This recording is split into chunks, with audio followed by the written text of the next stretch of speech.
Well, good afternoon. It's only just afternoon as well.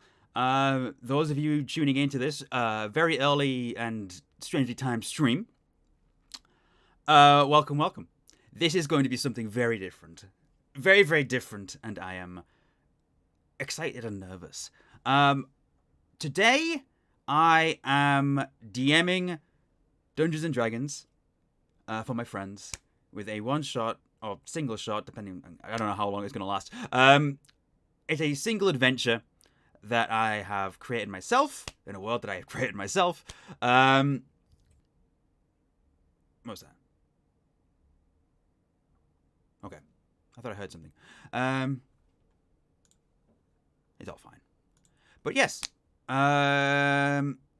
this is going to be very weird and very interesting, and I'm intrigued to see how it'll go. I've got dice. I've got notepads. I got my notes of the actual what I need to go through. And yeah, I'm gonna jump into the Discord call now, and I'm gonna introduce the players. But first of all, I do kind of want to go into how this is going to work. During this stream, excuse me. A bit gassy. During this stream, I won't be interacting with chat that much. And that's because I want to focus on the game. I will be interacting, like, here at the beginning. I'll be interacting during a break, roughly 2 hours in. And I will be interacting after we wrap up. But there won't be any notifications coming through during the stream itself. That includes Game Blast. We're still running Game Blast, by the way. So if you want to, like, donate to that at all, ! Game Blast. I found you through Twitter. I'm a new DM, so also very excited to watch. Well, welcome, Dating Simulator. I hope you can enjoy what I have to offer today. I have no idea what I have to offer. But yes, we're still raising money for Game Blast at the moment. Currently at 2,600, roughly. 2,615, I think, is where we're at with our fundraiser. Death Star is done. Hey, nice one, Laura. And welcome to the stream. But yeah, that's pretty much all the stuff I want to get out of the way. I'm going to jump into the call. I'm going to introduce the players. I'm going to do all the sort of the plug stuff first, so we don't have to do it later. And hopefully that will work well. Oh, that's what happened. I thought I heard a microphone. It was somebody on the Roll20. Okay. Right. We're going to undeafen now. Okay. And I am here. Oh my god! Oh my god! I am here with the players now. Pretend you're not here. There he is. Okay, guys, when Connor unmutes, I'll pretend like he doesn't hear us. I'll hide in the bushes. No. Can I roll for stealth? You may if you like. That's one. If you want to. That's not one. Wait, that's not the right. Is that the right? I don't know if that's the right. Did that work? Yes, you did. Yes. You got a 6. I spot you easily. Damn it! Hi everyone. Who are the players? Yes, I will have a thing at the side that shows who's speaking in the Discord. When I got the overlay for the RPG on, but let's just go through and introduce everybody. I, of course, am Connor, aka Scarfulu. I am the dungeon master for this game, and I am nervous but excited. Ebak, would you like to introduce yourself and what you do? Hello, yes, my name's Ebak. I run the Scratching Post channel, which is, you can find at Ebak_the_cat. I'm a variety Twitch streamer and also experienced GM in the Star Wars RPG system. Indeed. And I will be playing Star Wars RPG with Ebak this year as well, so you can stay tuned for that. I should do a shout out. Oh no, Burr's already on it. Hopefully it works. I don't know. Actually, I don't know if you can. You know what? But Burr, I'm going to give you a sword. How do I do that? Oh my god! You are knighted, Sir Burr. Okay, The yeah, I got it. Burlington of the Burr clan. Because I think if Burr is already on that, then I feel like I can mod Burr. That command needs to be allowed to be I used would by all. recommend Burr. I think you have a sword now. So you'll be able to shout out people. Okay, great. Itamar, would you like to introduce yourself? Hello, I'm Ida Marzell, and I do stuff sometimes. Listen, I'm a busy bee, and right now I'm too busy for internet stuff and funnies. But when I'm not too busy, I will be back on Twitch and Twitter and making memes and fulfilling dreams. You know what I'm saying? It's a Marzel. Check him out. Check him out. Check him out. Check him out. No, basically, yeah. Check me out on Edamarzal on all social media. There you go. Juliet, would you like to introduce Hi. yourself? Hi, I am Juliet. I am also a variety Twitch streamer. I also do some singing stuff for YouTubers and on YouTube, and for other people that's also on YouTube. I said YouTube a lot. Anyway, check it out if you want it. I also DM the D&D subtab, so I'm familiar, but maybe that's coming to my channel as well. Who knows? We'll see. That's it. Back to you, and that's Jukevid. Yes. Mm-hmm. Not Jew gave it, but that's also an option. Also valid. Also valid. Shadow Phoenix Rider. Would you like to say hello? Hello, I am Shadow Phoenix Rider. I was a Twitch streamer until numerous things happened in my personal life, and now I am not for a bit. So I'm just a general nuisance who sometimes appears in places as a mod on various streams. So you can check me out on my channel that Burr has very kindly linked in the chat, Yes. but nothing's going to appear on it for a while yet. Okay. And last but not least, Wade FDW, would you like to introduce yourself? No. Okay. All right, let's start, We can guys. start. You might. I'm the weird man. I do the streams sometimes. I'm also a fellow game blaster, along with the Ibakian and the Scuffulu, which will probably be posted at some point during this adventure. But yeah, I do streams, mainly Pokemon Arceus Legends at the moment. So Yes, you do seem to be doing a lot of that. yeah, Quite the I undertaking. should have done it as a personal title. play. And you will notice that Wade does crop up quite a bit on my channel. We do a lot of things together. Yeah, we're pizza including party buddies. Yeah, the pizza party, which is a monthly Discord event that we run together. And yes, these are the 5 players I have gathered for this adventure. Woo! So that's very exciting. I did mention this just as I started the stream, but for those of you who might just be coming in, I won't be interacting with the chat during the adventure itself. Mainly because I need to focus, and if I just cut that off, I won't get distracted by it. It isn't because we don't love you. Yeah. If you want to, you still welcome a chat, and people in this call are welcome to interact, like in the text chat if they want to, like people asking questions and stuff. It's just that I personally won't be. I will be making an effort to ignore you all. It's nothing personal. I just need to do it. I will be actively ignoring you like your father all did. Okay. Wow. Jesus. Anyways, just me? Okay. Oh, God. Goodness. Nah, I'm joking. It was both my parents. Oh dear. And yes, this is an adventure that I have written myself. In a world that I have created myself, with characters I've created myself. Although the characters of the players are their own creation that we have collaborated on, and I can't wait for you to meet them. Okay, I guess that's everything. I suppose we should get into it. Let's fucking go. But what I do need to do is actually share the music box, wherever the hell that is. I roll for attack. On who? Okay, there it is. Me. Attack me. Okay, that should be available to those in the thing. Nice deception. You thought I was attacking? No. Oh my god! I mean, it was an 8. I saw right through that one. So. Hey guys, check this one out. Oh my goodness, what are we doing? Oh Lord. Better than both of my rolls. Okay. Yeah. Itamar casts. Oh. Ah, No, wait, one more time. nope. Oh. For those Come who can't, on, wait. the stream can't see it, but they're trying to roll deception, and the highest we've gotten so far is 12.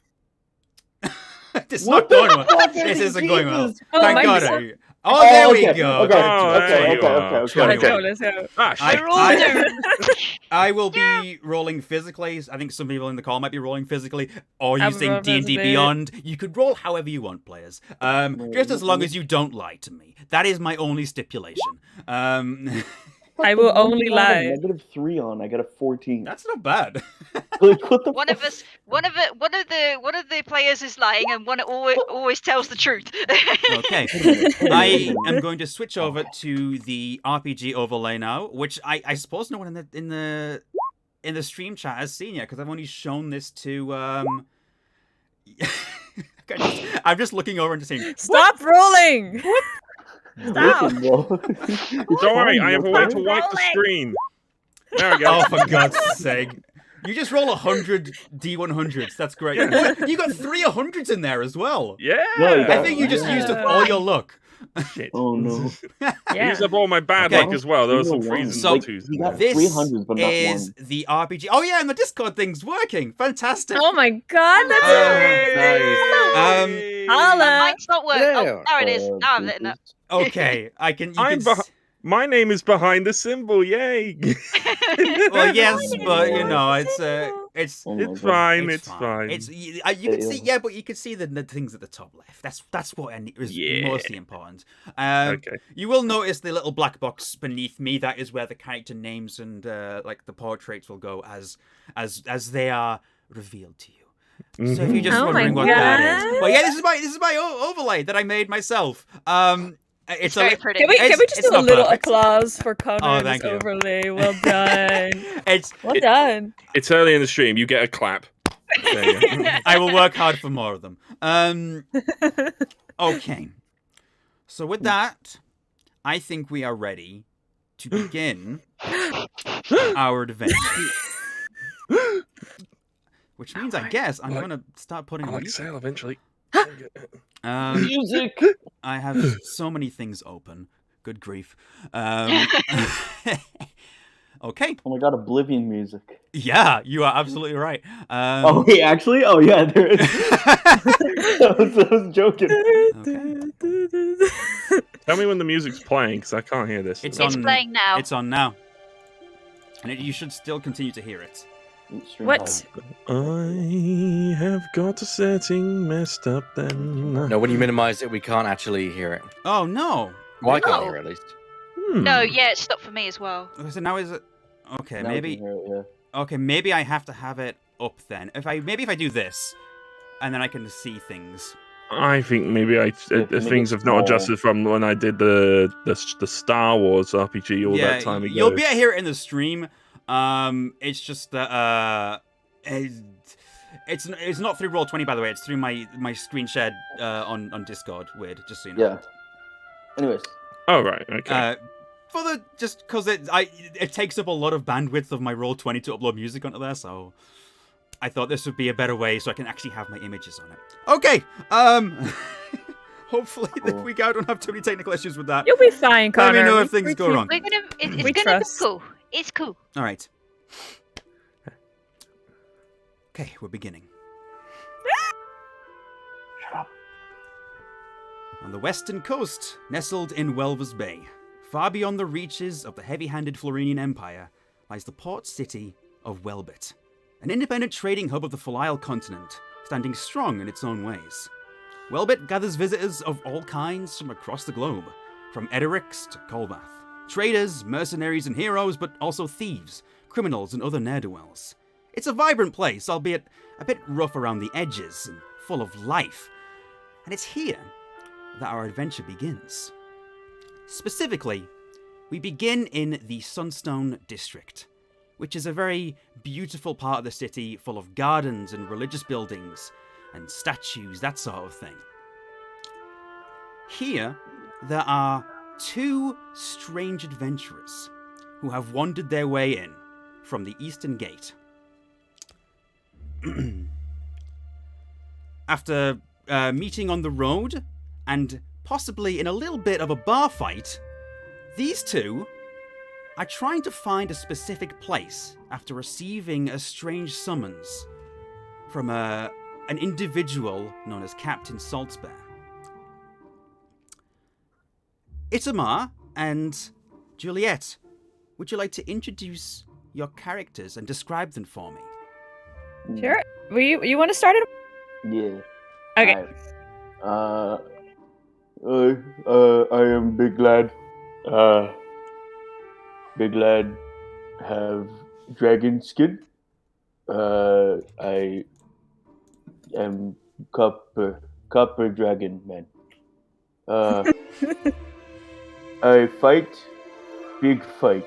I smash head. It's good.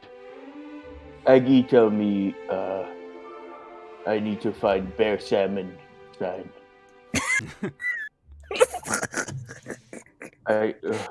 Don't laugh. Don't laugh at me. Don't laugh.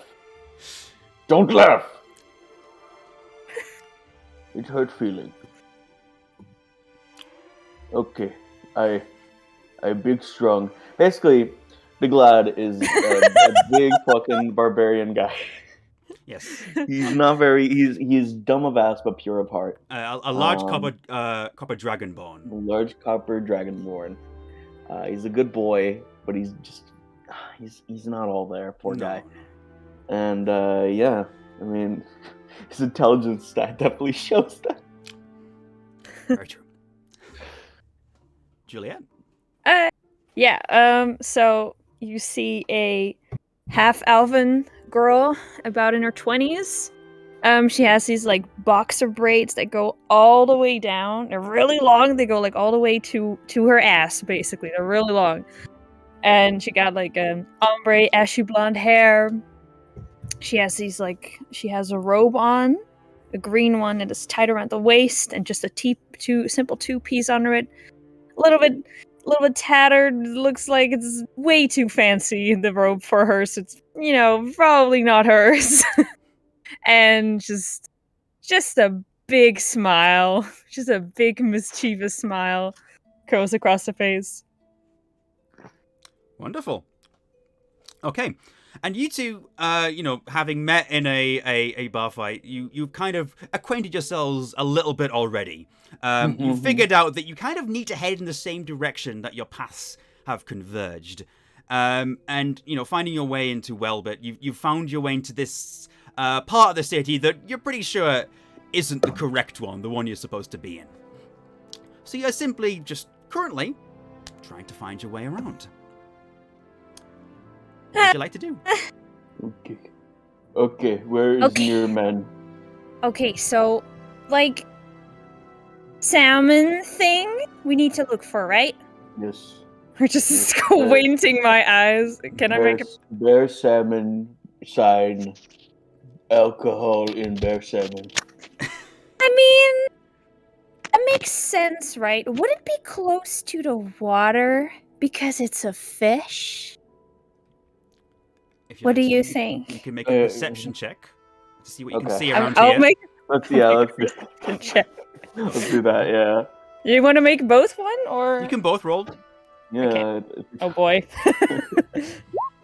Oh, okay. That's a 9. That's not that bad. Okay.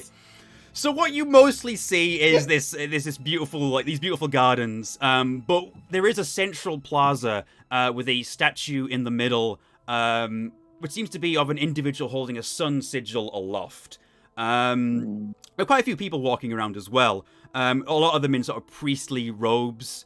And a few children playing, like sort of families out on walks, that sort of thing. But you don't see a bar that has a bear sign on it. Quite crucially, so. Big Lad walks over to the nearest child. Okay. And asks them, "Child, where fish bear sign?"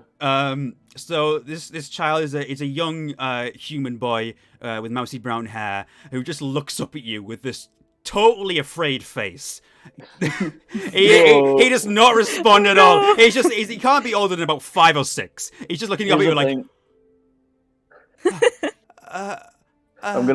Can I try and comfort him real quick and just be like, "No, I'm not scared. I'm big and cuddly, you know." Okay. And he looks up at you and he says, "Hey, are you a dragon?" Yeah, I'm Dragon Man. Whoa. I am big lad. That's cool. My mum says I'm a big lad too. No, not really. Are they with a parent? Well, the parents aren't there currently. Fuck. Okay. What do you mean? Okay. No. But yeah, he's just kind of looking up at you in awe. He's already forgotten the question. Child, Yeah. you see sign with the bear salmon. There's I've seen a few bears on pictures here. Okay, where nearest bear sign? Pointing direction. He seems very nervous and he just points in a direction quickly and puts his hand down again. I run in that direction. Focus. Wait, what? Okay. It's there. Child said so. I'm just keeping up. I'm just like, you're really good at this. Wow. Thank you. You're just so smart. Thank you. I think you very soon realize that the child just kind of pointed in any random direction. You run towards a statue at the center of the plaza, and I'm not gonna question it. Can't believe child lied. I'll just follow him. Like, I'm not gonna question this. yeah. And then as you kind of run up and skid to a halt at the statue, an individual holds a hand out. He's wearing these green, this green robe. A dark-skinned man with a white hair, a white beard. He goes, "Oh, hold up there. I don't think I've seen you around here before. Is there something you're looking for?" I look. You speak sorry. No, you know what? You're really good at this. You're just so good at this. I'm just going to stop you right there. We don't often see people of your sort in this particular district. Was there a particular place you are? You're always welcome here, of course. My name is. What do you mean of our sort? What? Because I'm copper? People with weapons usually. This is a. Oh no, it's not weapons. But I don't judge, of course. There are, of course, guards that patrol as well. I'm just hoping to maybe help guide you on your path. You seem a little lost. My name is Agris. I'm a priest at Savateriosum, this church right here. He gestures to a sort of a chapel with a stained glass window on the front, which has a orange sun on it. And you realize this is the same symbol that the statue at the center of the plaza is holding up as a sigil. That is so pretty. Agris name close to Aggie name. No Aggie? I'm afraid I don't know this Aggie, sir. But I'm sure she sounds. I'm sure she's lovely. She lovely very. DM, does he have anything nice on him? Oh dear. Oh no. He doesn't have a lot on him. He like around his sort of belt. He's got like a sort of kind of like a little sort of cup with like a slot in the top, like a little donation cup. And around his neck, he's got like a sort of a golden sort of pendant, again with the sort of the sun symbol. Okay, I wanna point at where he was pointing. Was like, it looks so pretty. Can you just like tell me what the beautiful colors and everything mean? While with my other hand, I'm gonna try to get something off of his belt. Can I? By the way, wait. Does Big Lad notice she's doing this? Well, we'll say Puka roll a sleight of hand check. Itamar, or Big Lad, you roll a perception check, and we'll do up an opposed one. No, it's a 6. 11. 11. So you definitely see it. On top of that, Agris also notices that. What is it you're particularly reaching for? Is it the donation thing or the pendant? I'm reaching for the cup. I'm just trying to be a dick. I'm probably. What most likely will happen is Big Lad will just slap her hand like down, like what do? Okay. He just turns around and he's like, "Well, I was going to explain. I see a lot of your sword. You seem like you could use a lot of guidance. I'm just kidding. I just wanted to donate, and I grab and in my palm I have a coin. Make a deception check, please. Okay. Oh god. You know what? Yeah, just make a deception check. Oh no, it doesn't. That's so nice of you. Oh, it's a 13. He eyes you a little bit, but he says, "I'll give you the benefit of the doubt." Big smile. I've seen a lot of the sword. Many people have tried to reach for this cup in my time. Understand, some people can just be so awful. That's true. So bad. That's true. Is there a place I could direct you towards? Eggman, listen. Where Bear Salmon sign? Bear Salmon sign. Bear Salmon sign. Oh, that sounds like Rita's place. That's the what's it called again? That's the Salmon's Folly? Is that right? That's it. That's it. Okay. Yes. I have been there, and Rita is a lovely woman. That you'll find that place in the Seawall District, quite close to the wall itself. And feel free to visit at any time, because I feel like people may need guidance. And maybe you will need guidance at some point. I'm just so lost. Thank you, Eggman. So many times. I appreciate much, and I give him a big hug. Okay, he's a little bit surprised, but he's like, "Oh, okay, my child. Okay, he like nuzzles his head as well. Okay. Really enjoying the hug. You have a lot of affection to give, I can tell. Yes. May Rios guide you on your journey. I'm just gonna be like, that was so nice, and then like stay a little bit too long. I'm like, okay, bye. Okay. Just kind of make it look like I was gonna give a hug, but no. Yeah. Okay. He seems a little bit sort of taken aback by a strange interaction he's just had, but then just walks back towards his establishment as you head towards where you're supposed to be. I turn over as we're walking away, and I'm like, "Hey, woman, that's mean." What? I didn't do anything. You steal. I didn't do anything. I don't know what you're talking about. Are you accusing me of something here? What accuse me? You know what? It's just something that people say sometimes when you do a bad thing, you know. But we can go to this place now. You know, we're a pretty good team. Like we just did this, you know? Fuck yeah. Yes, okay. High five! He does not understand the signal of a high five, and he just looks.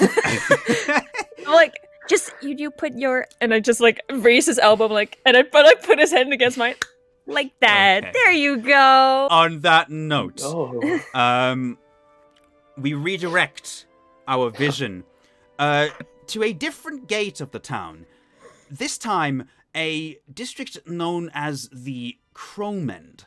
The Crowmand is a rather run-down district of Welbit, with a lot of buildings that are abandoned and boarded up. A lot of the less well-off individuals of the city tend to live here as well. The roads aren't paved properly. There's a lot of like potholes in the road. And it's here we find a lone wanderer from the forest finding his way through a place he's never been before, an environment he's never been before. Weird. Would you like to introduce your character and describe him for me? Absolutely. What people would see coming into town would be a 7-foot blue furbolg, just sort of looking kind of lost. Blue skin, wearing a long green hooded leather tunic with dark green trousers and green leather boots. Short, spiky black hair, but also a full beard. And just sort of completely lost, I think, at this point. Just only guided by what one letter he's received, and sort of pointed in the vague direction of this town. He would not normally be known by any particular name, but he does have a name, as given to him that you would know him as Vidaran Skygift. And there is a reason for this name, but Furbolgs typically wouldn't be known by names at all. So, yeah, I'm just wandering in. Okay. So you're wondering about sort of people are quite looking at you as you sort of walk through this sort of district as well. Some people kind of peering out and seeing this very tall blue individual, a race which they have never seen before. Some people are kind of herding their children at houses and closing the door quickly. I'm guessing mostly humans. Mostly humans, yeah, but there's other races here. There's some Tabaxi, a couple of elves. Tabaxi are like a cat people, by the way. Okay. But mostly humans, yes. You see some guards wandering about here and there as well. I tried to sort of like flag down one of the sort of more official-looking guards in the area, and I just say, "Excuse me, have you? I don't know the place well. This I just referred to the little note I've got in my hands, just like Salmon's Folly." This guard you see is a guy he's wearing a metal helmet, a green regalia with a bear symbol on the front of it, and he kind of like stops in his tracks and looks upwards because you are very tall, and he's like. I try to put on a dashing smile, and so just to show that I am a friendly sort. Just like, sorry, what did you say you're looking for? Salmon's Folly. Salmon's Folly. I'm not sure if I know where that is. Could you describe like what's the symbol on it? I'm just trying to remember if I'm actually genuinely trying to remember if there was any notes on this time. You did not receive any description of the. I only know the name. They apparently know I'm coming. I don't. Is there a name I have to know about or something? I'm not sure whether I should be revealing the name out in public, but I suppose I don't know. I just like, I just sort of kneel closer, just like, also I have to bend down, I guess. Just yeah. Saltsbane or Saltsbare, one of those. It doesn't ring a bell, but some of my colleagues might know. And he gestures towards a gate with a very high wall, which clearly leads to the more affluent areas of the city. There are a pair of guards posted either side of it. Do they look friendly? They're guards. They don't really look that friendly. They all have very stern looks. None of them particularly look that inviting to talk to. I mean, no one really looks inviting at the moment. Just sort of like, okay.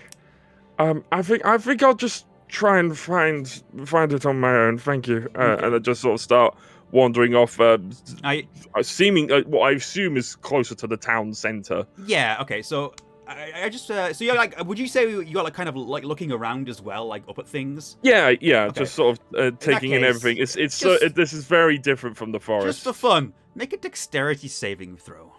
Dexterity saving. Oh no. Oh no. Oh god. Where are my saving throws on this thing? It should be. Oh goodness! It should be right below the right next to the stats, just to the right at the top. Let's see. You should have like each. Like, yeah. I see. Okay, so dexterity and normal roll. Wow. Ooh. Okay. You're a very observant individual, having been a ranger of the forest. And you almost step in a puddle, but you don't. And it would have been a very deep puddle as well. You would have gotten your boots very wet. Okay. Oh, sorry. I just sort of try and step. Is it rather large? I could just step over it with my large form. Just like, yeah. You get over it quite easily. And you would have. Are you approaching those guys? Because like the only way into the sort of town center is through that particular gate. Oh well, and then I tentatively approach. Okay. Then, yeah. They one of the guards holds his hand up and is like, "All right, stop right there. Where do you want to be?" I've just made sure everything is pretty much holstered on my person. Just like, hi, I Make it don't quick. know. Salmon's Folly. Yeah, that's Is it. that okay? I got You got the right paperwork? town. Just a letter. In order to get into here, you gotta have paperwork, mate. Oh, I'm sorry. I'm new to the area. I was called evidently. here on a rather necessary quest. It's It's always the necessary quests. Absolutely. I just start doing puppy dog eyes at this point because I just don't know. I'm just like Make a persuasion check. Oh my goodness. I can't believe he's getting stopped at border Puppy patrol. He's eyes. like, Puppy eyes. So we're Ooh. talking about the process thing. Okay. So They're waiting. They are. I'm.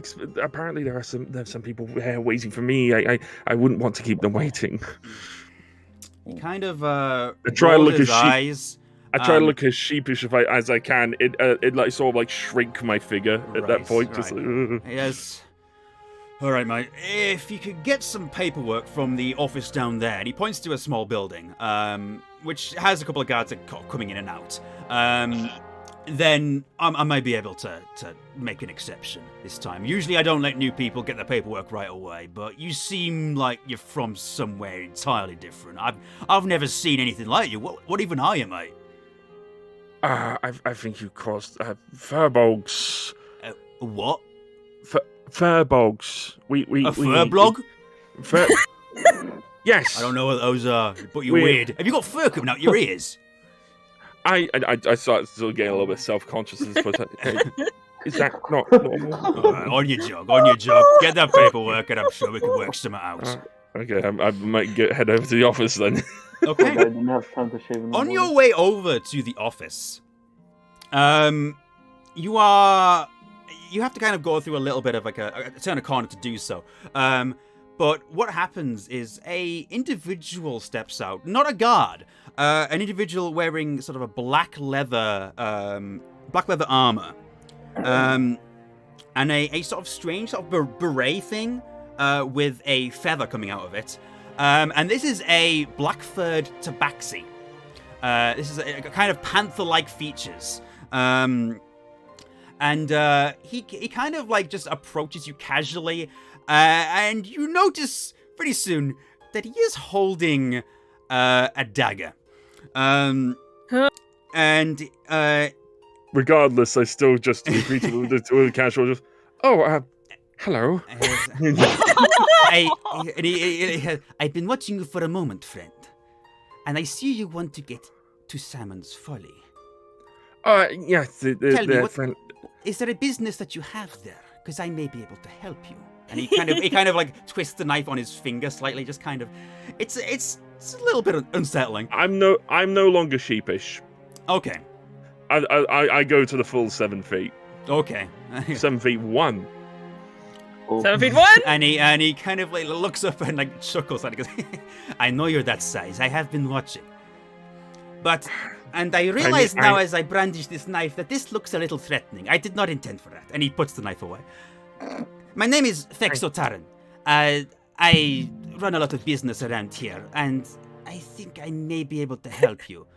The guards, they tend to mess people about with the paperwork. They say it takes a day, it takes a week. They say it takes a week, it takes a month, that sort of thing.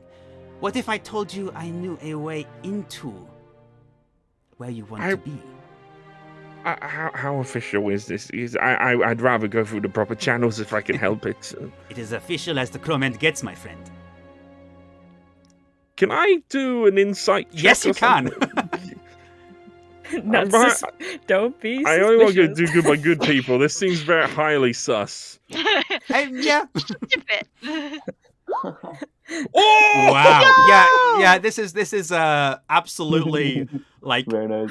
Natural 20! absolute natural 20. You just know immediately that this guy is not necessarily operating within the law in the slightest. You think?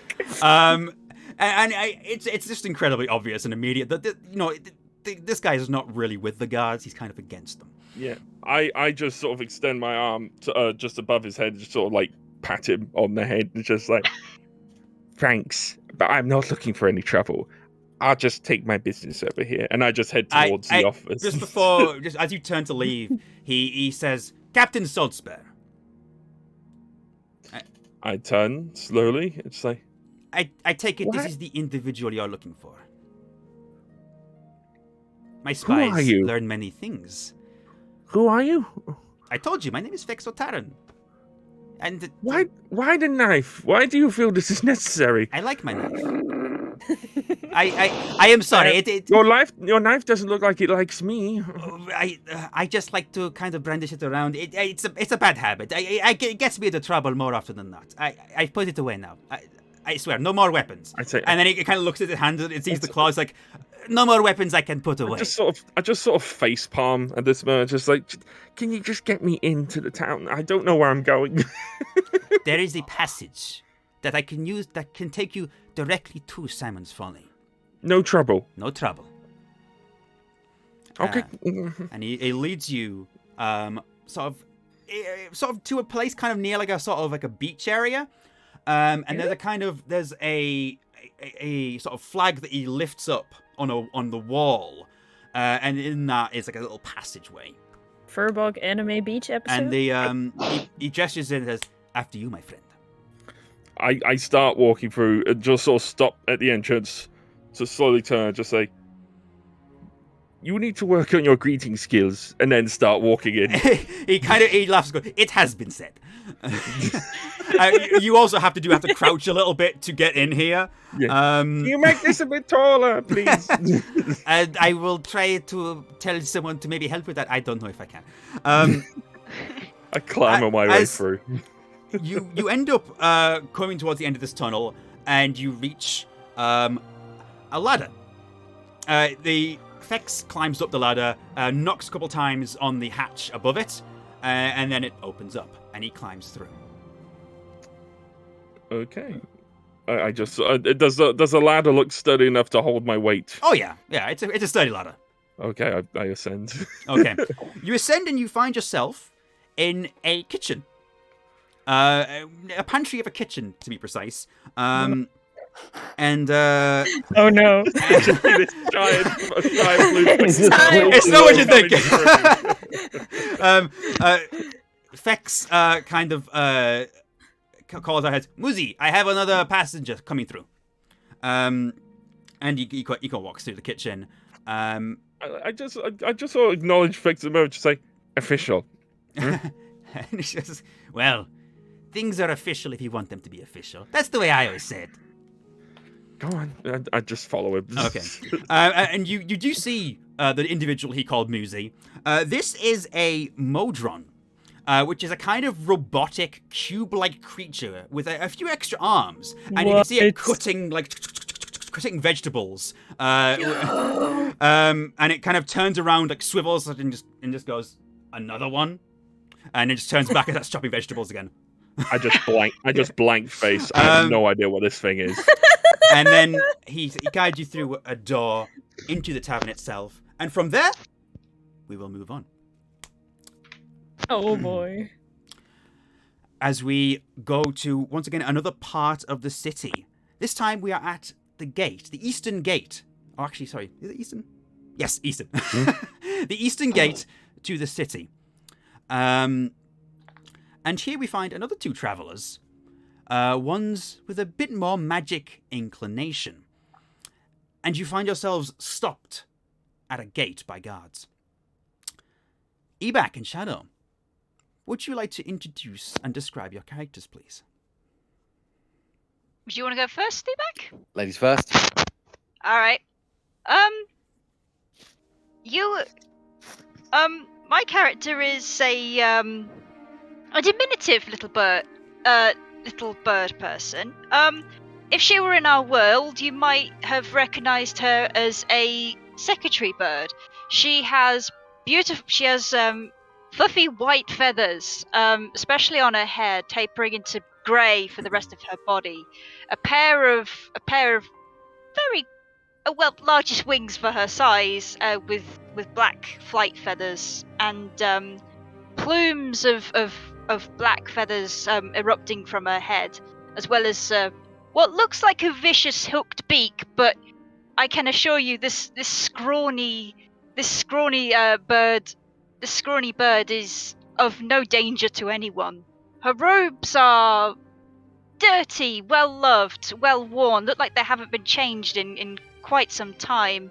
And she wears a long cloak over her back and over her back. She seems unobservant, shall we say, and I'm pretty sure she has possibly annoyed her new traveling companion with her incessant speech. I have a quick question. What is sure. the average intelligence of our party? It's probably about average when you consider the next character who's about to be described. Oh, no. Okay.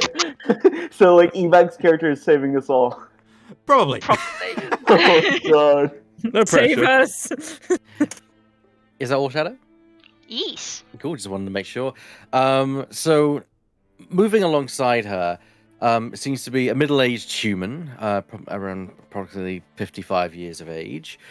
He's average height, 5'2", and he's kind of got kind of brown hair, which is kind of graying at the temples. And he has a small kind of beard that's grown out.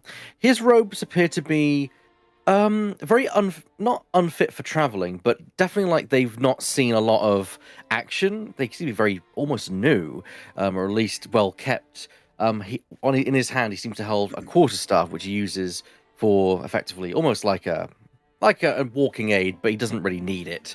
Kind of like a mountain hogging thing. And then on top of that, the stone is that stick is a kind of a greenish. It's a kind of a jewel that shifts from green to purple every now and then. Across his robe is these gold adornments, which seems to have like Roman numerals on them, at least for what we would see as Roman numerals. And it appears to be an old heirloom of some sort, but that's more like a description of what the actual robes are. As Tempest Ligitherus IV was not annoyed by his new companion. In fact, if anything, he was quite interested. He not being quite a recluse, he finds the wider world that he is now exposed to fascinating. Oh yeah, I forgot to mention my name is Klee. No worries. Which makes sense because Klee, bless her heart, sometimes seems away with the fairies, as you would say. Yeah. Oh. Makes sense. Okay. So the two of you find yourselves at a tall gate, and there's kind of a queue of people kind of being herded through kind of individually by guards. It seems like there's a little bit of like a bureaucratic thing going on here. And as you get closer and closer to the front, the guards actually pull you two aside, and you hear one of them go, "Got some more magics," as they just kind of pull you into a sort of side room, and they're just kind of like, they kind of like ask for your your traveling packs. Do you accept?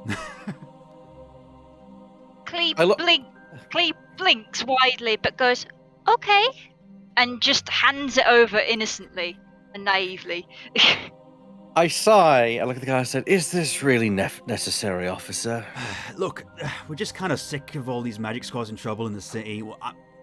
It's just something that the ministers put in. We got to do it, mate. At that point, Tempest kind of gives him a kind of a glare, sighs, and puts his staff on the table and hands over his sack. Yeah. These pair of guards kind of begin like sort of rifling through and looking at your things. They're kind of looking at your ingredient bottles and kind of twisting them in the hand and trying to see what's inside. Hey, be careful with that. I know what I'm doing, mate. I'm kind of just rifling through and kind of just really getting all up in your stuff, really annoyingly. And you can see it happening in front of you. It's kind of like, kind of like annoying airport staff. And then after a few short moments, he just kind of puts everything back in hastily, not neatly, and then just hands you your packs back and goes, "All right, you can be on your way." Okay, thank you. Thank you. You also spot another person in the room who, after their bag has been searched, they are being questioned intensely, and they look nervous. This is a human woman wearing red robes, and she's like, I swear, none of this is dangerous. And then the guards are like, look, this kind of material has been found in some dangerous people. We need to take it off you. And she's like, I need this for study. Do you want to do anything about this or move on with your lives? I kind of look to Clee at that point. Clee stares and cocks her head to the side. Her head plumes rising. Tempest has been with Clee long enough to know that this is usually a sign of interest or maybe slightly distress.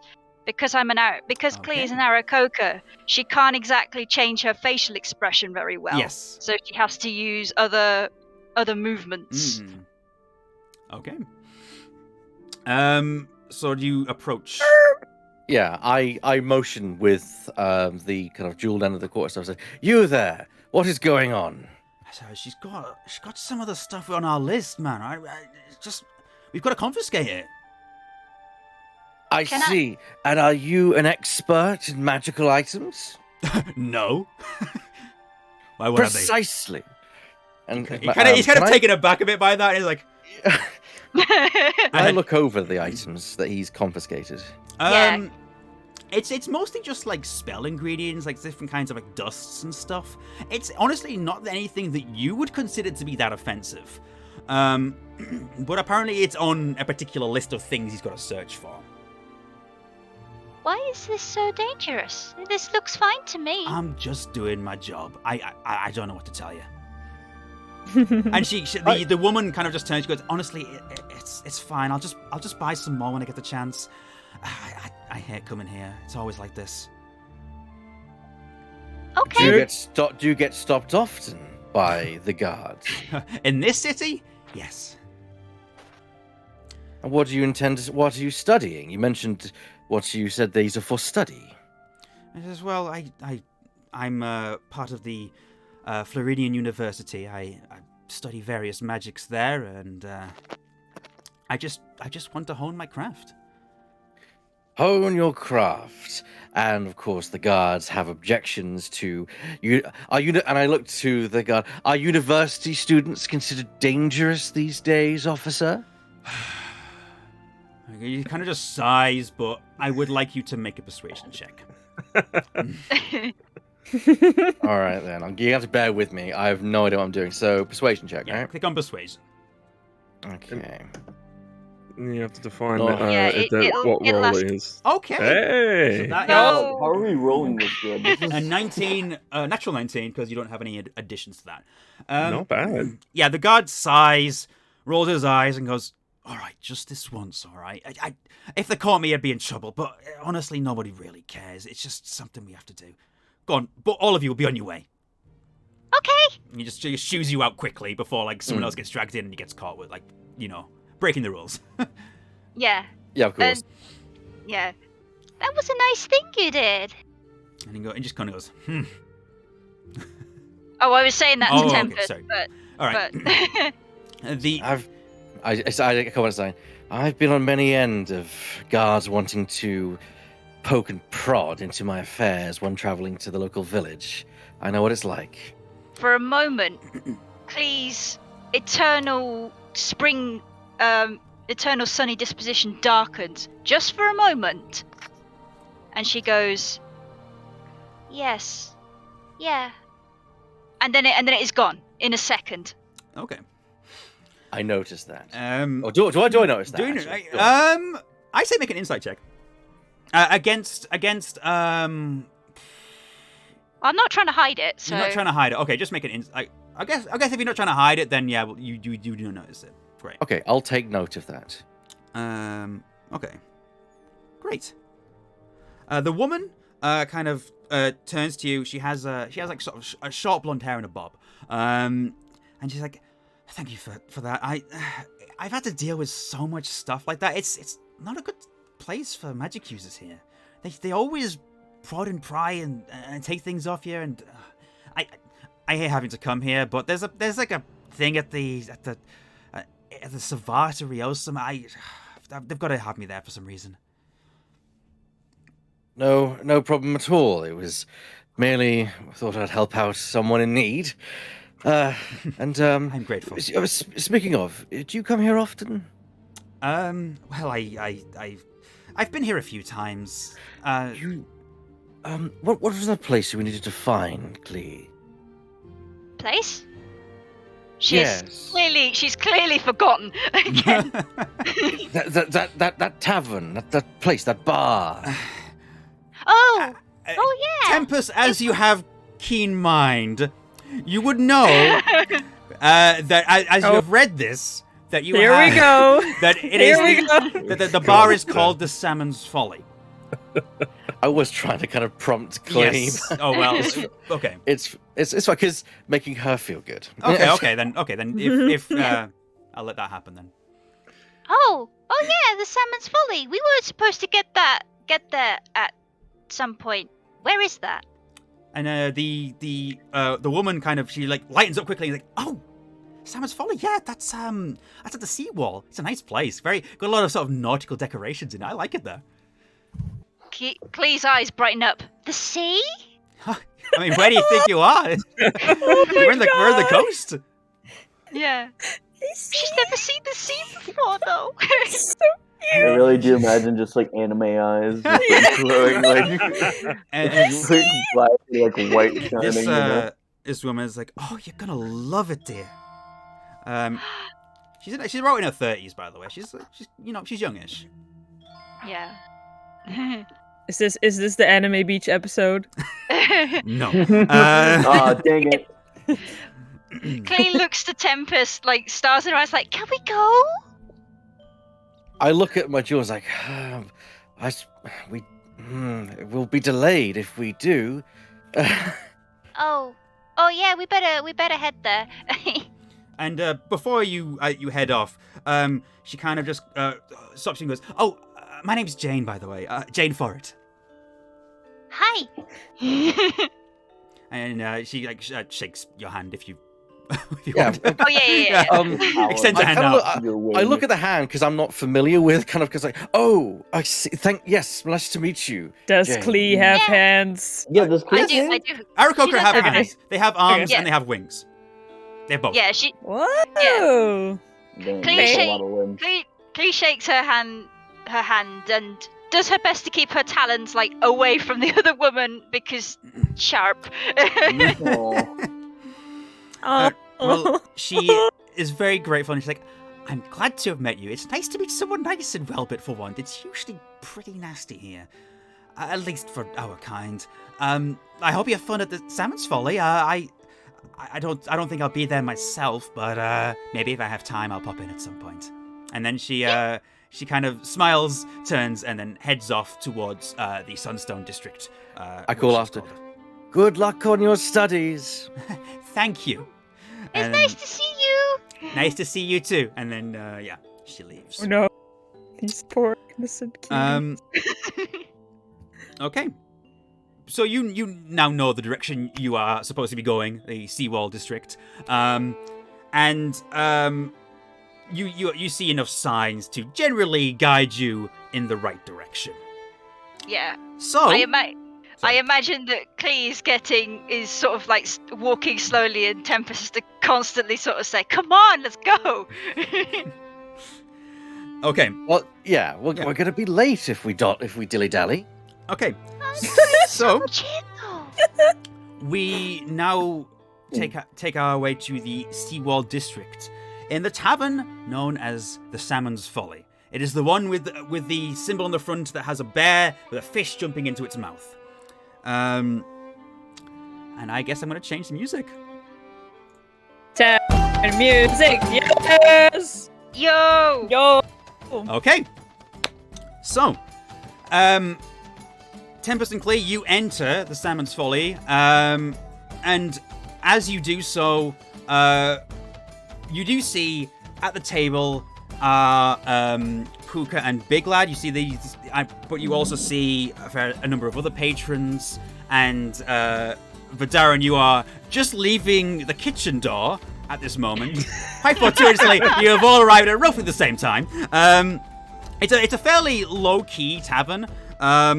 Respectable number of patrons, buried in their own drinks and card games.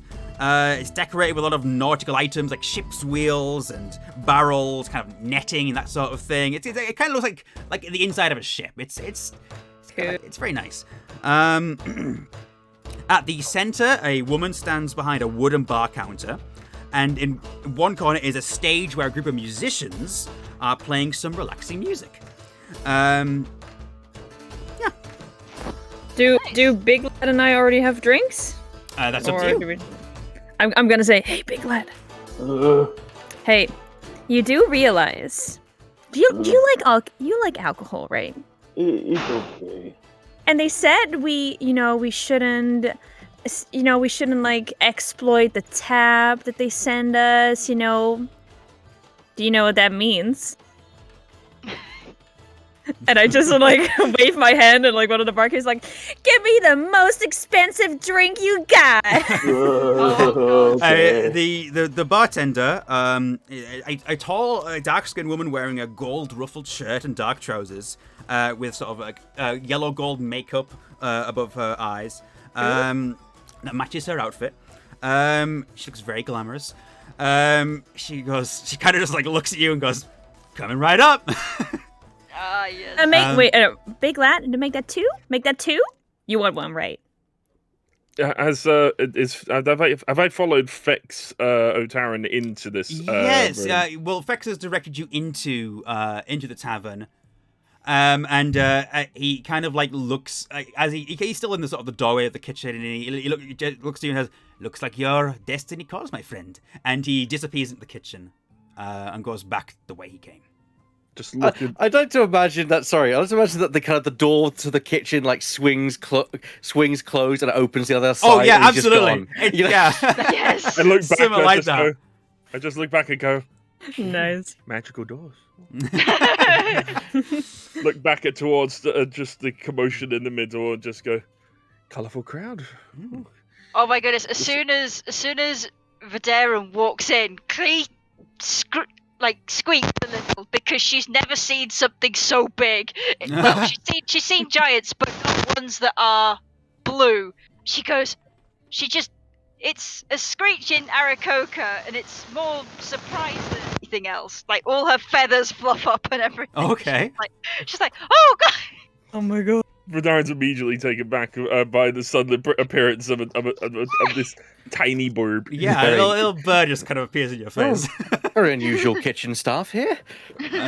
And I don't work here. the bartender grabs a couple of drinks, and she plops them down in front of Big Lad and Puka, and he goes, "This is Colvathi plum wine." And she goes, I want the bread. And she like sort of gestures to it and it's got a bit of gold flake in it as well.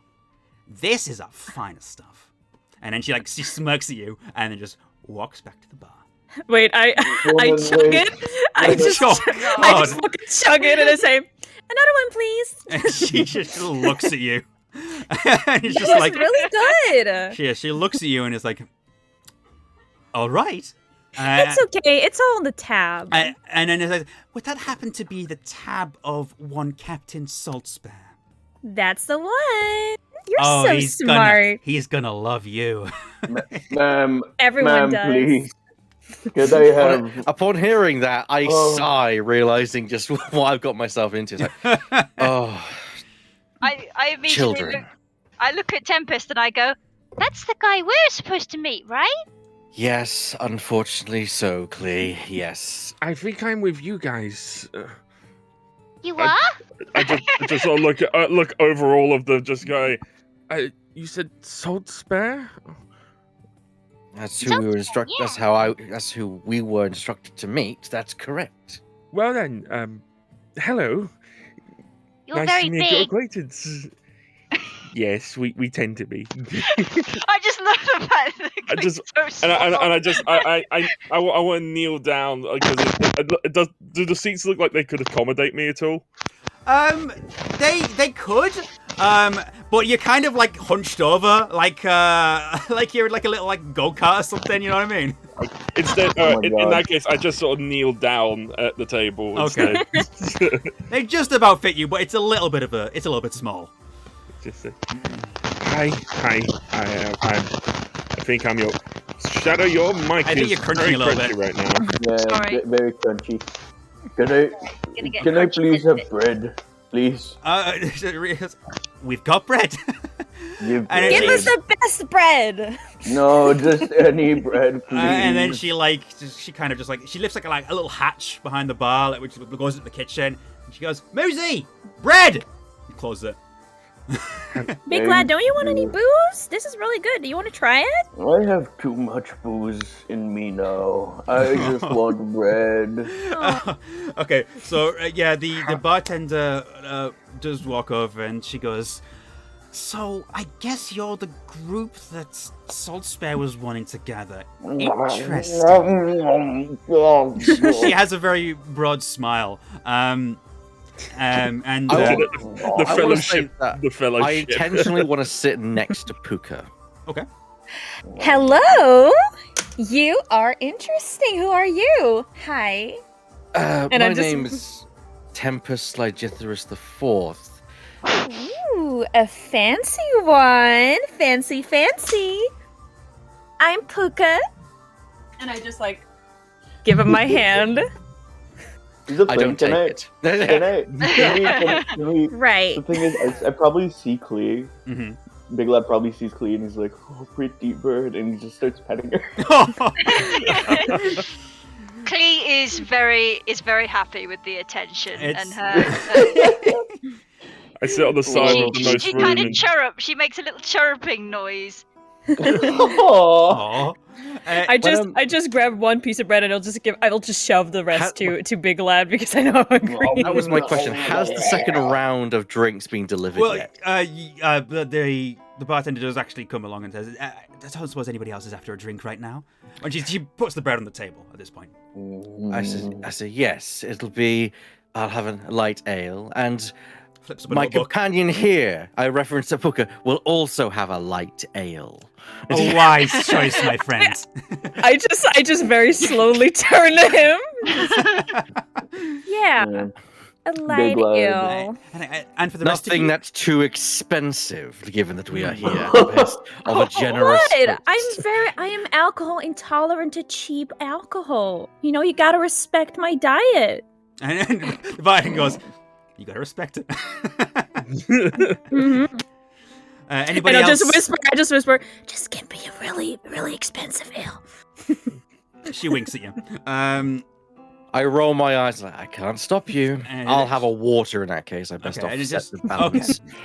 Anybody else? Any calls for drinks? I'm just kneeling quietly and patiently, just watching this all go down. Okay. Just Yeah, Big Lad. so am I. I'm just being pet by Big Dragon. And then she Big Lad absolutely flips up- choking on the bread that he's been scarfing down. He's like, "Water." Oh, she goes, "Okay," and then she flips up the notebook, goes and gets some drinks, and then just puts them. And yes, I look you at- do have a slightly more expensive ale, Puka, but she did kind of meet you in a bit because I think she did listen a little bit to Tempest in that I moment. look at Puka and Big and just go, "Have you been here long?" Oh no, we just came in here, right, Big Lad? Big Lad? Sorry, I was choking. He's Big far into bread. his bread. Big Is it- lad. Okay. Ugh. Big Lad. That's a nice name. Mm, So is cute Puka. bird. Oh my god, you are so cute! Cute bird. Puka. I'm also sort of touching the feathers, God, it's so soft. Oh, my turn to pet. Moves your hand. I just fucking move your hand. It's just like mine. I reference I met Clay on the trail here, and we just came into town together. I imagine you three arrived earlier. We did. Just a little, just had a little drink, just had a good time. That's all. Did you- Can I look at Tempest what he has on him? Sure. Oh God. Oh my god, dog, What- bro. Just want no. to check. What Just want can to know. What can Puka see immediately on your person then, Tempest? So the clear thing, which I think would be obvious, is the quarterstaff with the jewel at the top that glows with magical energy as well. It's worth mentioning. As for the robes, there are of course the kind of slight gold adornments to it. The robes themselves, they look quite, not over the top and ostentatious, but at least like they've definitely been kept well kept. As for other items, do you have anything hidden? Like, do you have your money pouch hidden in your robe? I imagine it would be on my belt. Okay. I probably. Can I clock that, or do I need to like investigate or? I think that it's probably pretty clear what you see. If it's visible, if it's visible on the belt. Yeah, there's like a spell book, some quills, ink, and such. Anything that you want to do in the situation, then. So you're like one of those wizard types, then? I smile and say, "Observant, and you, Ms. Puka, is it? What expertise do you offer?" Yeah, I mean, I just noticed from the big jewel on the pokey stick. I've seen that before. Anyway, I just like to punch. It's great. I'm very good at punching people. He's okay at punching. At this point, I do say, I apologize if I overstepped my bounds, Miss Puka. I just feel like we should be considerate of our host's wishes. Of course, I am the considerate. Well, just a big smile. Can I do an insight on that? If you want to, yes, go for it. I kind of want to observe this as well. Just observe this or anything else? Or? Like observe, this seems to be the main narrative currently going on. Sure. So I've just. Where exactly do I roll my insight? It's an ability called Insight. Ah, there you go. Yeah. Easy way to see is the first set is your saving throws. Oh. Not very well. And then the second set are all the normal throws. Roll that actually, Puka, roll against would it be Persuasion or Deception? What was it you said again? I mean, I have a +5 on my Deception, so I Okay, can go roll with a Deception. 2. Yeah, go with Deception then. I rolled natural 1! Oh my god. Oh, yeah, That was literally the only way you could have failed. Tempest, Literally the only way you could have failed. You know she is full of it.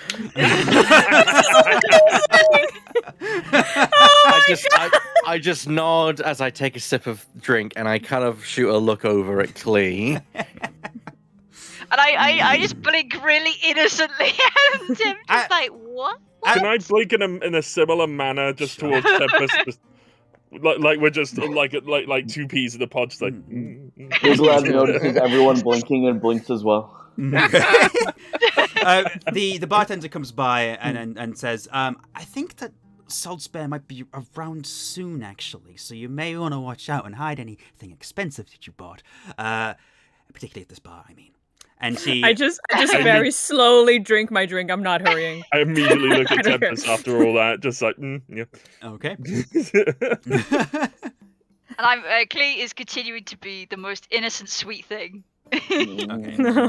You at this moment, But for how long? You also noticed the music has changed slightly, and there's actually a woman singing now. You don't need to really do anything about it. Just something you might notice. Like I inspect the woman. The woman is a female half-elf with pale skin, long brown hair. She's wearing a floral dress. She seems almost a little bit out of place in this kind of almost piratey nautical tavern. She has a little sort of like a flower crown thing as well. And she's really enjoying singing. She's just absolutely Is she hot? Yes. Let's go. But she is busy singing. I'll take a moment just to write in my journal. Okay. I'm just trying to get her eyesight, just to give a wink if she looking that way. I mean, she notices and she smiles. Let's go! Also in the band, you see a muscular male half-orc with a shirt that is open at the front and reveals some bulging muscles. His chest is noticeably hairy, and he has a silver earring in his left ear. Connor, I think you're trying to tell us something with all of this. What do you mean? They're musicians. They're hot musicians, guys. He has light brown hair. light brown hair that goes up in a little quiff. And he's playing the lute. Very nimbly as well. Nice. Considering his size, he's a very large man, very muscular man, but he's playing the lute very well. There is also a small androgynous halfling with brown skin, short black hair, and a striking shirt with a garish pattern. Upon a closer look, you might actually see that the pattern is made up of little embroidered crabs. And they are playing a little drum.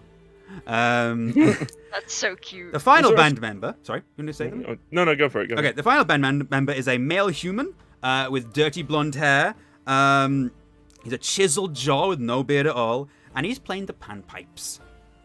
And he looks so focused, like so intensely focused. You've never seen a man look so intense playing the panpipes, but Like intense, like he's like death staring intense, or like in the music. like death staring. Like he like it's a little bit scary. What, directly at us? Or? No, well, kind of off into space. But if you happen to be in the space that he's staring at, then it might look like he's looking at you. Was there a staff member near us? There is the bartender, and she seems to be the only one really working out in the bar itself. There's of course Muzi, the Modron robotic chef as well, who is just busy in the kitchen. I wanna try to the pan flute guy. I wanna lean a little bit forward in my chair, and I wanna like wave to see like in front of like where he is to see if his eyes blink. Let me just hold on. Let me reroll. That's cocked. He kind of like notices you, and then like his like playing wavers slightly, but then he kind of snaps himself back into his trance and then keeps playing. Okay, that was funny. Okay. Anything else? Do you want to? Yeah, there's a very diverse band in. I wanna know who you are, big blue man. Big lad is big lad. Oh, honey, I was talking about the big blue one. Oh. I have to admit, I've not seen. I just like rub him on his back a little bit, big lad. Like you try. I admit, I find myself curious as well. I've never seen someone such as yourself. I've seen giants, but not blue giants. None of you would have seen a Fearbog before. They're very rare, only appearing in like certain parts of the forest. You can like slightly see that big lad is like kind of jealous that he's bigger, that he's like not as big, you know. Trying to make himself bigger. He discovered that there's a bigger lad out there. Big lad. To be honest, I suppose you wouldn't see much of my kind anywhere outside of the forest. It's unique times to find me anywhere away from my camp. What are you? I think you call furbolgs, something like that. Okay. Have I at least heard of the Furbogs? Make a history check. Cool. I'm quite because I read a lot. Yeah. Because Because I read books. You book read. Merit man. 13. Okay. I'll say that yes, the name rings a bell, and you kind of hear it in relation to the Fae. But other than that, you don't know an awful lot. It's not really your area of expertise. Yeah. I've heard of the Furbogs, relation to the Fae, I believe, but I can't recall much information. I'll be honest, I'm not an expert in these things. We tend to keep to ourselves, really. Only reason I'm here is probably for the same reason all of you have been called here, but no. To drink booze and earn money. Not exactly. Unless that was the mission, but I don't believe that was. You're getting paid? There was payment. Are you getting paid? And I do believe your letter mentioned. Maybe it did. I don't know. I don't think payment was mentioned. There was a reward, but It was not mentioned in yours, Weird. I will say that. No. I'm just trying to be cheeky, and I very much lean forward to Clee, and I'm like, "Are you getting paid?" It's just there was something about a reward, but no. Okay. So, at this moment, the door kind of swings open, and in walks a kind of a shorter figure, kind of maybe like about 4 feet, somewhere between 4 and 5 feet, maybe. And it's a figure in a dark grey cloak that approaches your table. This is starting to sound like a scene out of Black Books. Smart as I am, I'm amazed. Just have my boots on the table, no fucks given. Here comes the fixer. And he, this figure walks over, and without removing the hood, goes, "Are you the people waiting for a Saltsbare?" Yes. Okay. He then removes Are the you hood. Saltzburg? Removes the hood, and then he goes, "Good. It would have been very embarrassing if I went to the wrong table." Yes, it would. He says, "I am Captain Saltsbare, and I am the one who brought you here today." And what you see before you is an older male dwarf with Let's pale go. skin, dark brown hair, and a brown beard. But there's quite a little bit of grey creeping in as well. Like almost with his beard, like there's two like sort of points where it goes, like the grey goes downwards, like a couple of fangs almost. He's wearing an eye patch over his left eye, and the eye patch has like a tentacle design on it, like golden embroidered tentacles. That's cool. And beneath the grey cloak, you can see some dark leather armor and a long blue navy coat. And he's wearing an amulet that has like an reddish-orange gemstone in it. And if you want to spot anything else further, you may make a perception check. Yeah. Would I know that dwarves are rare in this part, or would I just have no clue, I guess? You would have no clue. Yeah, But other okay. people would be aware that dwarves tend to not really come to this continent. You might see a few every now and again, especially in trading cities like this one, but typically they come from a continent to the west called Eterix, which is a continent where you find a lot of dwarves, gnomes, typically where a lot of like mechanical things come from as well. Connor, in between, Ebac is a crash problem right now. Oh. I'll be Okay. back in a moment. Right, okay. Okay. Should I just do a normal perception roll? Yeah, if I'm to roll observe this? perception. Okay, cool. Okay, it doesn't matter. Wait, do we all do a None of us- perception check? You may Oh. if you want You to. want- Do you want if you Sure. want to be? Yeah, that's not gonna work. observant? Got a 7. Okay, so What's his name again? Did he say his name? this is Captain Salzburg. Ah, yeah. And he introduced himself as such. You back with us, Evac? I am. Sorry Okay, great. Okay. Okay. Hey. Back. Would you also like to roll a perception check very quickly to kind of see what else you can spot on this strange dwarf? Come on, put us all to shame. All right. Give me a sec. Perception, right? Yes. Oh. Okay, so the only person who sees anything of note is Klee. And what Klee sees in the gemstone is that the reddish-orange gemstone around his neck, it seems like there's an eye in it, almost. It kind of resembles an eye. But you don't necessarily know what to make of it. Possibly some kind of religious iconography. Yeah. But he kind of We- again, the Salzburg kind of like just removes his cloak and folds it up over his arm and pulls up a chair and sits down. And he goes, "Right, I suppose we should get down to business then, shouldn't we? There's only 5 of you here then. I sent out, I believe, 6 letters. I'm guessing the 6th person didn't turn up. I sort of look at my shoulder dead quick and just... Oh, okay. And then he looks around a little bit, and he looks over to the bartender and goes, "Rita, was there another person, or is this all of them?" And he just kind of shrugs and goes, "That's all of them, Saltsman." And he goes, "Okay."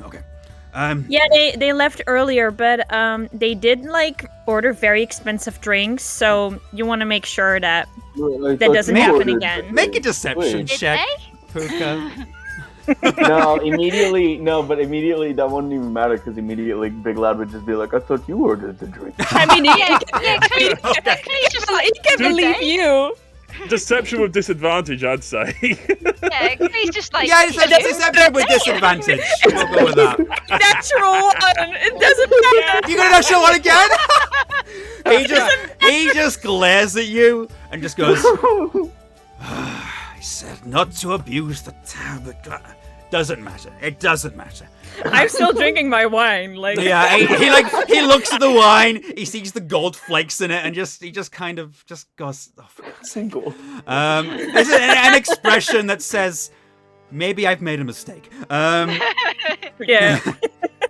He says, okay, so the idea is you're going to be sailing with me on a journey to an island to recover an artifact. The trip will take 3 days. This is a remote island. It cannot be found in any other way than magic. But I have what is necessary to find it. And there's an artifact within that I wish to locate. You will be paid handsomely. This is an important artifact that needs to be kept safe. What is it? It is a harp. A object to the goddess Lyrae. It lies dormant in a chamber. I believe abandoned, but you never know what turns up in these things. Wait, we're gonna go through all this trouble to protect a harp. That's right, a magical harp. If it makes that easier to understand for you. I just very dead. I stare him. I mean, you've already gotten off on the wrong foot with him, and he's a little bit surly. So, What is the French? the thing is, we don't necessarily know yet. We're simply trying to gather artifacts to study. And I'd like to get you to roll possibly roll a religion check if you want, because the name Lyrae might spark some bells. Who? Spark some bells. Lyrae. Lyra. Wait, do we all have to? You can if you want to. Let's go. Let's go. Let's go. Yo, In fact, Darren. It's 3 or religion? Darren, you will also have advantage on that, so you can roll again. A religion? I mean, I try. There is a reason you have advantage on it. I have an 18. I'll go with my -3. I'll See do what it another gets normal me. roll just to. None that one. There we go. 19. So just 19. I rolled an 18. Okay, 18. Poor All right. Big Lad. So, Darren and Puka, you've heard of Lyrae. Lyrae is a sort of a fae goddess. Ooh. How do you spell that? I'll type it in the Roll20 for you. Yeah, that's nice. Thank you. Like that. Thank you. Ah. Lyrae. In fact, Oh, makes sense because it's a harp. oh yeah. Oh, I didn't see that you hadn't rolled Tempest. I'm sorry. Yeah. But you. That's all right. But you didn't. No, anyway. I'm afraid. That's all right. But yes, as for you, Darren, you are aware of Lyrae because it's a being that is very often revered among your people. Yeah. Maybe not by yourself, but you know people who, have pendants to Lyrae or like, Lyrae's spoken very, very much Yeah, in our yeah. talking. Yeah. You're familiar. Mm. And then so like Saltsbare kind of like looks to you and says, of course you'll be paid handsomely for this job. I know not all of you are interested in the payment part of it, but of course I would like to pay you properly. And I don't care if you do this for some noble reason, just get the job done, and if the artifact is safe here, you'll be rewarded. Easy. Easy. So easy you were to call all 5 of us. 6. Yeah. So can you repeat that? I just feed Big Lad a little bit more bread. Stop and fall. Yeah, Salzburg clocks this and goes, yeah, okay. He looks over to Big Lad actually and says, I'm sorry, what was your name again? Big Lad. Big Lad. Yeah. I see. Okay. And you're the one that Agatha sent. Is that correct? Aggie? Yeah. he kind of Goddammit. just he kind of just looks. My actual confidence in this adventure is going down. He just kind of like What are you talking about? yeah, he just kind of looks directly at you and goes, "Okay." Hmm. And it, Can I try and like understand why he looks at me like that? insight? In his current condition? You can. 12, I guess. From what Oh, you can gather, it just kind of seems like maybe he was expecting somebody else. Is it more of like a thing of like that he likes me or dislikes me? I think he's just a little bit confused. Okay. A little off-put. Yeah, or he's a something. little bit like, this wasn't what I was expecting, but okay. Mm. Okay. And he says, you've got rooms here that I've paid for as part of the tab. We'll be sailing tomorrow morning. 3-day trip. Should not be too much trouble. And he just kind of, he has this look after that where it's like, probably might be a little bit of trouble. But, I hail him just briefly. I was just like, I'm not personally concerned about payment, but how will you otherwise equip us for this adventure? I mean, you have equipment, don't you? Well, if anything that we could put towards preparing for all of this would be however you can assist us. He puts a hand up and says, if necessary, I have some potions to hand, but I don't think it'll come to that. Very well.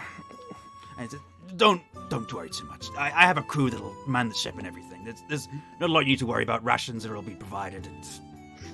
I have it all thought out, I know what I'm doing. This is my first voyage. Very well. And I'm back. Sorry, I was peeing. Okay. So Salzburg kind of nods to you, and he goes, right, well, you can stay in your individual rooms until the morning, but we will travel then, so be up and about. He turns and goes up the stairs to the rooms, presumably to his own room, but he doesn't really seem to say much else other than that. He just kind of turns and leaves. All right. So Seems easy. you've got the evening to yourselves now. Okay. Is the band still there? Yeah, the band's still there. They're just Are they still okay. playing, or is it like? They've changed songs a few times, but Okay, but they're still playing. but they're Okay, still playing. never They're mind. taking like some short breaks. I don't want to interrupt. Okay, we'll say that they're in the middle of a short break right now. Oh my god. Okay. Big Lad goes immediately to the girl in the dress. 'Cause Okay. he's just like, whoa. Okay. Yes. She looks up at you. This half elf lady with a very bright smile. She goes, "Hello." You sing pretty. Oh, thank you, dear. Did you like the singing? Yeah. I'm glad. I, then- And she kind of like slightly gestures towards a little collection plate Aw. by the stage. oh, thank you. no. Oh no. No! Don't do it! Like not understanding that she's asking for. Like, yeah, you don't got it. she's like, I'm like, thank you, but no, I'm okay. Oh. Nice. Oh, and she goes, Bless. "Oh, fair enough." And then like one of the other guys, the very intense chisel jaw guy, like kind of does this like motion with his hand, like, and she goes, "Oh, I have to get back to singing, but it was nice meeting you, I think." And then It she was- kind of just walks back to the stage. Oh, he reaches his hand like, no. Like, I want to meet him like halfway, and I'm like, "Oh, you did so well, though, buddy." And I want to like from way toss a coin in the thing, and then give another wink to the oh, She he's sad and he smiles. looks down at the ground like, oh man.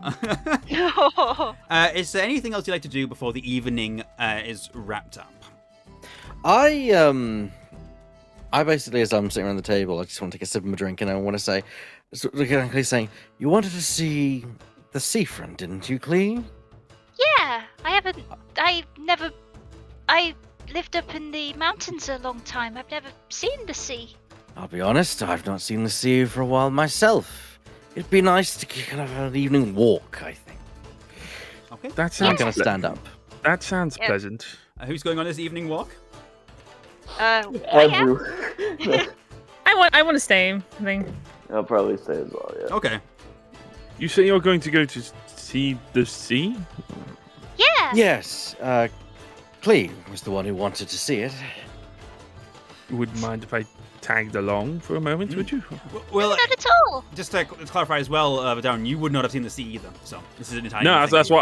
that's why I'm sort of like I'm just sort of understating Yeah. it, just sort of like just like Yeah. we wouldn't mind coming along. Yeah, come with us. Sweet.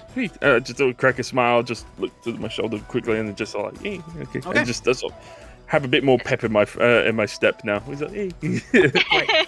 Oh, that's So you go on a walk in the Seawall District, which is where this tavern is located. The Seawall District is named as such because of the giant wall that kind of is along the sea, quite evidently. And you see like a few other taverns. It's getting kind of a bit later now. The sun's beginning to set, and it looks quite beautiful over the sea as the orange light hits it and like kind of sparkles. Anything we want to do, or just have a chat or something, and then go right ahead? I was just good.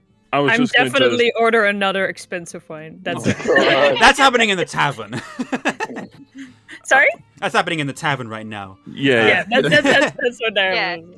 That's We just- I thought I'll just take a seat, just sort of like at the coast and just sort of like stare out, Mhm.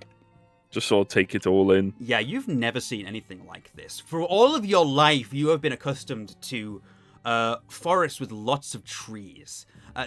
By contrast, this area is a lot flatter. There's a lot less trees. Maybe the occasional like palm tree. It's a little bit tropical. But like this There's big a lot more wide, stars. yeah, big wide sea. It's totally baffling. Just completely mind blowing. I'm just Yeah, sort can of doing like a back and forth shimmy with my head, just like assuming- as if I'm staring at something particular in front of me.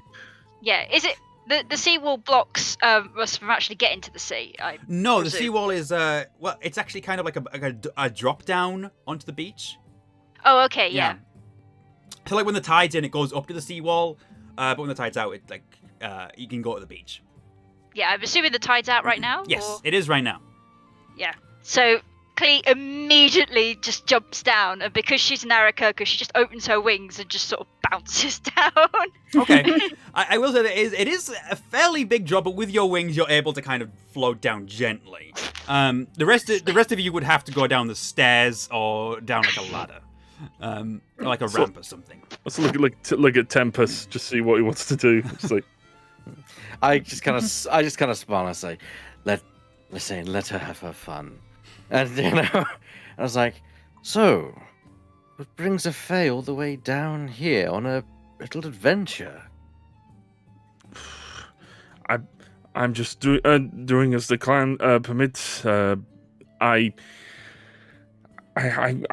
imagine doing this task and then just returning as soon as possible. Ah, so you were instructed to do this? Gladly so. I mean no offense. I just No, curious. that's fine. I just haven't seen things like this ever, really. Nah. My father used to say my ancestors came across the sea, but that was a long time ago. Well, long for me. Is this common for you? I shake my head. No, I live up in the mountains. Very similar to Clee, actually. Wow, we came down from the same kind of area. My eyes start sort of looking above Ebak's head at this point. So I'm just like, no, not now. And just watching, just go along his shoulder for a bit. It's like, what do you? So what do you? Then I just sort of shake my head. It's like, Tempest, make a perception check. Okay, all right. I know what this means. Yeah, I also want to throw something into the bucket at some point, but not right now. Okay. Let these Perception two check, talk. right? Perception. Okay. Out of the corner of your eye, with an 18, out of the corner of your eye, you can swear you saw something moving, but you don't know what it was. Something bizarre. There's something a little bit strange with Vidarin. They don't actually know. They don't actually know my name at this point. No one's asked. Oh, fair enough. Yeah. Then again, I'm pause. technically going to have a name. It's just sort of what I've been given. So yeah. Perfect opportunity. As I pause, say, I didn't get your name. Good way to do it. Oh, we only tend to trade in names when dealing with outsiders. But I guess I just sort of think back and say, Vidarin. Vidarin. was there Vidarin something- Sky Gift. I can say, Vidarin, was there something around near me? I get the What? feeling there was something around me. No, not at all. Just sorry, I get distracted sometimes. Just my mind wanders. You can make a deception versus insight if you want to. Okay, I will make an insight check against your deception. Weird. Okay. Oh bloody hell! Oh lord! Oh god! Meanwhile, Clee's just having Wow. fun. Okay. Yeah. So that was a 2 on deception for Vidarin and a 21 for insight on Tempest. Tempest, you kind of know that he is not telling the truth here. That there's maybe something he's hiding. I kind of put my hand on. Is there like a waist high? Imagine there's like a waist high kind of wall, that kind of rail or something like that. Yeah, like a little rail. See, Darren, if we're to go on this adventure, we'll be covering each other, keeping each other's back, keeping each other safe. Trust goes a long way in that kind of things. I trust you. I have no reason to distrust you. Everything is fine. So why are you keeping things from me? Sometimes I see things and sometimes they manifest, nothing harmful. It's just, something a bit more playful, I should say. Nothing you would need to worry about. I nod and say, I appreciate your honesty. Can I do some? Just as a continuation of your insight, you know that part is the truth. Fantastic, thank you. The intentions are definitely pure in yes. what I'm saying. It's just like Clee, Before Yeah, before you okay. interrupt, Claire, I want to have like a bit of moment of like I just looked at him and say, I'm on adventure seeking a bit of fun and glory before I die. My time is numbered. You've trusted me, I trust you. Do you? I'm starting to wonder if it means that his time is coming or something. Just like, is this one of your last adventures or? I shrug. I don't know. Could be the last. Depends on how long it lasts.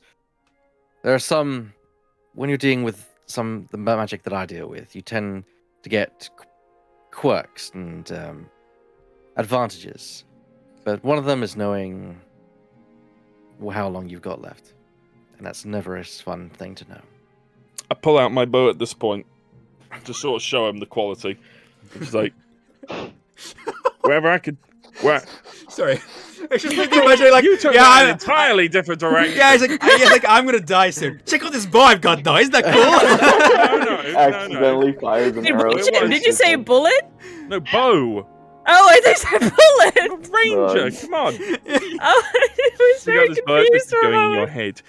Yeah, No. Percy. Pull out my like- bullet. I love how these two are having such like a deep conversation. Meanwhile, I am like Everyone's just like, mucking about in the sea. God You're damn literally, Clee's just a bird in a bird bed. Well, she's about. I am planning to do something in a minute that might change Yes, we'll the mood. we'll But get to that. yeah. Wade, let's do. what was your? I sort of pulled it out, just like, for as long as I'm holding on to this, let's not make that day come any sooner, eh? And I just nod and just look out into, onto the sea. Do we just sunset. Do we just hear the splishy And they splashing? Yes. You look Well, over. you hear the Of a bird splishy in the- splashes, and then something happens because Cleese becomes overexcited that sparks start to come from her talons. Okay. And Oh. flashes of fire start to ignite around her.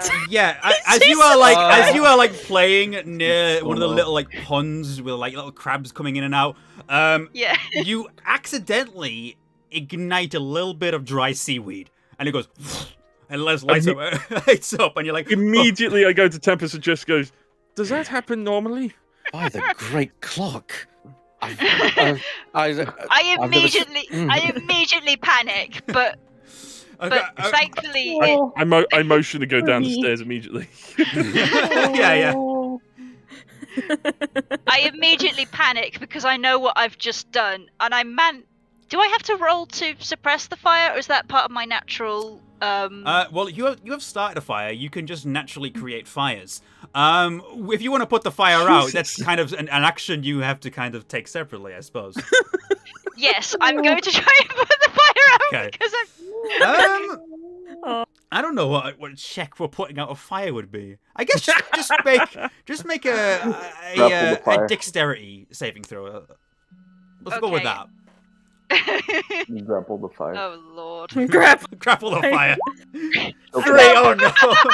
Oh, no. You stamp on it and stamp on it. Oh, that's a natural 1 as well, isn't it? Oh my! Oh god! You stamp on it and stamp on it, stamp on it, but you accidentally kick it forward, and a larger patch of seaweed now ignites, making the fire even bigger. I run down immediately. Yeah, I am in quick pursuit. I am fucked up. They both try and they both get natural ones. Oh goodness. I will say, luckily it doesn't last too long, but you get a couple of stares of people like, and I think some of them are like, "What? Why are those hooligans lighting fires on the beach?" Oh my god! My instant reaction is to go over to Clean, like, "Are you okay?" Clee is horrified, and she actually flinches away from Tempest because she flinches away from Tempest and immediately goes, "Don't hurt me! Don't hurt me!" It's okay. It's okay. I imagine we put the fire out at this point. Yeah, I it kind of look- kind of peters out, and You- you're able to stamp it out. I use my Verda. large hand to sort of tap it out at this Yeah, point. you just use your hand. Poof, poof. kind of not really knowing how to deal with this. I kind of look up at Veteran for kind of like what do I do? You know. We just tend to Clee. Just. Are you okay now? Is this a regular occurrence or? Clee does not say anything for a couple of seconds, but she goes, "Yes, Just I don't know. Yeah. I don't know what's wrong with me." And with that, Oh we my will god. move back to the bar. Big Lad and Puka, what have you gotten up to? Big Lad is Dare I most imagine? likely whatever. I'm assuming Puka's gonna say some like crazy shit. He's just like not enjoying it. He's just like, oh. I'm just I want to. Can I get over the woman again who got our drinks? Oh, In Rita? the background, in the background, you just see, oh, 80. I'm gonna ask her to bring one of those wines Yeah. Okay. to the half elf girl who was playing, and then Oh, say wow. that it was actually from Big Lad. Okay. Yeah, she. Oh, no. He does that. And then the Wing monk. the bartender takes this I got you, man. this cup of Kulvathi plum wine no. over to the half-elven woman in the floral dress, and then she like looks at the drink and then looks at Big Lad and smiles. Big Lad like he just like he notices and he just like blushes instantly and he's like, Oh. oh, She likes you. See? Hey, big lad. Yeah. Okay, let's do a little game. Are you? Can okay. you? How are you with counting to 10? I think I can do. You can do it. Yeah. Okay. Okay. So, on a scale of 1 to 10, so that's a number between. Wait. That's a number between 1 and 10. Okay. What do you think of the other people? So let's start with the bird lady. 10. She fluffy. She's very fluffy. She's so cute. She's just like, I want to like squish her and like, you know when something is really cute and you just want to like kill it, but then you're just like, but you're like, nah, I should probably not do it. You know? No, That's how I I feel. don't. You never want to kill something that's cute. No. Okay. On But today's anyway. episode of Puka Needs a Therapist. Jesus. Okay, how about the tall blue one? He. Between 1 and 10. Do you know the Mm, other number? Do you know the other ones between 1 and 10? Yes, but. I'm not stupid. I know. He okay. You okay? He's okay. Very curious. It's just because I'm bigger, isn't it? Yeah, it is 100% because he's bigger. Yeah. It is 100% because he's bigger. Feeling a bit self-conscious. How, Yeah, how, yeah, 100%. can I just sidebar just ask, how tall is your character? He's like 6'8", I believe. He's 2 okay. meters 3 centimeters. Okay. It's like 5-inch difference, I think, or something. Because my character's actually tall, like rather short for his species is the thing. So I know. Rub it in. Rub it in. No. It's just like I would have like you don't want to really be taller in a group of like like I could have been monstrous. Oh yeah, Could for be- sure. Giant bruise on my head just going through doorways. I Now- didn't fancy that. As the evening kind of begins to wind down a little bit, you notice a lot of the patrons go up to their rooms or leave the tavern to go elsewhere, and it's starting to get a bit darker. And if you want to say, Tempest, Cleve, Vadaran, you may re-enter at this point as well. Oh, I did want to ask what do you like Oh, yeah, go. before they come into.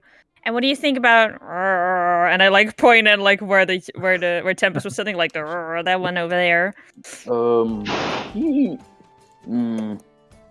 He okay. He seemed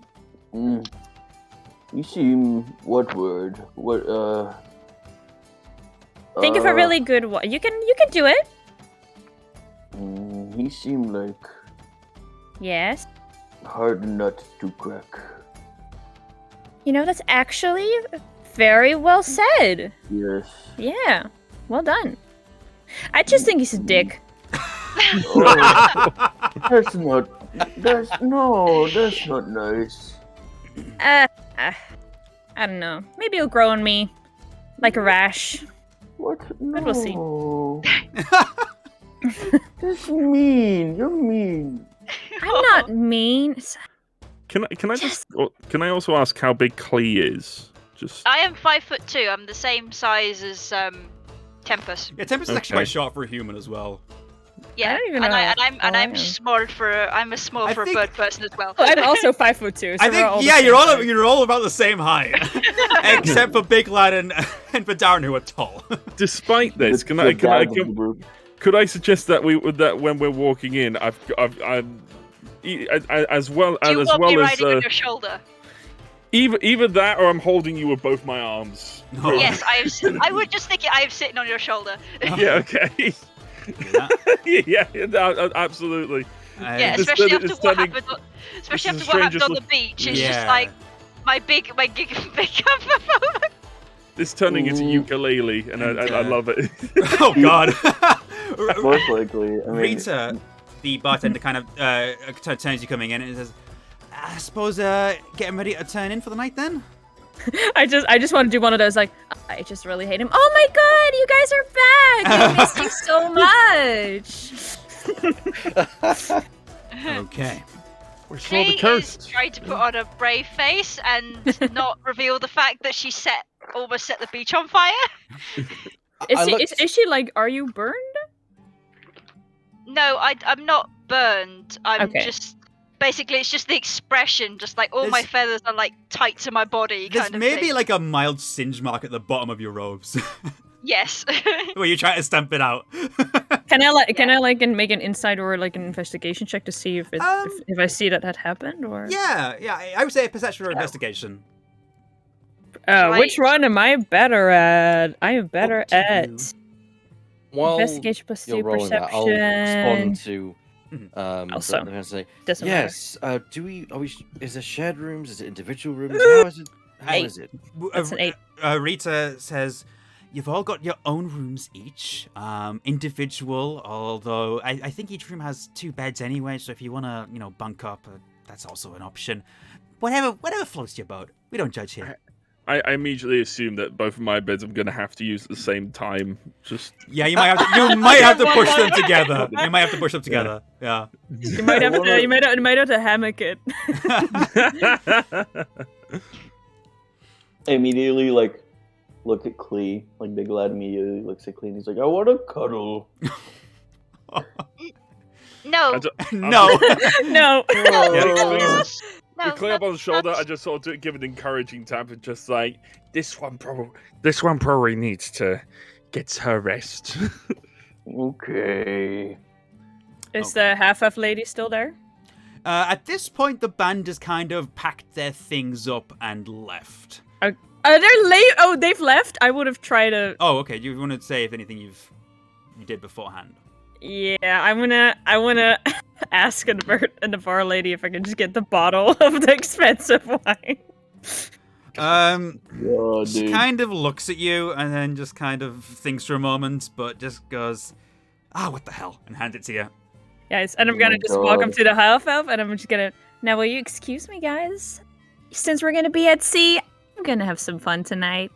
Oh my And she, God. And I'm gonna walk up to the half-elf. My Oh, eyebrows just Lord. raise. Just Yeah, like, she, elf lady is like, wow, thank you. But then the little halfling, they take it and they're like, this is gonna be great. And they just kind of dart off to kind of pour some cups of it. But they are thankful, so. Rude. I just gotta be like, yeah, Okay. Yep. That's what it. Yep, that's what it was for. Mhm. at that point, I'm walking over to Big Lag, still with Clee on my shoulder, just going. Is this normal for Big? Are you okay? I'm scared of her. Jeez. Sort of give an encouraging tap on the back. This will be a fun adventure, I'm sure. But get your bed rest. And with that, I am going to say. Wait, did you manage to make that roll, Puka, for Klee's bird mark? No, I had an 8. Connor, I was kind of like trying to, make her go to my room with me. Oh, okay. That is what I was trying to do. No dice. Yeah, that unfortunately didn't quite. Fuck! Haha, I got mean, him. I'm just gonna, and then I would just get the glass and just move up on my own. they're professionals, but they're willing to take like drinks and donations. Damn! Do you know how many people have tried to do that? I know. It's okay. She gets it a lot. I'll just get a glass and I'll just very Okay. much try not to look awkward and just Okay. move up. With the night wrapping up, you eventually, at one time or another, make your way to your beds, whichever room you decide to sleep in. And with that, I'm going to call a break. As you get 2 hours Like, in this room. Mm, Woo! Okay. nice. That is the sort of first half, I suppose, of the stream. How are we all doing? I love that. That was terrible. Just gonna. Yeah.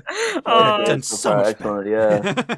I will say, Yeah. I think you're doing a tremendous job. Thank so you. far. Yes, Yeah. you You're are. doing so Oh, good. Yeah, thank really you. good. I'm kind of taking myself a little bit off guard with how I'm doing. Good job, small Matt Mercer. So, No! British Matt Mercer at your service. Oh, bloody. So yeah, we're going to take a short, maybe 10, 15-minute break. You can get like a drink and what have you. For those of you in the chat, I'm going to be here for a lot of that, just to kind of chat if you want to have a little chat or ask any questions. But once we are all back at the table, in roughly about 15 minutes from now, we will continue the story. All right. So I'm All right. gonna put this over onto full cam. Actually, I'm gonna make a drink for myself. I'm just gonna put it on. I'm gonna put it on stream break. Okay. And then Alright. Yee. I will be back, and then I will talk to chat. Be back. You can make mention of the Game Blast gubbins too. Yes. I will be right back as well. Yeah, same. True. Woo. In the jungle. I love the little antagonism we've got going on at first here, UK. What? Antagonism? Never. Never. Of course. No. Little me.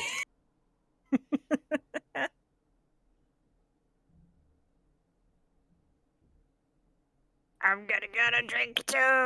Sure.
Welcome back. Okay, Howdy. I am back, and I have some. Welcome tea. back. Yeah. Yee. Whew. Wow. What an interesting experience so far. So far, Playing a 6-hour stream. It's probably going to be about 4 hours. Is what I'm going for. But 2 hours break, 2 hours. Even if we don't finish it, then we'll do it another time, basically. But not next week because that's Game Blast. Fair enough. Either way, we are making good progress actually. Oh, thank God. I'm glad we came to a really good stopping point at the 2-hour mark. So yes, and then of course you may well have guessed that there is indeed a combat encounter coming up, but we'll get to that. Yeah, I presume my setting the beach on fire probably didn't help. No, I like that. Wasn't in any of my notes anywhere that you might do that. But that was just off the cuff. A couple of things were off the cuff, and quite a few things were planned. Yeah. So. Yeah. Well, I figured I might as well throw that in because I know that's a quirk of hers. I was just like, I liked it. Yay!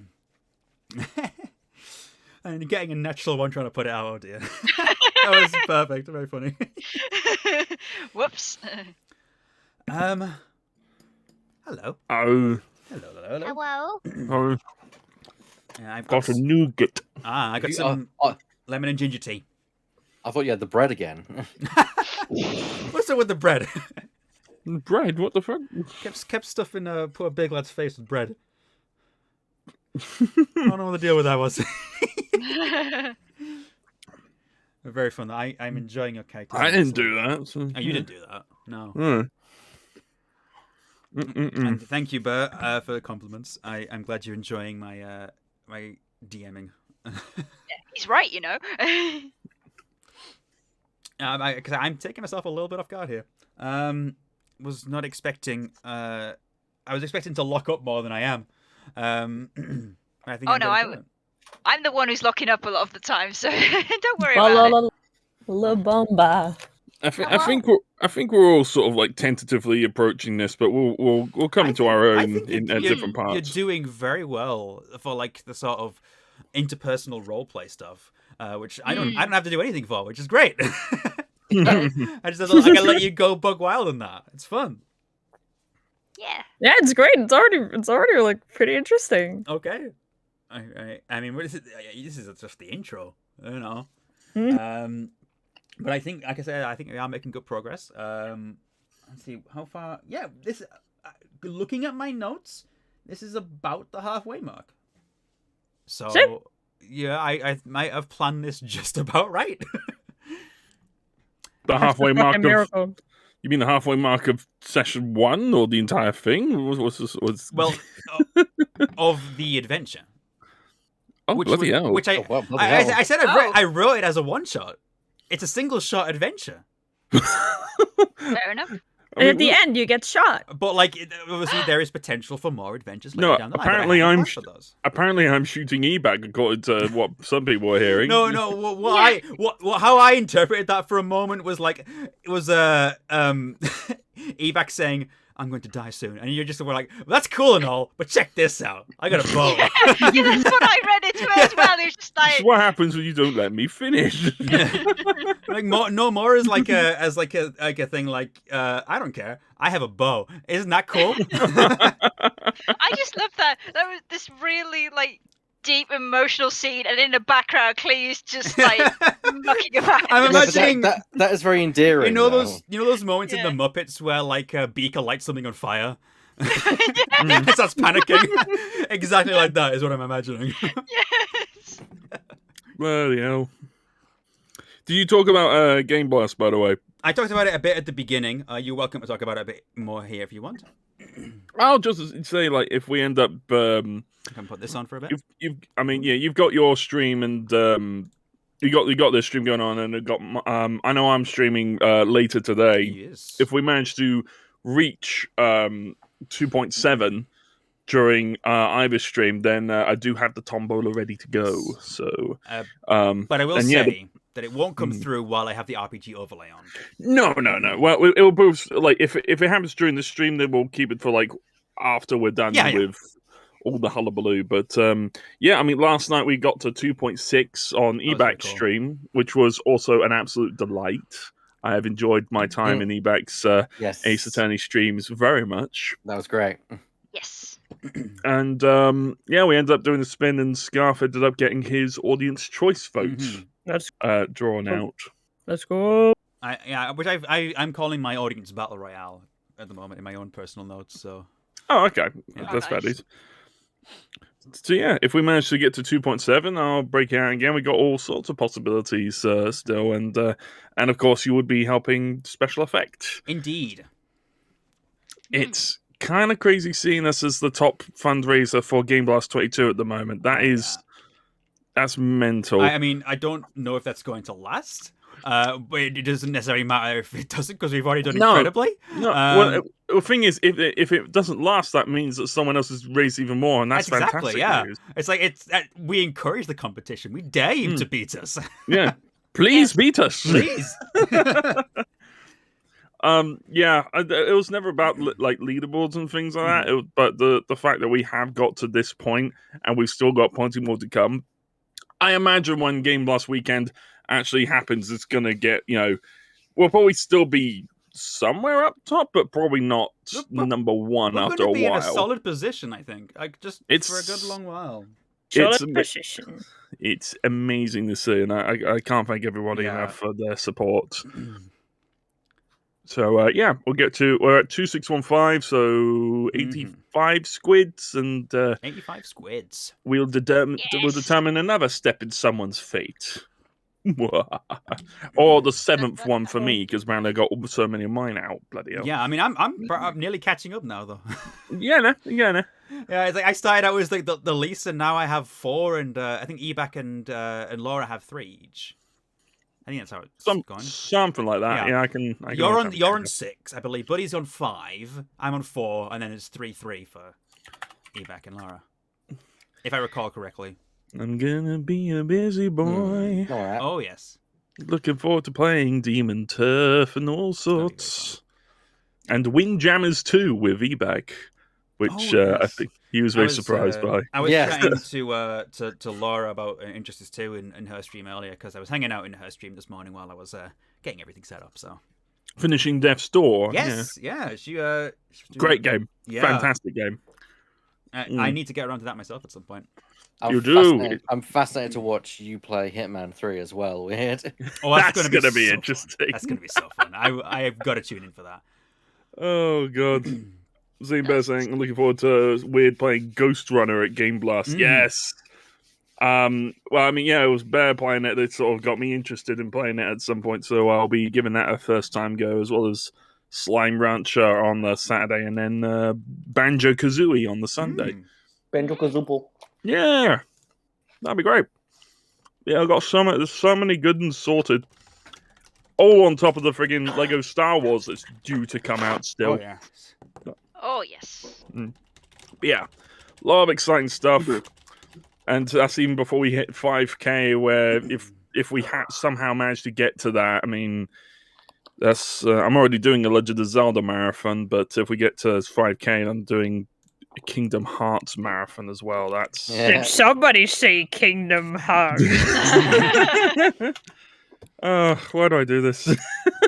We are just waiting on Itamar now, I believe. But it's not. I'm here. Oh, you are here?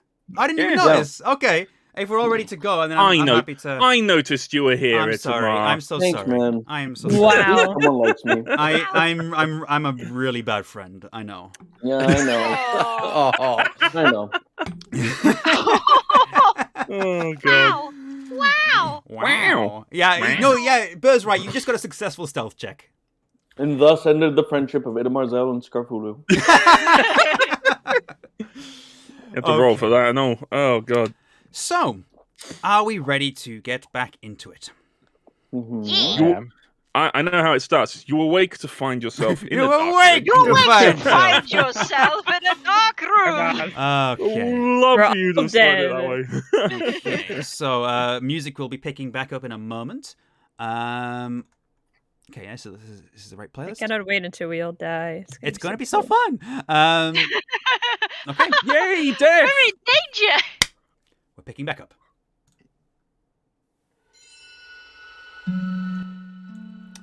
So, Oh, you awaken on in the morning at a very early time as you hear a very raucous rapping at each of your doors as Saltsbare kind of comes across each of your rooms and just... Oh, hold on, the music's probably not playing for you. yeah. There we go. Raps on each of your doors and just is like... It's time! And he just does that to every single door, basically. That he knows you're in. Because he did pay for the rooms. My door opens even though I'm still in bed. You didn't lock it because you don't have doors to lock in where you're from. Yeah. Well, no, it was. You do hear it opening, but okay. you don't see what opens. Okay, so he in that case, Saltsbare walks in. Did you awaken from the knocking of the door and? I'm so stirred. Like, Okay, he kind of like peers in and just goes, "It's time." Can I be janky? Janky? Yeah, can I be that he's about to knock and my door just opens? Yeah. He's about to like knock on the door and then like he just kind of stops and goes, "I like you," and he walks on. This guy, am I right? Yes. I'll just be like, 5 more minutes. No, I get up pretty. I get up. Okay. She gets up. Is at the rapping, and then she is rather surprised and pleased that she still has a room. Yeah, that you haven't lit it on fire. That's definitely an important thing. Yes. Big Okay. lad, what is a knock? Would that be? Would that be? What a knock is. Oh, but yeah, do you have any reaction to Salzburg knocking on your door, big lad? Just like most likely is just like the knock happens and it's like, oh! Okay, and he just kind of like just says, "Yep, it's time," and then Okay. and then once you're all pulled together and ready, he is downstairs with a group of people, and you kind of, well, I assume greet them at different points when you are pulled together. Yeah. Just for the sake of brevity, you see with him a group of 6 people. These are the crew of his ship. He introduces them as such, and he says that we will be sailing on my ship, which is called the Kraken's Grasp. We're meeting out in the docks very shortly and walking over, and we'll be setting off pretty much right away. Okay. Okay. Cool. Show us, old timer. I go. And he leads you out of the tavern, over to the docks, where Before we leave, Sure, can I sure, quickly sure. do something? Yes, of course. I just want to discreetly note something in the back of my spellbook. If anyone wants to try and look, I intentionally try and make sure no one sees what I'm actually doing. Okay. I respect his privacy. I would encourage you to roll a sleight of hand check on that then. And if you want to, if you want to kind of look, you can roll a perception check in opposition. Oh yeah, I'm definitely keeping an eye Yeah, on him. I'm nosy as fuck, so I'm gonna try. Fucking hell, I rolled so bad! I've Well, rolled I'm 3 not saying natural I see 20s shit. when I didn't have to fucking roll. I'm so mad! Like, I don't see shit. Don't suppose anybody else wants to do that as well, or No, I'm respecting it. 6! No, Yeah, I just glance in his direction, see nothing. respect I'm like, that. oh. In I which return case- the spellbook down to my belt. in which case nobody Okay. notices what you do. Cool. Yeah. I return the book to my belt as per normal. Great. Sneaky We had motherfucker. breakfast, right? Oh yeah, you've had breakfast. We're kind Oh, you- kind of wrapping this stuff up Okay. quickly. So as you've woken up, had your breakfast, met kind of seen the crew as they've been around the tavern. You make your way over to the docks, where you see the ship that you'll be sailing on parked up. It's a fairly standard ship. It has some dark blue sails without any insignia on them. Kind of get the impression that it's a little bit incognito. And the ship is pretty much loaded up and ready to go already, so Salzburg kind of just gestures you on board. Just sort of stay away from the boat just momentarily. Okay. A little bit. I'm just a little bit hesitant. He walks over and he says, "Never sailed before, have you?" I suppose you wouldn't have. I've never left land. Well, it's not as bad as it seems. The first time is always the most difficult. And he pats you on the shoulder and then just walks into the ship. Mm-hmm. I kind of look warily at it, but I still just keep going because, you know. Fair enough. I'm a little slower getting on, but I do eventually make my way on. Okay. Just a little nervous about being on the water. And Big Lad just kind of gets on. He's like, okay, it would work. Fair enough. We go. I'm the same. Although I've never been on a boat myself. Very excited. I my family came from across the sea, so clearly they must work. Big Lad gets on because he doesn't understand really what's happening. He doesn't understand the fact that he's going to be in a ship is going to be any different, and will probably regret the fact that he wasn't cautious. Yeah. Okay. I'll go with that. Can I take a look around the boat? Yeah, absolutely you can. It's not a huge boat. But there's like an upper deck. There's a lower deck where some like stuff is stored, and a small brig. Like some sleeping quarters with like hammocks and stuff. Also, there's also an office, like a cabin that Saltsbare has, which is his own like, sort of private cabin. You do not have access to that, but you could knock on the door and see if he wants to let you in. Is there a crow's nest? Yeah, we'll say there is. So I at the moment I'm just looking up at it, just thinking. There's a little bit of sort of netting to allow you to climb up to it. Just sort of looking at it, just like, oh, maybe. Okay, I just sort of try and go towards more where the rest of the group are for the moment. Yeah, Clee is staying on deck. She avoids any doors that are going to lead below deck. Okay. Fair enough. Climb into the crow's nest. Oh, you're climbing up. I'm gonna say, make an acrobatics check, but make it with advantage because it's not that difficult. Let's go, baby. Okay. So the boat's moving at this point, right? That's Hasn't died yet. I believe that's a okay. 15. 15. Yeah, you make it up into the crow's nest. And you can like Little monkey. And you can see across a little bit of like the sort of the seawall and that particular district. You can see all the different like sort of like shops and taverns in this area. It's quite a nice view actually. Making me want to play Sea of Thieves, you realise? Actually, same, and I've never played it. I'm just screaming out like, "Hey, look at me! You get I'm on top of the world!" You notice you get some stares from afar, and the rest of you will kind of notice that the crew are kind of rolling their eyes. They've seen people like this before. I'm looking up at the netting just as if something is climbing it, just steadily. Oh. Okay. Yeah, I just call out to Pika. It's not really a word. It's just more like a bird noise of glee kind of thing. I'll just say, "What? What? I can't hear you." Can you just Glee flaps her wings, but doesn't like take off because. I'll just do thumbs up. Cool. I look at Clee and I just go, how are you at flight? Very good. See? And she pushes off for a second to she goes up a bit and then just lands straight back down again. I just asked in case you wanted to launch at some point. Oh, a little sly smile, just all like Yeeter. Yeah. Please. Yeeter. Yes. Yeet. Yeah, yeet. Interesting. I just a friendly tap. Yeet the sorcerer. Okay. Any other things you want to do before the ship sets sail? Because it will be setting sail very shortly.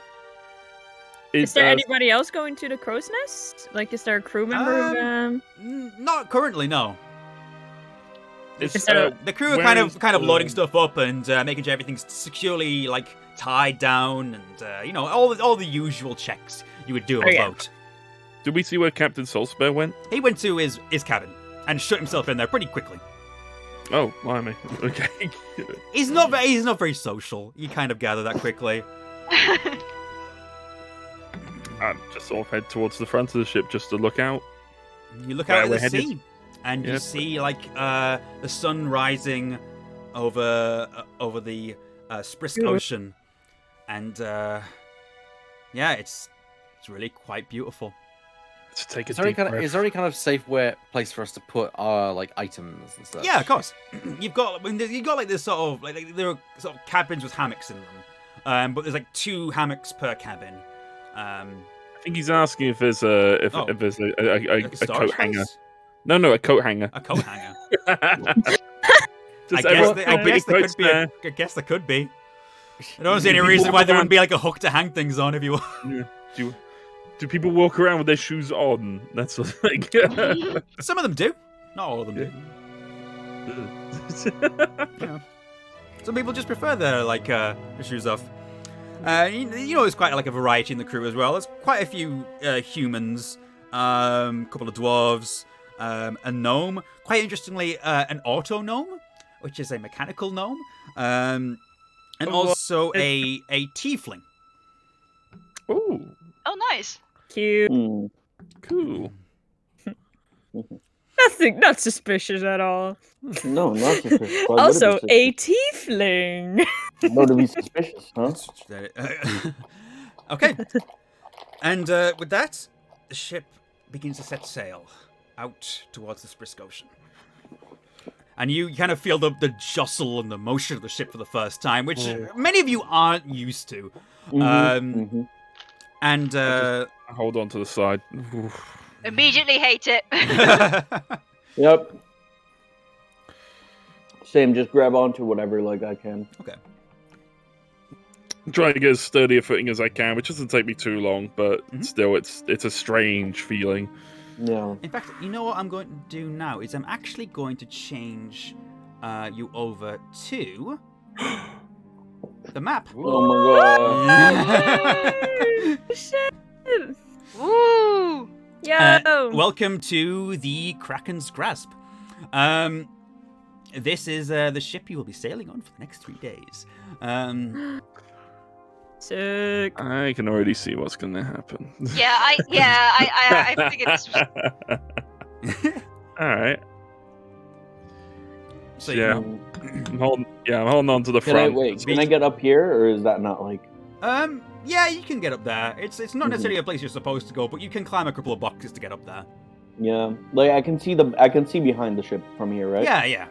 Mhm. You like look towards like the sort of gradually Looking- decreasing size of the city you've left from. Exactly. He's mostly doing this because he's like so fucking like, just. It's so weird to him that he's leaving land. Yeah. It's just not a concept he's really thought of. Mhm. There is not land. I can see the wheel for the ship. So someone's just steering here. So Okay. yeah. Okay. Is there I'm just anything? I'm just cleaning my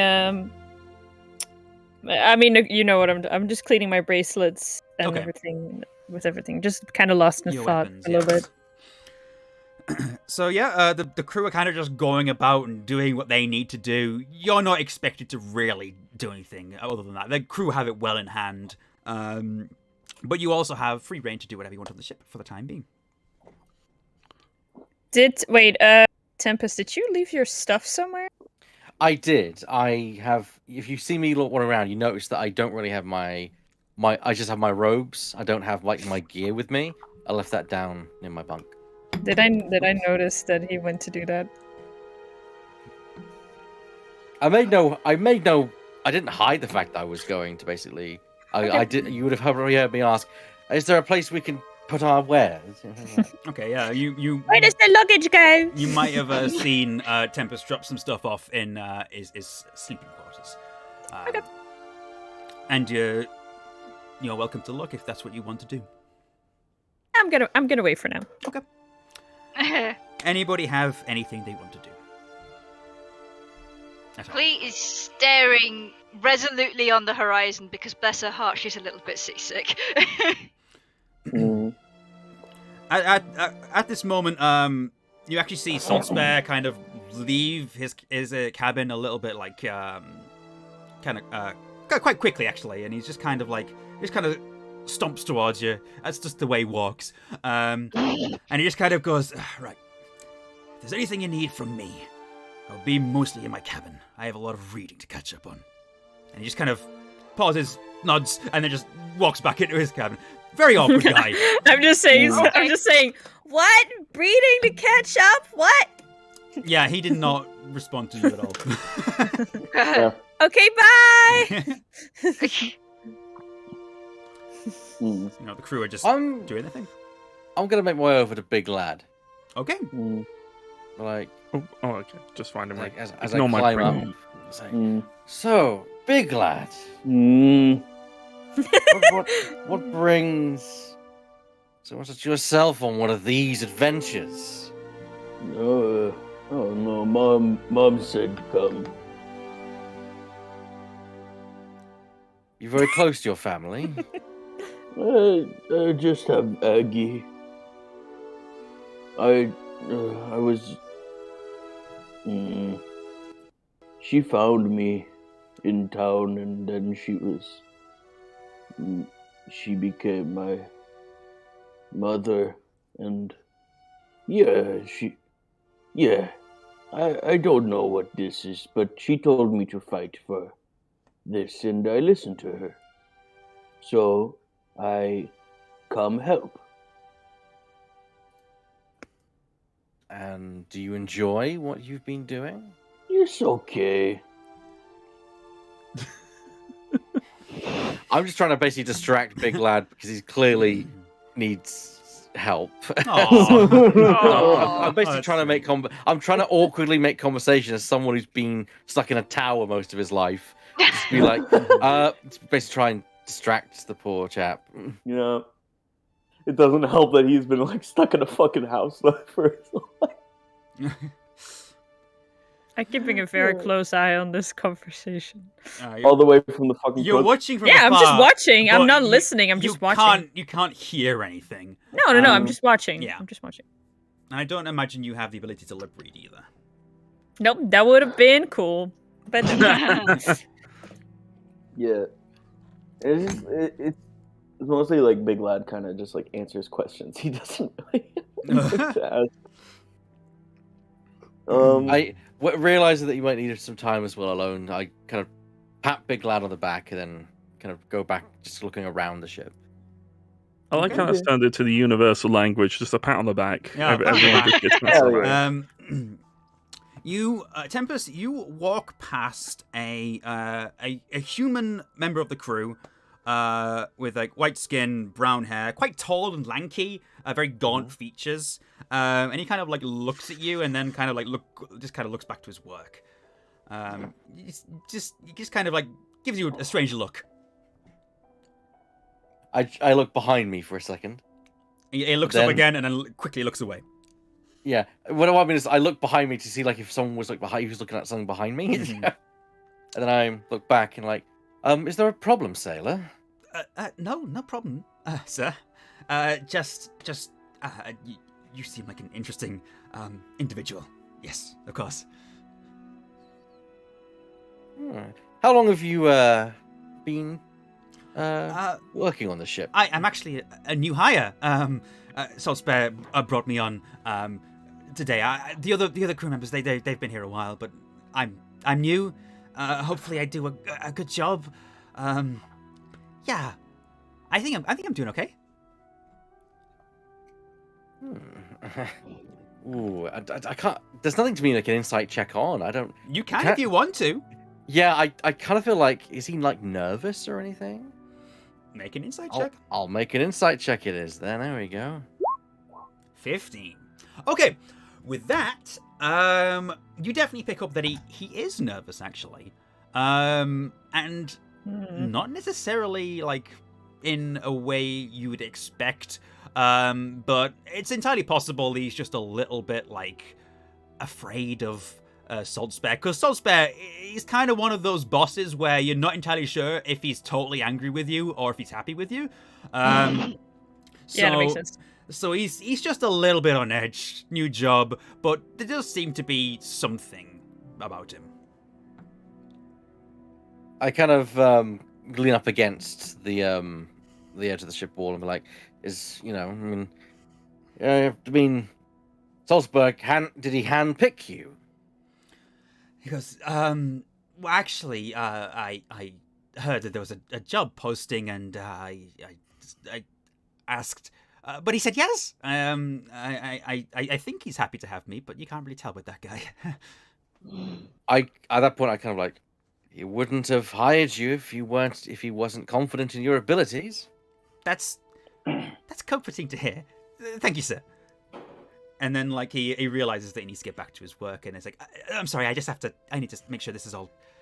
You understand? And he just goes off and does his thing. Would I have heard the conversation from my current location? If you've moved down, then yes. I'd moved down during, but I've stopped at where I am. So do you think I would have heard that? I would say you've picked it up. You're a ranger. You're better at picking up things as well anyway. And you're one of your favorite enemies is humans. So so yes, you would have heard that because you're quite attuned to picking up human speech. I sort of motioned. I motioned towards Tempest just to sort of talk by the edge, just briefly. I kind of frown as like in more curiosity, but like, and I kind of warn like, what's up? It's a lot of new recruits, don't you think? I mean, Salzburg said that he planned this expedition. It's no wonder. I mean, we technically are new recruits ourselves, technically speaking. True, but does that just make us expendable?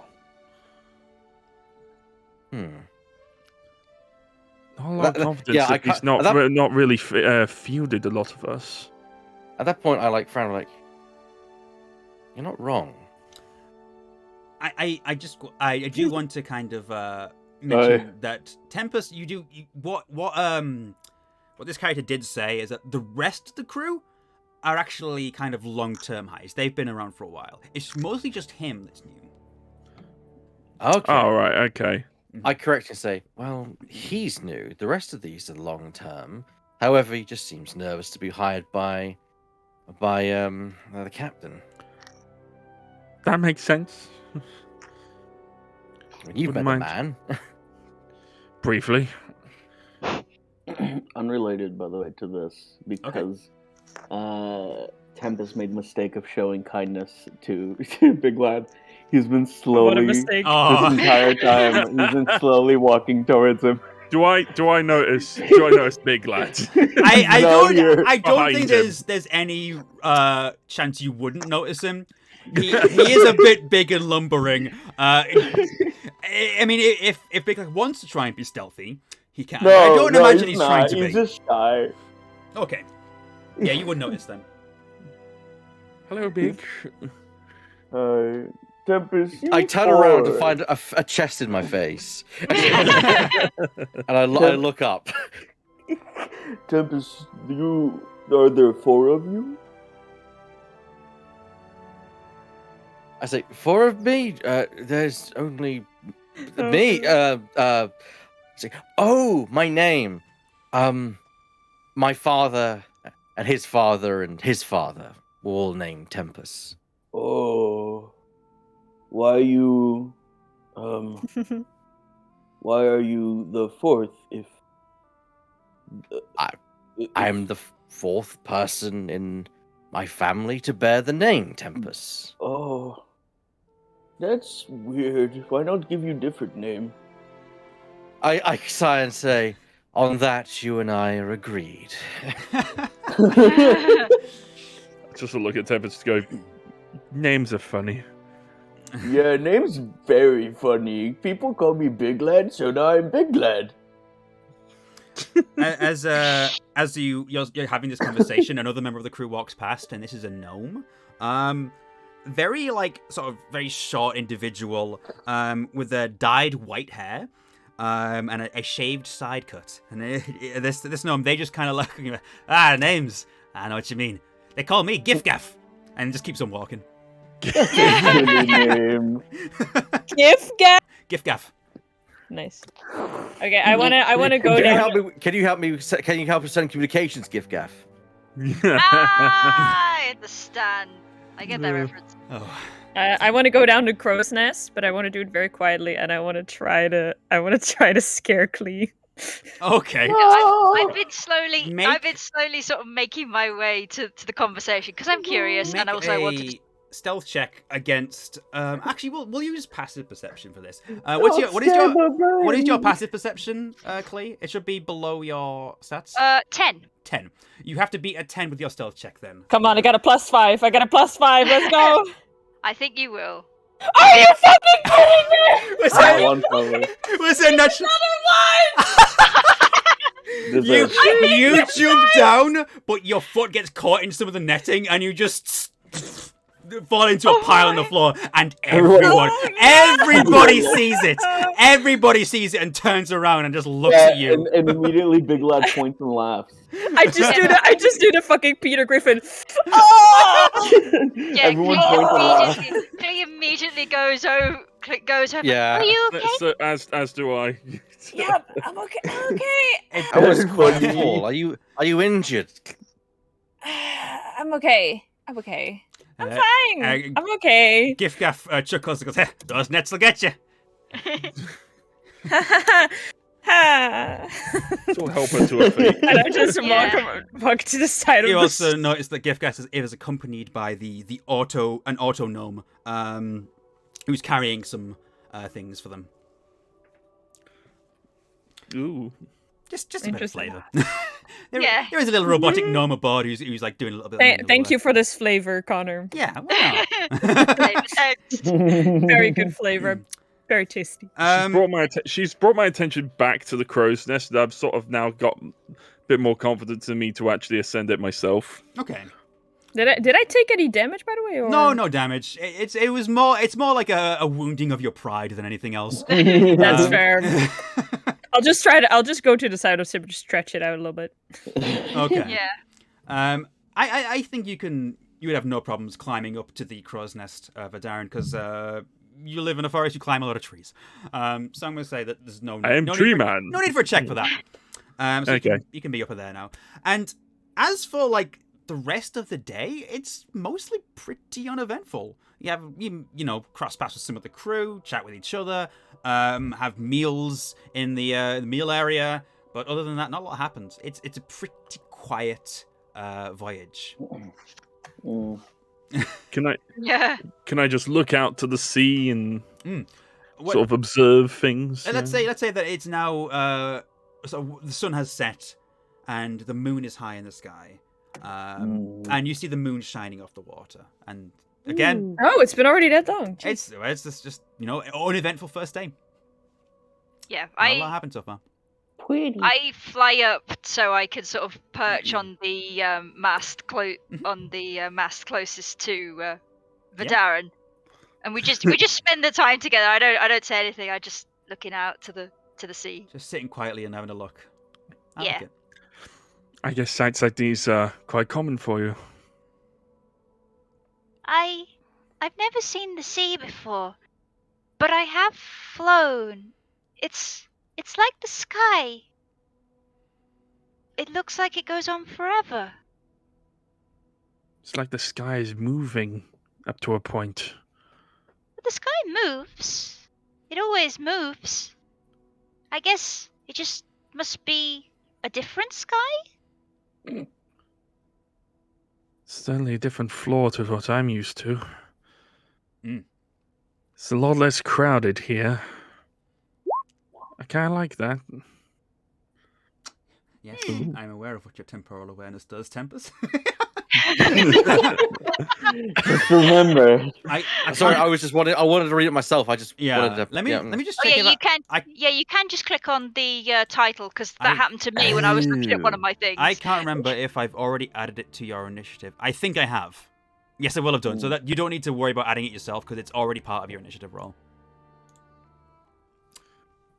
Whenever that time comes. Yeah. Anyone else want to do anything before this uneventful day wraps up? Just gonna write again at the back of my spellbook, which I kind of use. I use the back Mhm. as like a journal, but I don't keep it on me. I keep it back with my stuff down below deck. Okay. Talking Mm. about that, can I Mhm. can I try to make my way to where I think he's holding his stuff? Yes, you Oh can. my god. I want to do it. Can I stealth? I would say, yeah, roll a stealth check because we'll say you've gone below deck and you're now rolling Problematic. stealth. I'm gonna roll a 1. I swear to fucking god. Have you? You're below deck now, are you? I don't have. I'm below already deck below now. deck. Yeah, it's not that difficult to get below deck. It is. Oh, okay. No one Come would on, come question on. you going below deck, so Just a stealth Okay. check, right? just a stealth check. This will be to go to his room. Oh, 17. Okay. Very good. 17. Okay. So you kind of observe and you kind of notice which is the room that has what you recognize to be Tempest's kind of satchel of goods, like hung up on the wall. And you kind of look around, wait for people to kind of be busy, and you just dart in. And I assume close the door behind you. Yep. So now you're in Tempest's room, which is, I think, shared with another one of the crew members. And he's not there. He is not there currently. Okay. Go. I just want to rummage a little bit. Just want to see what he has. Okay. Connor, Yes. Connor, Mhm. is it shadowy? Is it dark in this room? It will be. Yes. I don't imagine there being any candles burning or anything. I like do that. have dark vision. I believe I do, right? Yes. Wait. You're a half elf. Yeah, so I you do have should. dark vision. So you should be able to see in there just fine. Aha! Can what I see appear elsewhere, so to speak, Connor? What If you do know you- what I mean. What are you saying? What are we going with here? The Feywild gift. I mean, I'm just Um, wondering if it's No, if I need to be I- in the presence. I Of imagine it would be within a very close proximity. So Okay, never probably mind. not. Yeah. So what you actually, you know what, Tempest, could you describe what you have in your bag, in your goods? Of course. In my bag, I just have a quill, a bottle of black ink. I've got the letter, which was passed to me, basically the invitation. I have a letter from the town, from my home place. Mhm. A small knife, and of course there's my spell book, and that's it. You'd also have your ingredients. I haven't read that. in And the your package. ingredients, yeah. I mean, you can check the spells you have prepared, and those will probably be the ingredients that you have. So you got stuff like your money on you. The money is always on my belt, but that stays with me. But yeah. Mhm. I'm just gonna skim through the letter of home, but There would also be the letter from Saltsbare, I imagine, as well. Yeah. So you can have a look at that if you want. yeah, And I can actually share that with you. Hold on. let's go. Um, baby! Let's Oh let god! me in players' journals. Do you get it? Imagine Alex feeling actually rather betrayed right now. There you go. Now it should now be in your handouts. Yes. It's Tempest. I'm just like closing the letter. I'm just like rolling my eyes. I'm just like, and I'm just putting this stuff back in. I will go Yeah. upstairs. Okay. Do you read like anything like it, the like back of the spell book where I was, you know? Did you read the spell If book at all? That's a good question. I'm going through everything. If I see anything interesting, I'll just. I I'll mean, probably look through the If spell. you I look will through, if you look say through the if- spell book, then Tempest can list off his spells. And yes, Big Lad. I will say, if it matters, that Big Lad did not take off his backpack, Okay. backpack, because he just like doesn't like enjoy putting his stuff away in places that he can't see them, Okay. That's fair. because he was kind of taught by Agatha to just kind of like keep Yeah. everything on him. Makes sense. Yeah. So Tempest, do you want to read off what spells you have? Oh. Yeah, of course. I have Thunderclap, Chromatic Orb, Shield, ironically Alarm, Expedient Retreat, Well, whoop, whoop, whoop. Vortex Warp, Augury, and in the back you'll notice that there's basically a grid that lists basically days left, and I've literally you see this crossed out days, and there's about probably about a couple of hundred left. Couple hundred left unmarked. Yeah, left unmarked. Yes, correct. Okay. Hmm. I'll Very put interesting. everything back and I'll go upstairs again. Okay then. And if anyone else has, Stealthily. don't know if anyone else has anything to add, but I think we can move on to the second day if everyone's ready for that. Yeah, I just think I think me and Clay are just sort of making merry. Right. So Yeah. you all kind of make your way back. Let me put this back up. We all make your way to your rooms during the night and go to sleep in the hammocks, which aren't necessarily the most comfortable things, especially for those of you not used to hammocks. Some of them sometimes it's a bit of a moment to get into, but eventually you do get some rest. But it may take a bit of practice to get used to this sort of sleeping. And again, you're up and about early. The crew are up and about early because they've got a lot to do. Particularly, Saltsbare it makes an appearance. He didn't actually see him a lot during the first day. He was cooped up in his cabin like all day. And he kind of like once you're all gathered up again, like above deck, he comes up and he says, "I've just had a little bit of. I need to be called away for a moment, and yes, I can do that. I have a teleportation circle in my cabin that I will be using to travel back to my place of work. It will only be for perhaps a few hours at most. But should you need me, I won't be long. I don't imagine things will be too much trouble. Make sure you don't get into any trouble." And Is he being suspicious? I mean, he's being a little bit dicey. Like, Can I do an insight check? Yeah, sure. Yeah, same here, please. Sure, go for it. I will also. Oh, go for I'm this. rolling so shit, and my stats are so good. Oh, 7. Big Lad would probably not think that there is 20. something to it. Ooh, Okay. not natural, but it is. Yeah. it's It still is 20. a dirty 20, as they say. Dirty 20. That's what it's called. That's what it's called. 11. Anyone else want to do one? Or... I have a 7. he I probably suck. I mean, I Big could Lad wouldn't try. know. It's only if you want to. You're welcome to not. If you... It wouldn't make sense for Big Lad to do it. That's okay. 17. Okay. So, for Darren and Clee, you do kind of notice that while he is being truthful, he has been called away for work reasons. There is definitely something in his voice that says that he may be keeping things from you. He plays a lot close to his chest, and it becomes very obvious in this moment. Mm-hmm. We're all gonna And die. Clee goes, Why? What do you mean, why? Well, if the you're the captain of the ship, right? What happens if something were to attack us? I have faith that you will sort it out yourselves. He just kind of brushes it off, like, what do you think? Yep, sure. I'm convinced. Sure. And he kind of like just goes, if you need to know what it's about, you may recall that I mentioned a 6th person who could have been on this journey. There's something suspicious about that they didn't turn up. I'm just going to investigate that, and it's something that was brought to my attention. I hope you understand.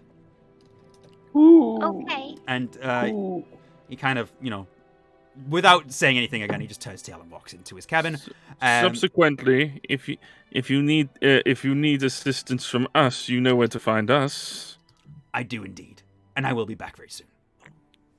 And he goes into his cabin, and Bye, Cappy. I look back at Clea, just like, what's that all about? I don't like this.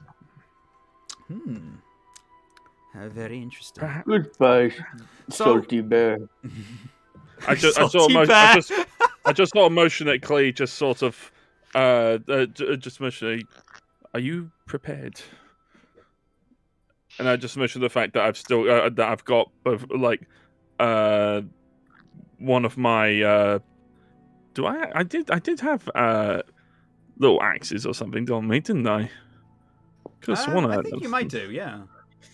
Yeah, it's strange. It's not noted in my item list for that. Oh no, yeah, I got hand. Yeah, I have 2 hand axes. Oh yes, okay. On my personage, but just not noted in the item name list, whatever that is. So Oh, okay. in the weight. But yeah, I just mentioned that I still actually have that on my person. Just like, are you similarly equipped? Clee sort of like gestures to her quarterstaff, which I guess has been strapped like mostly over her back most of the time, and she just, As best as I can be, but as you've seen, I've only got fire, and we're on a boat. Well, remain vigilant.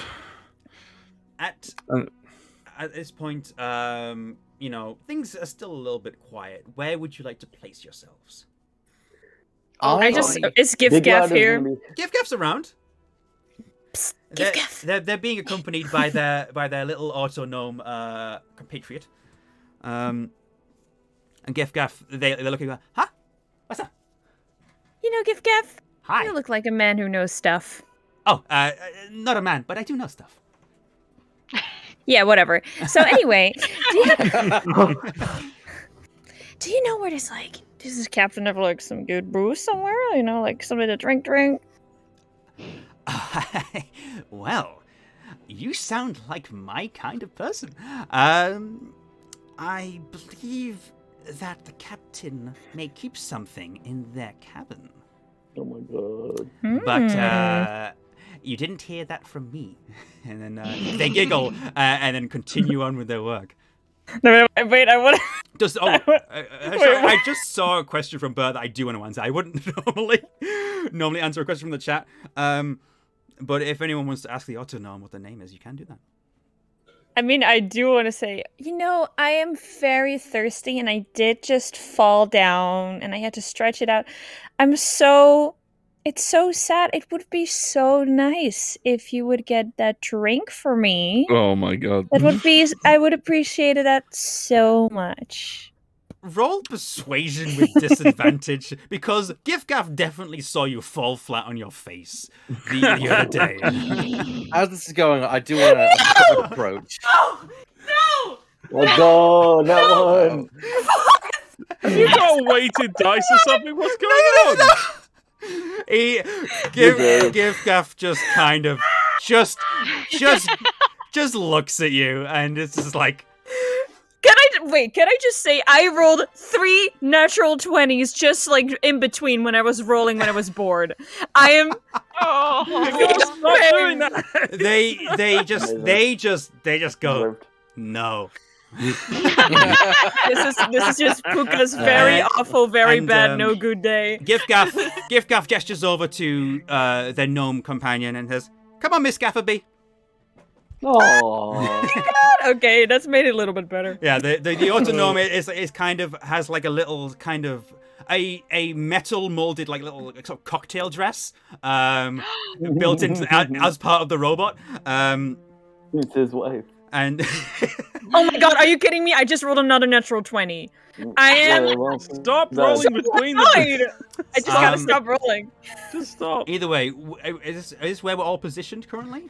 Yeah, wait, and wait. in this time, I would like to say that Big Lad is doing a very stupid thing and trying to get onto the bit here of the ship. Right, I'm gonna stand here because I have a You hear a male voice behind you, and you go, "Hey! What you doing? What are you doing? It's fun. I don't want you to fall off.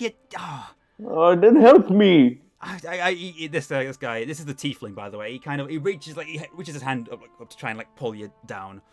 Oh, What kind of tiefling is it? The tiefling actually has kind of sort of a peach white skin. Oh, please. They're almost you wouldn't necessarily be able to tell that this is a tiefling at an immediate glance, but you do kind of notice some very small horns atop the head. And a tail.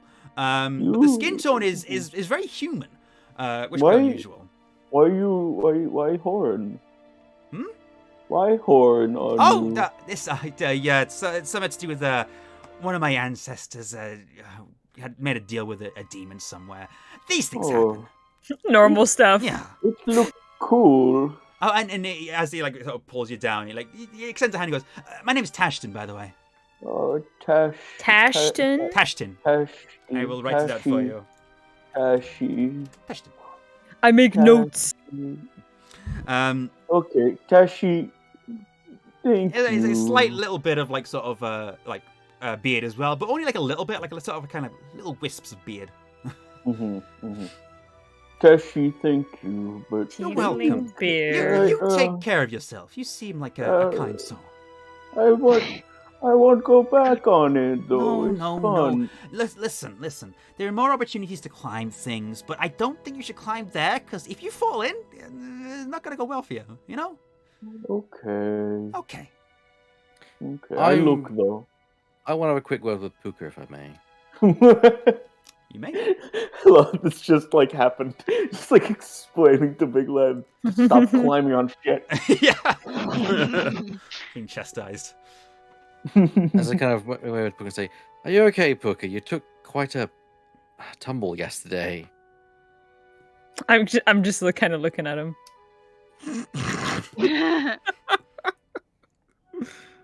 Okay. I'm not saying anything. Okay, I'm just making sure that you're all right. I'm fine, thanks. Just very, very big smile of just. So you're having this conversation. The other three, I would like you to make a perception check. Oh no! I was gonna say I was doing Where? careful About observation of the today? sea and Okay. things like that. In which case, if that's what you're doing, you have advantage. Oh, sweet. Okay. Don't roll a 1 Fuck! like me. I see shit. Yep. Okay, Literal 18. It's part of my sort of my And, my usual, I suppose, day job of actually sort of acting as a ranger for Yeah. my who I'm with. Big lad? I'll do it. I'll do it, but I wanted to like ask if because okay, wait, we'll do this and then we'll see. Okay. Should I roll normally or should I? What do you think? Just roll normal. Yeah. All right. Cool. Oh, come on, work already. There you go. Oh well. So yeah, the At only least it isn't a nat one like Shit. one of us. You were fully You see engrossed in the exactly- conversation. something you wanted to ask? Yeah, I was gonna because the thing is about Big Lad, he's probably bored out of his mind. He like, Oh no! Can he try and help the crewmates? Oh no! I'm just gonna say, just wait a moment. Okay. But Darren, Mm. you see something in the distance. Oh no! In fact, you see a couple things in the distance. And when you What, peer behind you, you see another couple things on the other side. And they're rapidly closing in. And you quickly notice that these are small skiffs. That are skiffs, little ships. That are kind Baby of chips. beginning to kind of close in It's- on either side of the boat. Was there a bell of some sort on the boat on this boat to be able to like have quick access There to? is. However, before you have a chance to even do anything, a harpoon hits the mast. Oh shit! And then another one hits the mast. And then another, and then another. And these harpoons have ropes attached to them. And in fact, I'm going to change the music. Is this Moana? Is this the coconut people? As these Oh, harpoons hit God. the mast, you get this really bad feeling. You're the only one who's noticed this so far. Everyone else is kind of engrossed in what they're doing. I And guess I Fitting. completely missed the fucking harpoons above my head. yeah. Well, as soon as they hit, you notice them. But here's the thing, and they're kind of coming out across like in a sort of like an X shape from the mast. And what At this point, I execute just a whistle to Yeah. every as loud as I can to Yeah. everyone. And at a speed which is really kind of scary, you see figures crawling along the ropes as they Oh shit! board the ship. And you end up seeing, first of all, hold on, where is it? Here's one. Oh god. Here's another one. Oh Uh, Is that a shit! Is- person? Is there pirates? They're pirates, baby! Pirates, baby! Yep. So 4 individuals, 2 of which seem a bit more dangerous than the others, jump onto the ship. And I would like you all, for the first time, to roll for initiative. Okay, I have Okay, put but- my green dice in Dice Duel now, so Okay. that's cocked. Oh shit! Sorry, I Let me need to just check select the mine. There we go. turn order. I am going to kill someone. Okay. You got a 1 again, I bet. Make sure you selected your thing before you roll There initiative. we By go. the way. Oh, Okay. I Well, already Don't worry. What do you mean? Don't worry about it if you haven't. Are you able to add it manually? I am or- able to edit manually. Yes. I will. Okay, cool. So I Oh, don't want to okay. re-roll that. Just find Yeah, out I for the don't future? really eye that. Guys, I rolled a 1. Well, I re-rolled and I'm an 20. idiot. You rolled a so- 1. I rolled another 1. Another really? +3 on initiative, and Oh I have my a roll God. 1. Are you sure you're not My using So God, that's dude. 4. adventure? So that'd be a 4. That's a 4. Okay. She's not happy. Okay, I'm okay. Actually, Go on, Clay, I'll okay. put in your 13 because that was what your first roll was. Okay, thank you. All right. Has everybody? Hold Oh, on. bloody hell. Yeah, I got a 17. 17. Great. Let me Yeah. add that to it. And then Tempest with a 22. Yeah, dang. Our Yeah. wizard goes first. And The the wizard who has no goes gear last. goes first. Yes, we don't know yet. I haven't rolled for the other ones. Give me a second. Oh, I'm I'm excited. glad I kept my stuff our on wizard me. goes first in our party. Is Okay, like- Yeah, so God, there thank are 4 pirates. I'm going to roll. I have 40 20s. Great. Let's go. Okay. That's about. That's pretty middling for all of them. Mm-hmm. So I'm gonna do this clockwise. You have. Oh God, hold on. You have a 9. What's your dexterity, Clay? My dexterity is 14. Okay, so you will go before this pirate. Nice. Oh, there we go. Hold on. There we are. Let me just extend this because it's. There we are. We're doing 5 feet per square, right? Yes, Yeah. Okay. that is correct. Then this one will be rolled an 11. Yeah. The music. And I love it. Wait, which game is this? This is from Pillars of Eternity. Pillars of Eternity. Yeah. 13. Ba-da-da-da. And a turn and a 14. So you do have, quite good pickings for going first. I can't Okay. fucking believe this. Jesus. Right. The reason I am a monk is so that I'm first in initiative usually. This is God. Tempest, you are up first. Darren, you are following that, so be prepared. Alright, Oh, well, Jesus. if I'm going first, I have no gear on me, effectively. Let's just say for the sake of brevity that you put on your gear this morning. Okay, fair enough then. Fair enough. Okay, so I've got my gear. Well, I guess I'm gonna draw my quarterstaff. The question is, do I make an attack or do I? I can tell you everything is that- you can do in a turn if you want to. Please do, yes. I'll get out my DM screen. I was going to have it on my desk, but I realized it was blocking everything on my desk, so I kind of didn't do that. Okay, so during a turn, what you can do is you can attack. These are actions. Attack, cast a spell, dash, which means you move twice. Disengage, which is if you're in within 5 feet of an enemy, you need to disengage before you leave, otherwise you get an attack of opportunity. You can dodge, help, hide, ready, search, use a magic item, use an object, or use a special ability. But most of what you'll be doing during combat is attacking, casting spells, disengaging, that sort of thing. Okay.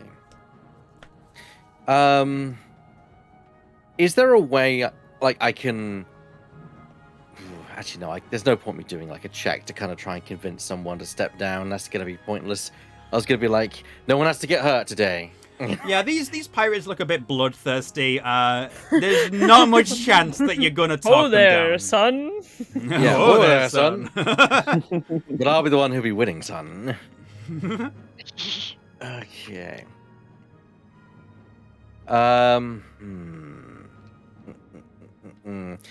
How far's 100 feet from me right now? 100 feet is pretty much within everywhere. Within everywhere. Yeah, Every square is 5 feet. every square's 5 feet. So you got. Ooh, how are you Whoa. measuring? Whoa. It's the. Yeah, Under the it's ruler. the Same it's thing. the It's the it's ruler the thing that under is, the Yeah. thing. Oh. So yeah, it's I'm about like, 60 feet to there. In that case, I'm gonna make a chromatic orb attack. Excellent. Mark off that spell. And what spell slot is that? Slot 4? What level? Sorry, spell level. Oh, yeah. I forget how to do this arrow thing. Yeah, I forget how to do that. This whole thing It's works. yeah, it's on the there's like a ruler button beneath the magnifying glass. Yeah, it's under the magnifying Oh glass. right, okay. There we go. Okay. Because you've never got mind. first level spells and second level spells. My gosh, she looking everywhere. Look at yeah, her I go. think Hold on. that's a first level spell. First level spell. Okay. Is it under the? It's under the first level. Yeah, it's first. Yeah. Says it's first. Okay. So how many of those do you have? Is it 4? 4. 4. So we'll mark one of them off. And you can put the chromatic orb in the chat if you can, like the little speech bubble. Sure. Just to kind of get a quick look at it. Okay. So, range is 90 feet. It requires a diamond worth at least 50 gold pieces, but you have those in your ingredients. You hurl a 4-inch diameter sphere of energy at a creature you can see within range. Okay.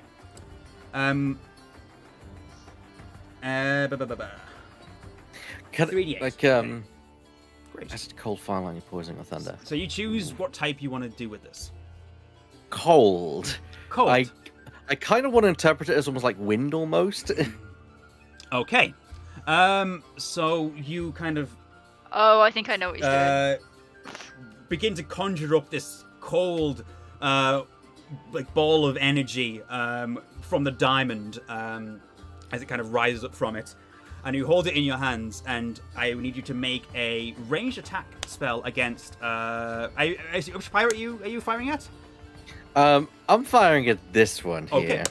Okay. Hey Tempest, you want to go bowling?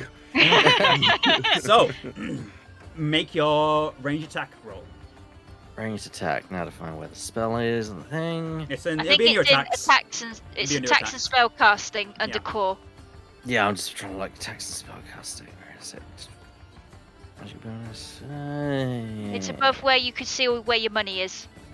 Yes, that's where all your attacks are, and you can click on the ranged spell attack. I think it's called, and it should. Yeah. It'll Ah, there we roll go. for you. Yeah. Oh, we're on. There you go. 15. That is a hit. So you Nice. hurl this cold ball, and it impacts the pirate right in the chest. I'd like you to roll 3d8. 3d8. Yes. That is 8 points of damage. Okay. Actually, I'm just gonna hold on. Let me label these pirates because just so I know which one's which. This is gonna be red dot pirate. This is gonna Ruffian. be blue dot pirate. Great. Ruffian, Duffian, Luffian, and Derek. Some of them do have names. So red pirate has taken 8 points of damage. He is still alive. You're fucked. But that did hurt. He this chromatic ball of cold hits him in the chest, and he like locks up for a moment and like kind of like almost like he's about to double over, but he just shakes it off and like stands back up, looking at you quite angrily now. Oh boy. I'm in danger. Okay, and you also have the opportunity to move if you want, because you've only done an action so far. And you can move up to, I believe, 6 squares or 30 feet, which is the same thing.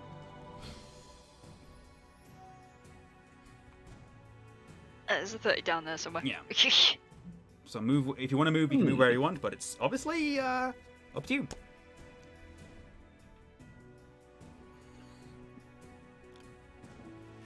Okay.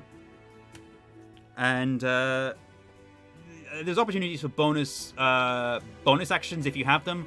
Do you have anything that could be used as a bonus action? I'm not aware of anything I could use as a bonus action. Okay.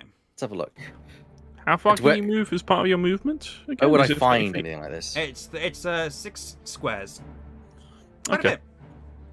Oh, actually, it tells you in the speed section. Yes. Yeah, okay. Ignore me. I can't see anything that I could use. No. Okay. Oh, Is actually, Expedia's Retreat. There is. That's another spell, isn't it? That is on a spell, but yeah, I'm not gonna. I don't think you need to. You can move far enough anyway. This is a pretty compact area. All right. In that case, we will move the turn order onward. It is now for Darren, with the big lad on deck, literally. Mhm. I have my I have my sights on this guy. Okay. I think. The blonde-haired pirate with an eye patch. Though I am aware of. Yes, you are aware. Yeah. Is doing a call like? Can I do a call out to Puka to sort of make her more aware of the immediate presence of an enemy, but do it in Elvish. That's a good question. Let me check something. Something to maybe give Nice. give her a boost to like evasion or something. Maybe not a boost to evasion particularly, but you could give her advantage on her next ability check or attack roll. Yeah, I'll do that then.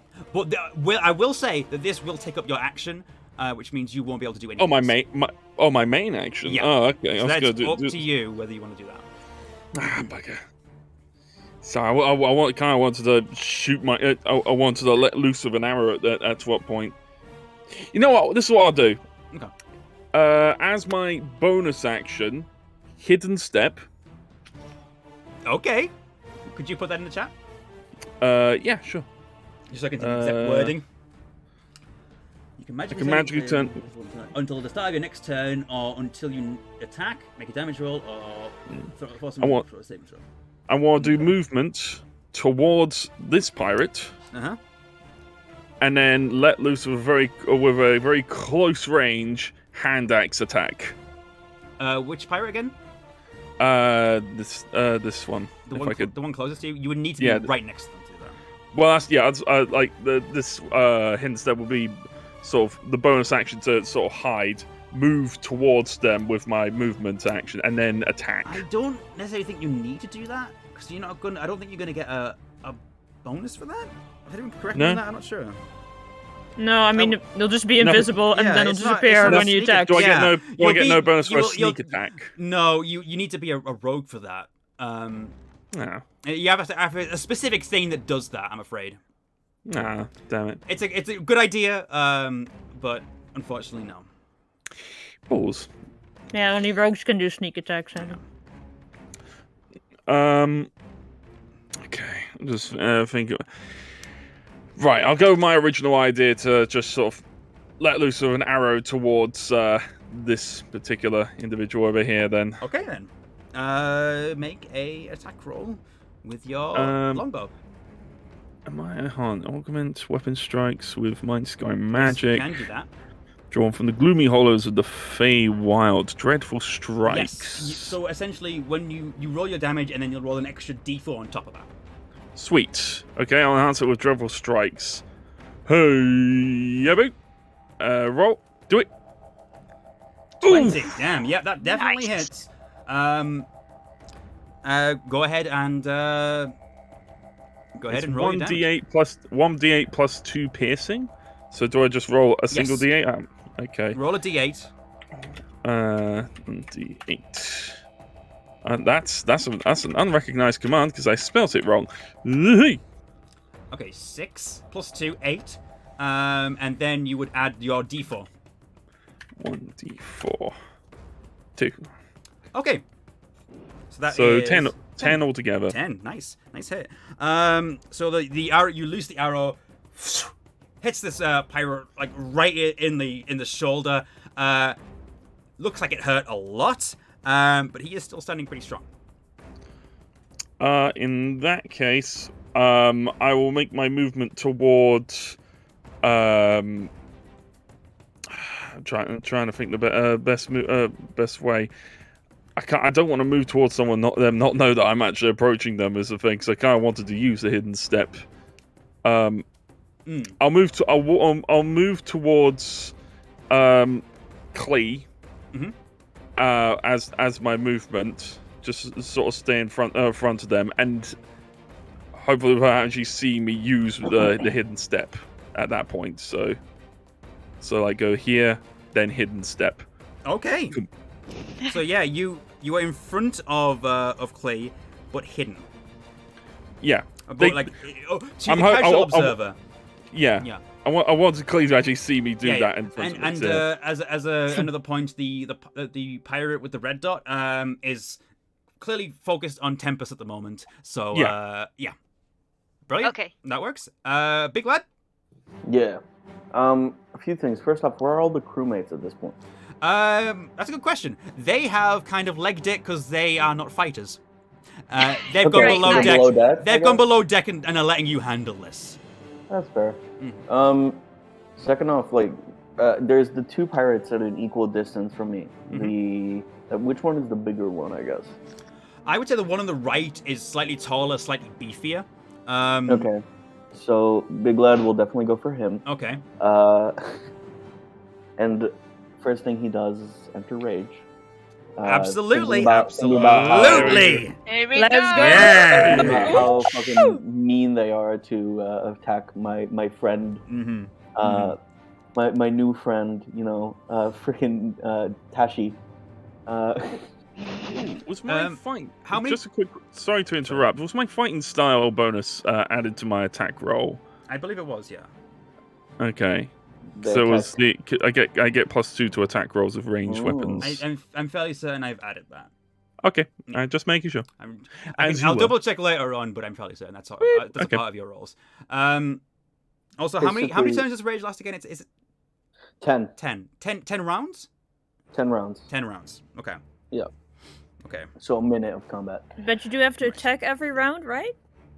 Yes, you do have to Yeah. attack something every round, or how it goes. And That's fair. I can put my scarf on eBack if you want me to. Yeah. Branding. go. Branding. First thing is, he goes to the big guy. Okay.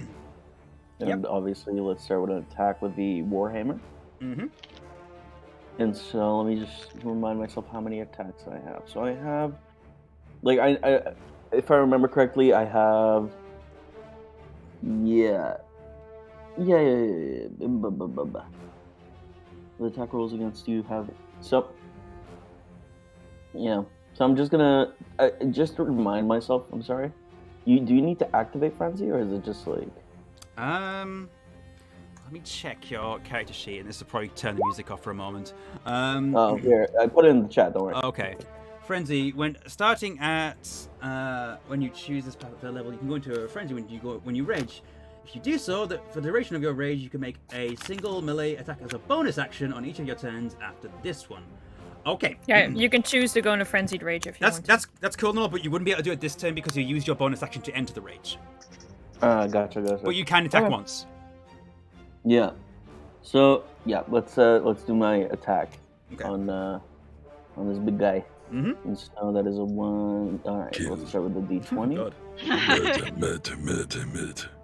Why? Meanwhile, So Glee's that's- sitting here 25. sweating. Woo! What was the actual roll on that?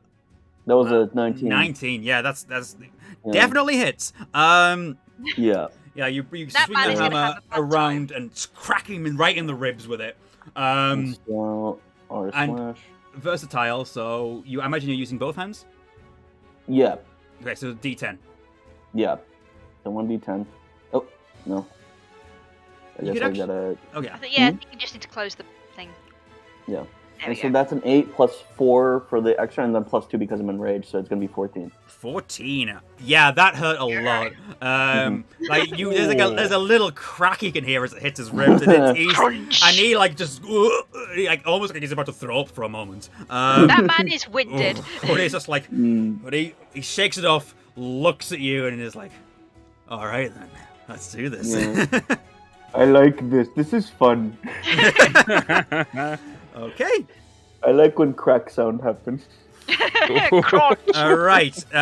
So yeah, that was your turn, and I imagine you are.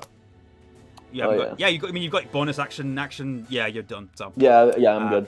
okay. So next up is it is the blue pirate, who is immediately next to Puka, I'm afraid. Hi.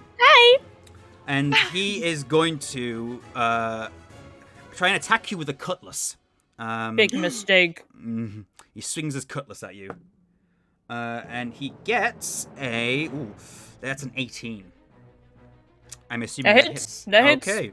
And he is going to roll... It's going to be a d6. So 5 points of damage. Okay. Okay. Ah, fuck. And that is all he is going to do.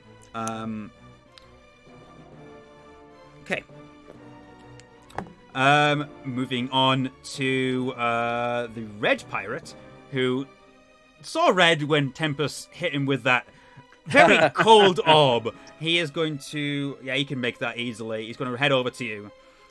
He is also going to attack you with a cutlass. But he gets a natural one. He is so blinded with anger that he just swings completely wide. Trips on his face.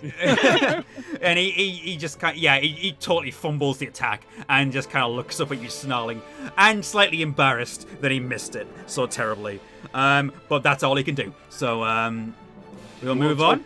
If you want to talk some sense of him, now would be the good time to do it. Yeah. We move on to the red bandana mustache pirate,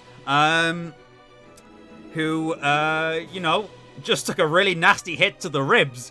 Yeah, his ribs have been turned into bone meal. From a raging dragon man. Yeah. And he's gonna have a go himself with that cutlass. Mm-hmm. He gets a 17. That hits. Okay, and he is also going to try and attack. That's going to be 7 points of damage. Okay, and then what type of damage? Slashing, I'm assuming? Slashing. So that's halved? It's Are we doing halved. 4 or 3? That'll be 3. Okay, so I'm at 29 now. Oh boy, you are going to crush him. Right. So let me just take 3. Okay. And that's again all he can do. That they have very limited actions. These pirates. I like to imagine Big Lad takes that hit and he looks down and he's like, Yeah, Klee for a moment is panicked, and then something seems to come over her, and she screeches. And now she's ready. Now she's ready for battle, kind of thing. You sort of see flames. Use me as a flicker into her. launch pad. Use me as a launch pad. I'm right in front of you. Remember? Yeah, but I'm a sorcerer. I can't do the punch. But I was thinking that. would it cost me a move to actually get onto his shoulders? I mean, it would be a movement. And Oh my God, they're you gonna can be fly chicken anyway, fighting. so it wouldn't make much difference. You can just fly on his shoulders. If Yeah, you want. Can I hop onto his shoulders and then cast a spell, or would that Sure. take? Why not? Let's go for it. Yes. Yeah. So yeah. I hop onto For Darren. Darren's shoulders and That's put my gotta be hands imposing. together to cast a firebolt. It's Fireball. like Galarian Articuno flying that's- without the need of wings.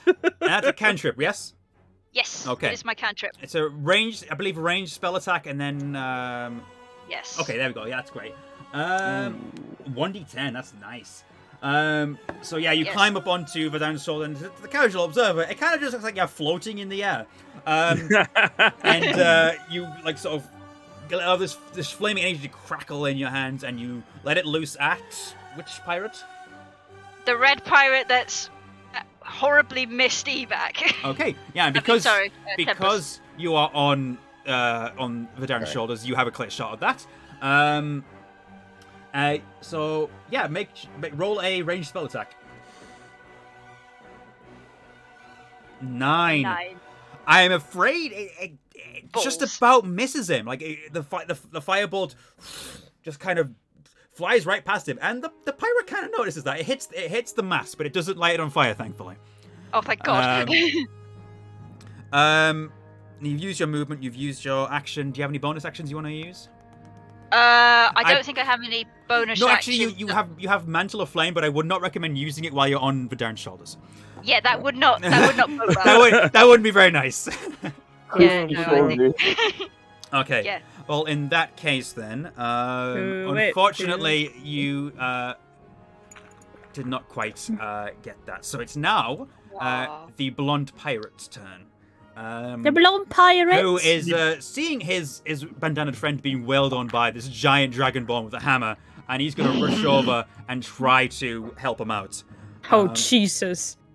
So he's going to, again, it's cutlasses all around for these guys. And that is going to be a 20. Ooh. Bloody hell. And he's going to damage his, don't worry.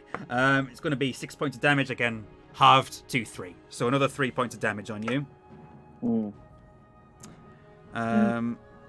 As these two guys are just kind of slashing at you, but you're just so angry and big, and that it's not really phasing you that much at the moment. So I've taken a total, because it was 20, so now it's 10, right? No, it was a 20 to hit. Oh, sorry, yeah. Yeah, and you took 3 points of damage. 20 damage. I was like, Jesus. I wouldn't do that to you immediately. Goodness. Okay. Yeah, I will be you've taken 3 and 3, so 6 overall. Okay, so... Yeah. You guys are fucked. If you need me to clarify something, if I'm going too fast, let me know, because I know I can. No, they are fucked. Yeah, they totally are. So that is that guy's on. Puka, you're finally up. Yes! With Tempest, you are following that. She gets a nat 1 on her attack. Okay. Please, no. No, that's not gonna happen. I'm just gonna be like, What are you going to do? you know, he did really well. And I'm just gonna fucking punch him in the face. Okay. Yes! Oh, well, good. Okay. A natural 18 is plus 5, so it's a 23. Definitely hits. Okay. Oh yeah. Just punch him in the face. Ding ding. I get a 1 on my d4, so I get 4 points of damage. Okay. 4 And then I'm points of gonna damage. fucking kick him in the shins as my bonus action. Okay, so 4. Go again. Oh, okay, good. See, now I'm rolling well. Okay. Let's go. That's an 18 to hit. Yep. I'm gonna another d4. Yep. Yay, that's a 4! A 4. So that's 7 points of damage. Okay. With that, actually, Did you just kill him by kicking him in the shins? you I fucking broke his legs. You deck this guy like really hard, and then kick him in the leg like so hard that it breaks his leg, and he just collapses to the floor unconscious immediately. You just on the dot met his health with those rolls. She's like, oh, I'm so awesome. He had 11 overall, and it was 4 plus 7. So yeah, he is. Jesus. He is out of it. He is gone. And I'm just kind of looking over at Tempest like, that's how you do it, bitch. Meanwhile, there is a I think bird I know on top the, of a shadow. However, I do know the name of that pirate. I think it was Achilles. No. And with my movement, I'm gonna move to the other pirate right here. How do I move again? you should just Press drag the it. mouse button, Yeah, mouse button drag. first, and then the button. Oh, yeah, literally. yep. Yeah. Sorry. Oops. Yeah, twin. I'm just gonna be like, do Yep. you need some help? That's perfect. You do notice though that a pair of extra pirates are climbing across the ropes. God damn it. From the I'll just quickly draw this. Just kind of, I'll draw some, just kind of illustrate where the ropes are. I could set those ropes on fire. You can indeed. Do it. It's almost like I planned for that. Ooh. Actually, I wanna also spend a key point Oh god. Oh no. What's and happening? do Okay, fine. and just move my arms in a defensive position and just do a patient defense. Great. Could you just put that in the chat just so I have it on hand? Yep.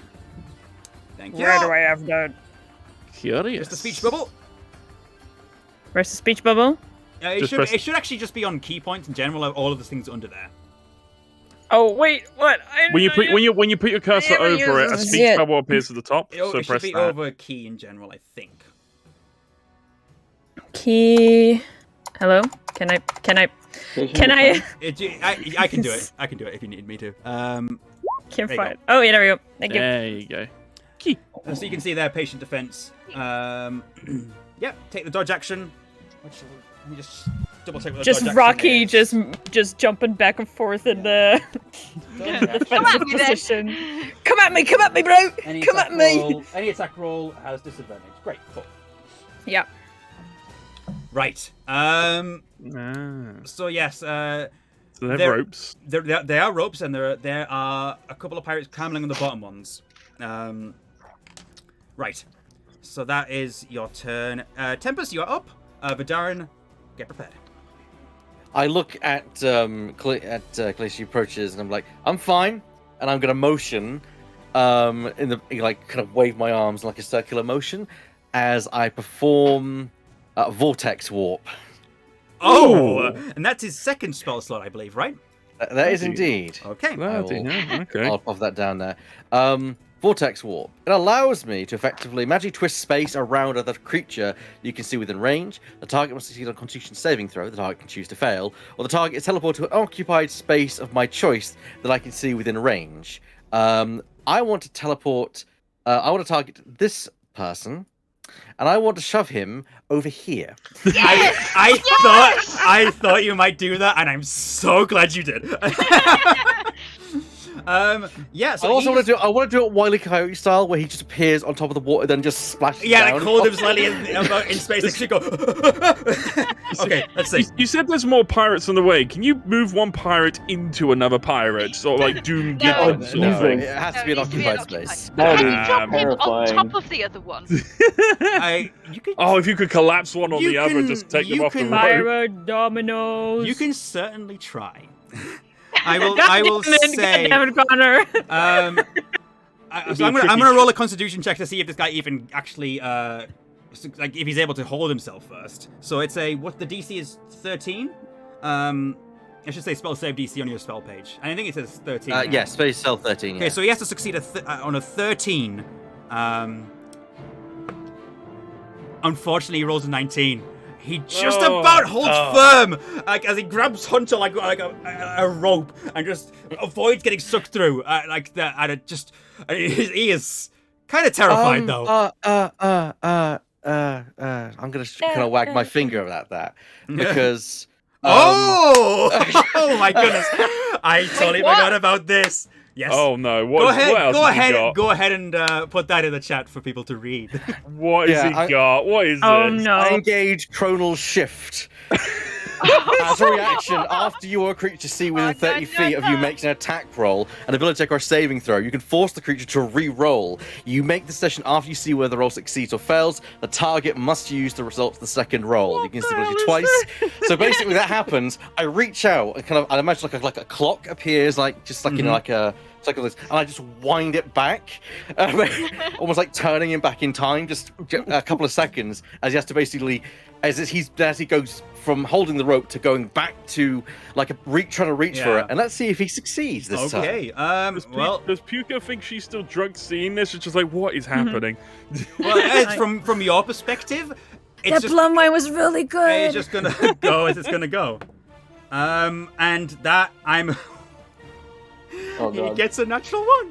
No, yeah. And he is. and He's like, no, and you he, fail, sir. Good yeah, day. like for whatever, just with this kind of shift of the timeline, the rope is a little bit further out of his reach, and he gets pulled through this like little portal, this vortex, and he is put directly above the rope.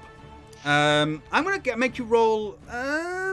Let's say perception check to see if you can gauge the distance. Ooh. Okay. Perception to gauge the distance. Yeah, and it's gonna be quite difficult DC on this. I mean, I get that. Yeah. I mean, did you say you were actually going to do this, or were you just going to drop them in the drink? Okay. So you almost line it up, but instead this pirate just kind of bounces off the rope and then does like a couple of like sort of spins and then just splashes into the water. He's not dead, but he is taken off the board completely. Yay! Also, I'm on the wrong tool. That's the drawing tool. He's Yeet gone. them. Yeah. However, it is at this moment that a couple of the reinforcements turn up.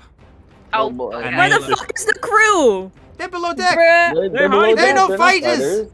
God We damn are- it. Right now, we are the crew. Come on, man. This is going to be green, us. and this is going to be orange, and I'm going to roll initiative for both of them to see where they fall no. in the list. Okay. So that will be It's Nigel and Bertha. sure. The dreaded Bertha. Obviously, still higher than What is Puka. your dexterity, Puka? Like my score? Your dexterity, yeah. It's 16. Yeah, you go before this person anyway. So, Green Pirate has a 4. Yeah. Yeah. Great. That's Okay. a miracle. So Tempest, that's I guess your turn sorted. Oh, yes. I'm so pleased. These two pirates jump on board and they see a bird creature floating in front of them. Yeah, brave souls. Not knowing at all that she is sitting on the shoulders of a giant blue man with a bow. So whose turn it is now? Yes, I'm wondering whether how far are these ropes? Are they like high up above our heads right now? They're actually kind of a little bit lower. It's been fired kind of high up. But you can kind of like reach them from a point in the ship. I'd probably say closer to the edge. Right. Okay.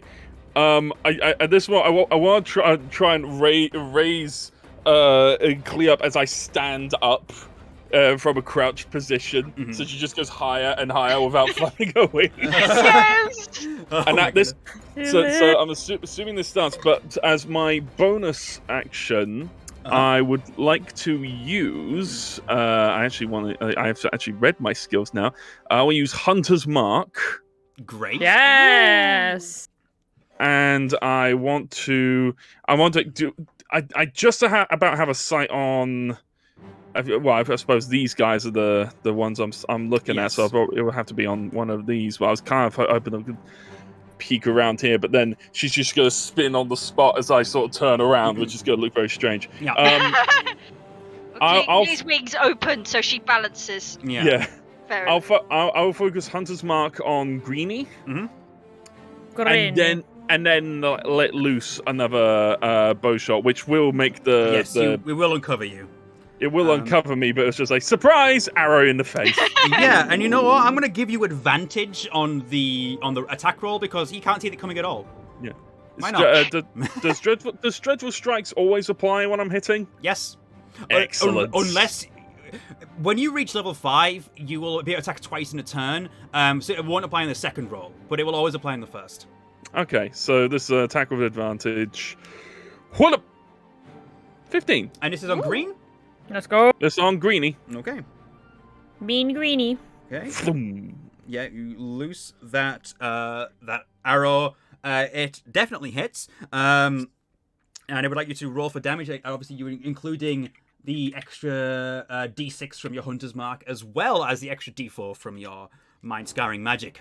So 1d4, so 1d8 and 1d4 plus 2, because it's longbow piercing. Plus your Hunter's Mark. Oh, and Hunter's Mark. Plus Okay, plus a so D6. You got a lot going on here. a d8, a d6, a d4 plus 2. Yep. Cool. All right, so there's a d8. Okay, 1. 1d4. That's 1d4. Come on. It's 4. Plus roll 1d6. Okay. Nice. Plus And- plus 2. plus 2. So in total, that's 12. You let loose the arrow, and it goes straight through his head. Let's go. And the Mind Scary Magic just kind of burns his brain from the inside out. And he's just gone. At the moment of launch, I just want to go, surprise! Yeah. It immediately just dead. Get in. Yo. That guy did not. He literally landed on the boat and immediately died. No. Can he be launched off the edge of the boat? Sure, just yeah. as- It topples him backwards over it. Yes. Like hasn't even like hit the ground yet on the boat. He just It's like he barely even knows what's happening. I've got him in gone. midair. Yeah, exactly. That's awesome. dead. Yeah. I'd love to know that the arrows were the size of spears. That would be Yeah, amazing. I would say they're maybe a little bit bigger than normal. You've probably They- seen they it with fit the your psychic. stature. Yeah, Yeah. It's like that one bit in Django Unchained where he shoots the lady and Yeah, she flies into the other room. That was basically that, yeah.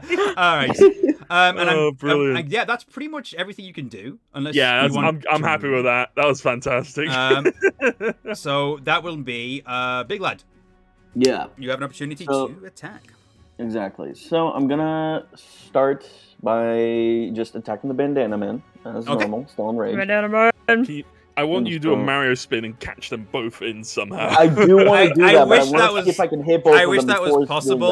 that. Well, actually, you could hit twice, and we could have the flavor be like that. So. Yeah, no, exactly. Yeah. That's what I was hoping to do. Okay. All Let's right, see. but we'll see here. So I'm going first for the bandana man. Mhm. Okay. How Okay, very so that's barbarian. 16. You hit Bandana Man. Oh, Okay. nice. So let's And we've go got for Warhammer the, too. Ooh. let's go for Tasty. the D8 as well. Mhm. Here we go. But that is plus 4 plus 2, so that is 7. 7. Okay. Yeah, Wow, yeah, he's looking rough. Wait. Oh, it's not a D8. It's supposed to be a D10. Sorry, Okay, yeah, sorry, you're sorry. re-rolling. Yeah. My bad. There you go. Mama. It's cool. Oh, yeah. Wow. Yeah, okay. So on this Okay. initial like spin, you swing around and you smack him in like the head, and Yeah, and he falls over. he falls overboard as well. Yeah, is he God gone? damn. Is he dead? Yeah. I'm actually Okay, just so experiencing then- all these bodies flying in, Yeah. like off the moment that they start There laughing. are- No, When- I don't when- wanna- I don't wanna- When I don't want him Saltsbare off the said ship. you'd be fine, he was very confident in that. I don't want him to fall off the ship. I want it to spin sort of like in the direction as if like Okay. I'm starting from him and then going for the second guy with the inertia of the spin Go for with it. my Go for friends. Do you carry his body? Do you carry him and just rams into Sure, the other yeah. guy? Yeah, you like you catch him with the hammer, and it like kind of embeds in his chest slightly as you swing around with him attached to the hammer. Exactly, yeah. And so then the friend He group becomes- guy- Or we An hear extra this, blunt like- object. we just hear this slight Doppler effect going on. It's like Yeah. going like. All right. So how does the next roll fly? And so the next one is going to be my frenzy attack. So it's just it's basically another attack as normal. And so let's see if this hits. It is. Yep, Yeah, that's absolutely, a nat 20. absolutely. Yeah.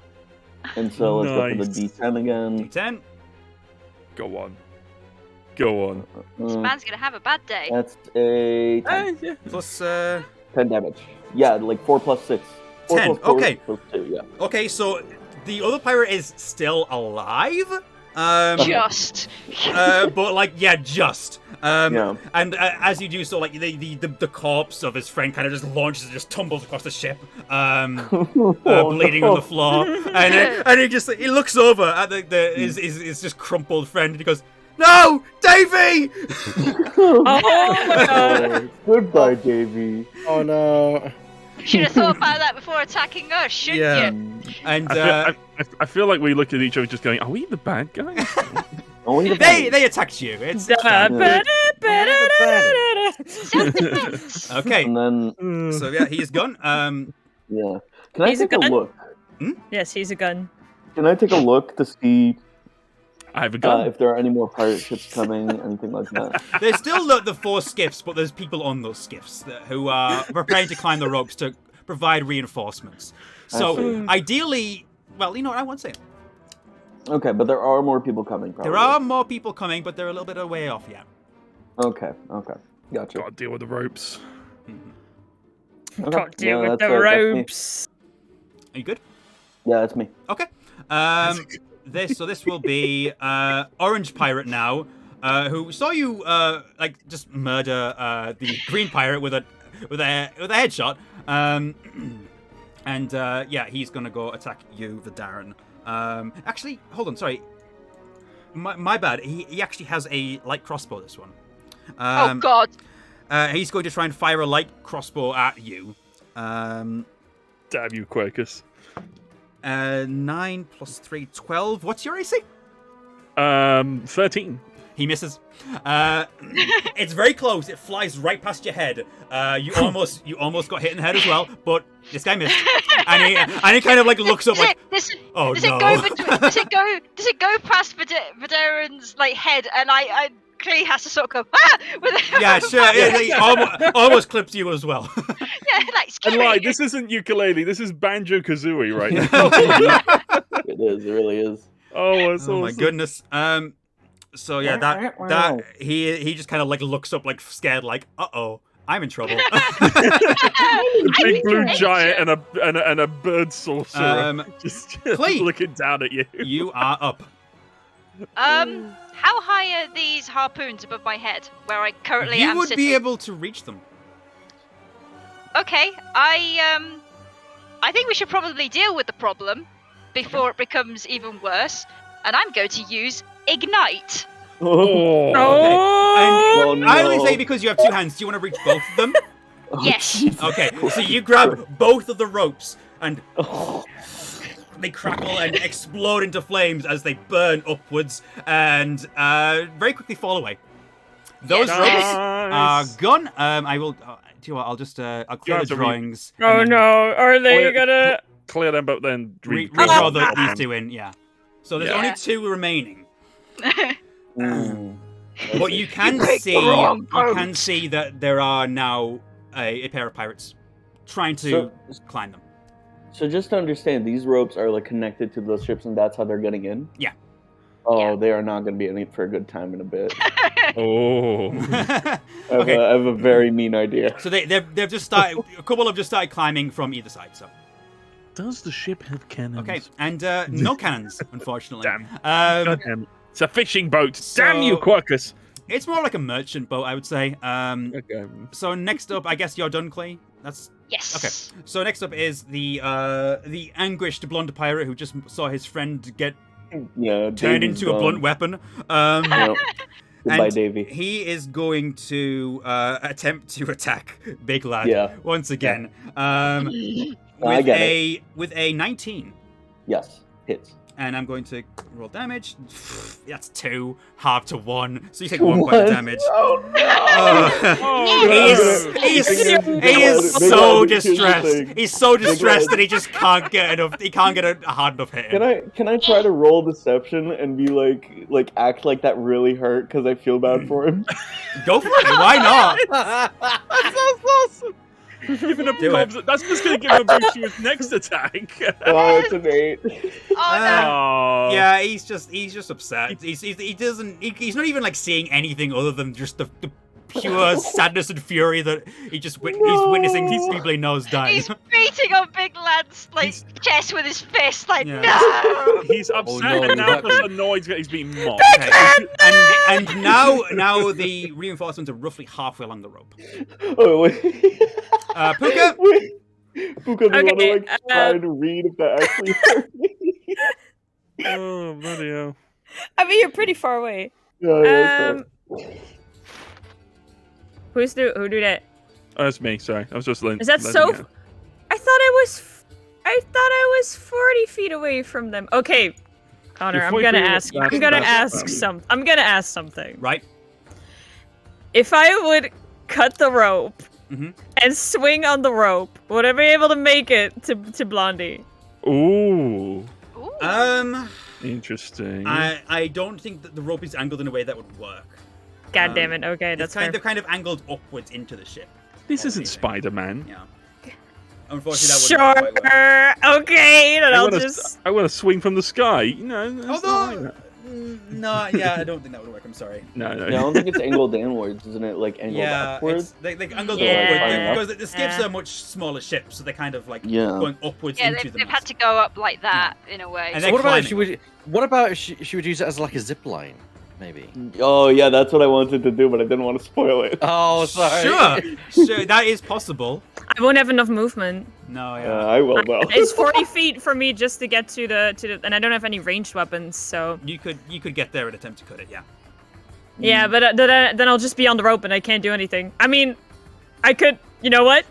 I'm gonna do it. I'm gonna go You have that move. and I want to stand on the rope, and I want to patient defense on the rope.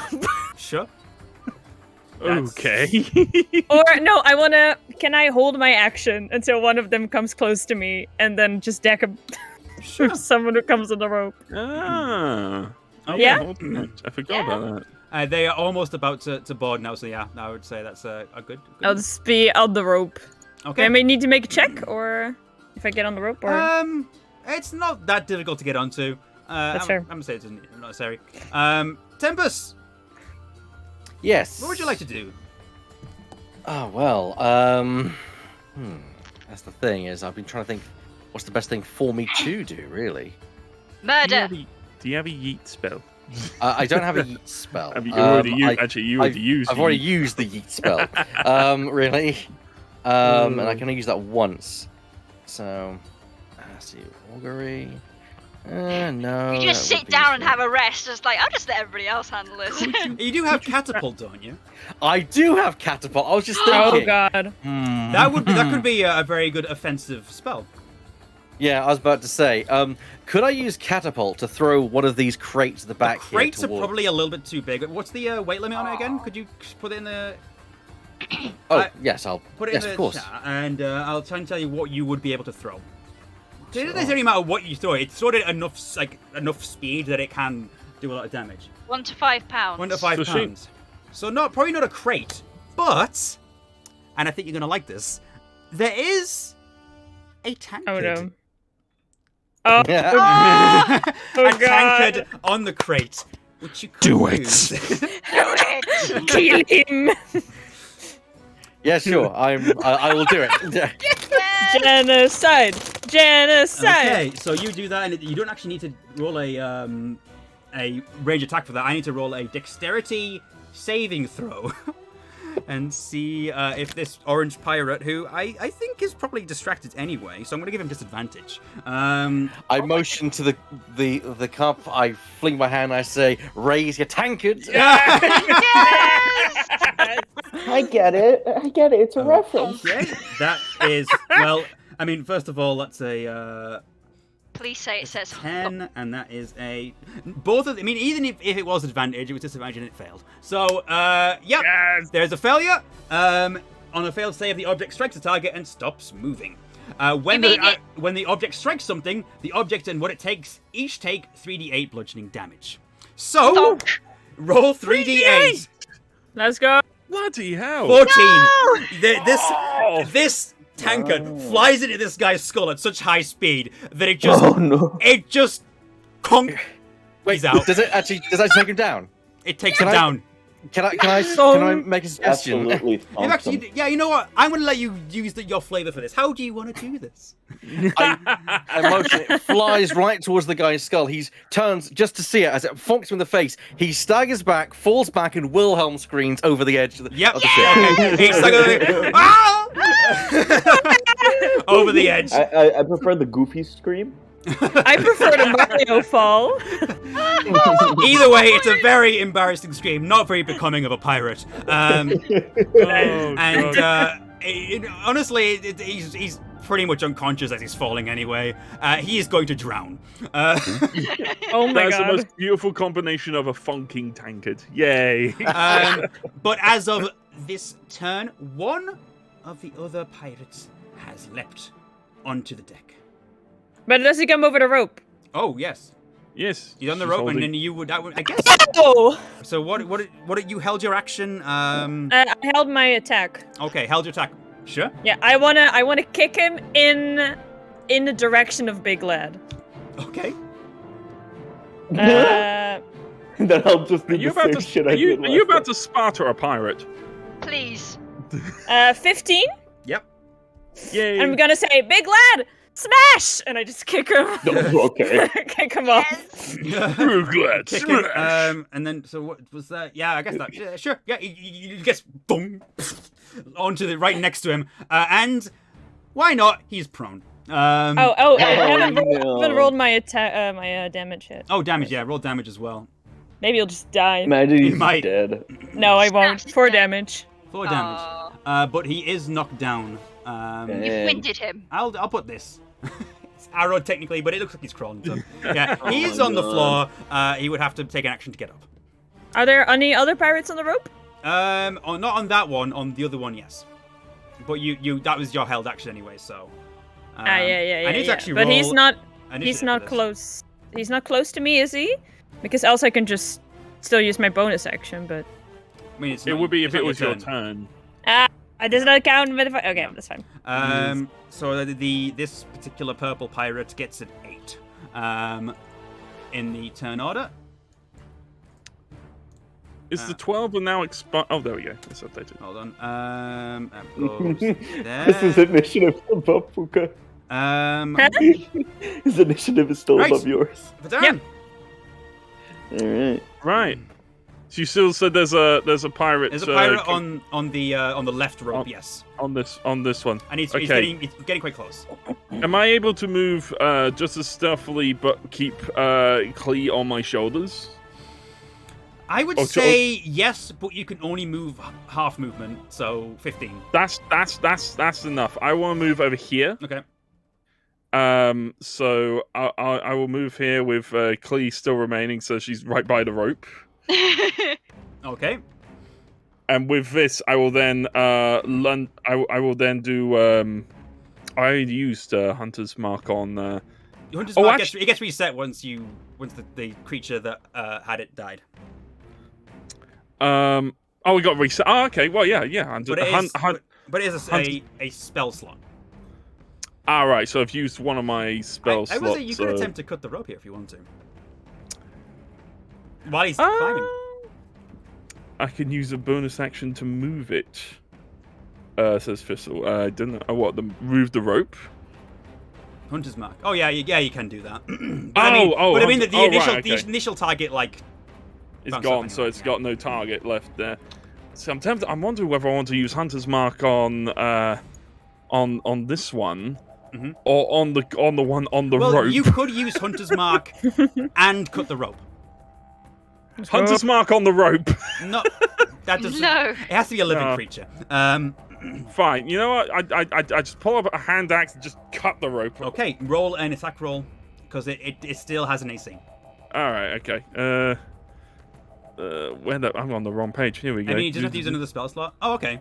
Fair enough then. Oh, okay, cool. That's nice. Fair Nice. Roper's Mark. Nice. All right, normal roll with hand axe. That hits. Yeah. The AC of a rope is 11. So you cut. How do I miss a rope? It's more like if you fumble it or like hit it in the wrong sort of angle to cut it, that sort of thing, that kind of flavor. But you cut through Are you it thirsty? easily, and the pirate who's like ah, and goes into the drink. And both me and Clee synchronize, just waving at the one down. Okay, and then let me just join this last one. There's only one more rope remaining.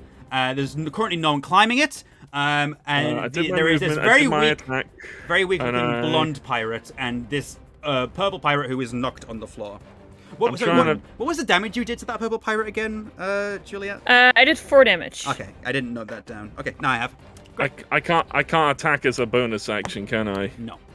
No, I don't think there's anything aggressive I could particularly do. So I'll just I'll just hidden step again to sort of maintain the image of Clee floating. How many of those do you get a day? Oh right, yeah. If you only get one a day, then you've used it up, I'm afraid. Let me see. Hidden step. Just get. Yeah, you can't use it again until you finish a short or long rest. So, damn it, unfortunately, okay. you can't use it anymore. Fair dues. Then I will. Ooh, hang on. No, okay. I don't think there's much else I can do. aside from just sort of prepare. Okay. Let's Excellent. So that means, big lad, Yeah. it is your time to shine. So- Smash. So we're gonna start off with reckless attack. So I'm gonna get advantage Yes! on this first attack. Let's go, baby! And so let me just do that. First attack on the blonde pirate. Mhm.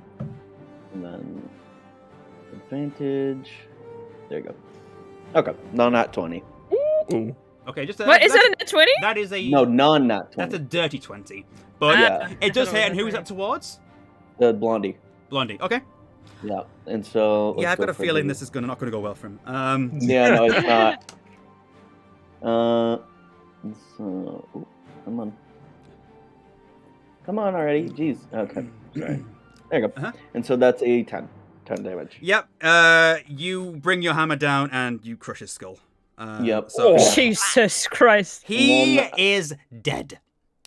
Yeah. DED dead. DED dead. So- Anyone So- after a Kinder egg? Oh no. So we're basically Crack. going for whack-a-mole here. I whacked him on top of the head, and then I'm Mid-speed. gonna go for the whack-a-mole on the prone enemy as well. Mhm. And so let's see if I hit him. Do I get advantage because he's prone or something, Yep. or is it like okay? So again, He's we're just advantage. collapsed on the Even rope. though it's Yeah. not a reckless attack, I'm getting advantage because he's It's prone. just- Cool. Watching this hammer come down All right, at that's him. another dirty 20. Oh god. Yep. I imagine this pirate just browns himself, honestly. Yeah. Connor was like, Yes. oh, I have this whole backstory for... So before I His hit 3 him, days of retirement. before I hit him, I say, "Sorry, this feels mean," and then I do 14 damage to him. Yep.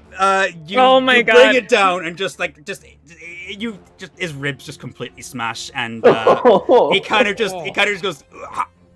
Just starfishes. Yeah, and kind of coughs up a bit of blood. He's just dead. Oh, So Yeah, sorry. all of the enemies are now taken off the board, but there is still one rope still attached, and there is. And then, There- I guess, wait, can I, with my movement, can I try and latch onto the rope and shake it to make Well, anyone that's climbing it fall off? No one's climbing it yet. Although what I will say is what happens now is the final the skiff kind of just look at each other, they cut the rope themselves, and they leave. Wait. Hey, can I go fast enough to try to go down the rope? Stand up in the drink. I'm gonna say make an opposed dexterity check on that. Oh my Oh god, am I Are you gonna trying to regret climb this? it? I'm trying to get into their skiff. Wait, what is your movement? How you would? It's 30 feet. So how far would you better go? So let's see. So that's what if I'm going down the rope? Yeah. So let's see if I have my ruler here. So this would be. Oh, jeez, come on. So I go. Oh, you're already doing it. Okay. Well, here. So this would be like 10, Okay. and then it from would there probably, would be. It's probably about 60 feet, so it'd probably take 2 turns to get there. Yeah. Okay. Never mind then. So yeah, but they just kind of cut the rope and they leave. They realize this has been a bit too much trouble, and they have lost many of their friends. Also, 2 of their lines got set on fire, so just gonna. Yeah, and that is another the one got moment where cut. they kind of decided enough is enough. I'm just like, and, what is it? and I'm going to switch back. Yeah, she to falls off. this. Jeez. Okay, so with that,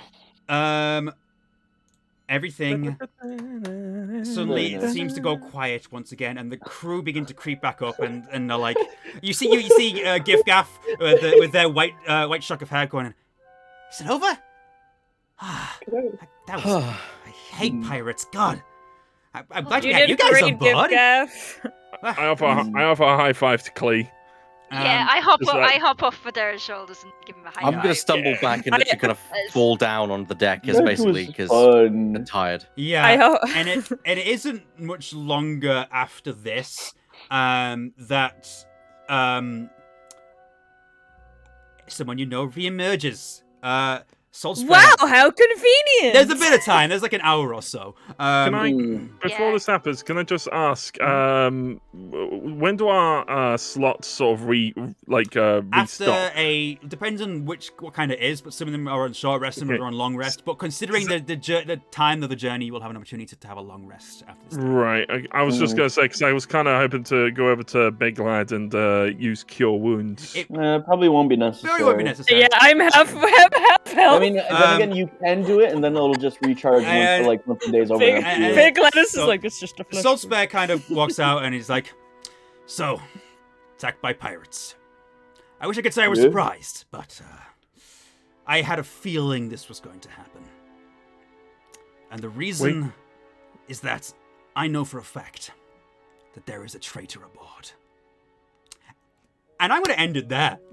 Oh, No! Because we hit 4 hours, and that was the amount I wanted to plan. And Oh, Yo! God damn! that... We didn't oh even get to the I, hope! so sad. Dun. I thought... Just quickly, I think a round of applause for Oh. Connor's very first Yay! DMing. Yes, of course. Yay! Yes, absolutely. Very well Yeah. done. I hope I maintained a good pace throughout that. That was Hell yeah, you masterful, did. masterful. It was awesome. It was Okay. great. Incredible. I'm glad. Truly. I'm glad. I've been working on this for a very long time. Oh, No, no. yeah, very It good, shows, dude. mate. You've done fantastically. Whew, thank goodness. No. Obviously that's just the first session because I have more planned. Combat takes longer than I thought it would. So Yeah, it happened. either way, there is more. I imagine it'll be this particular adventure will be about 2 to 3 sessions. Mhm. Yeah, Fair so, enough. knowing how long the fights take, it'll probably be the 3.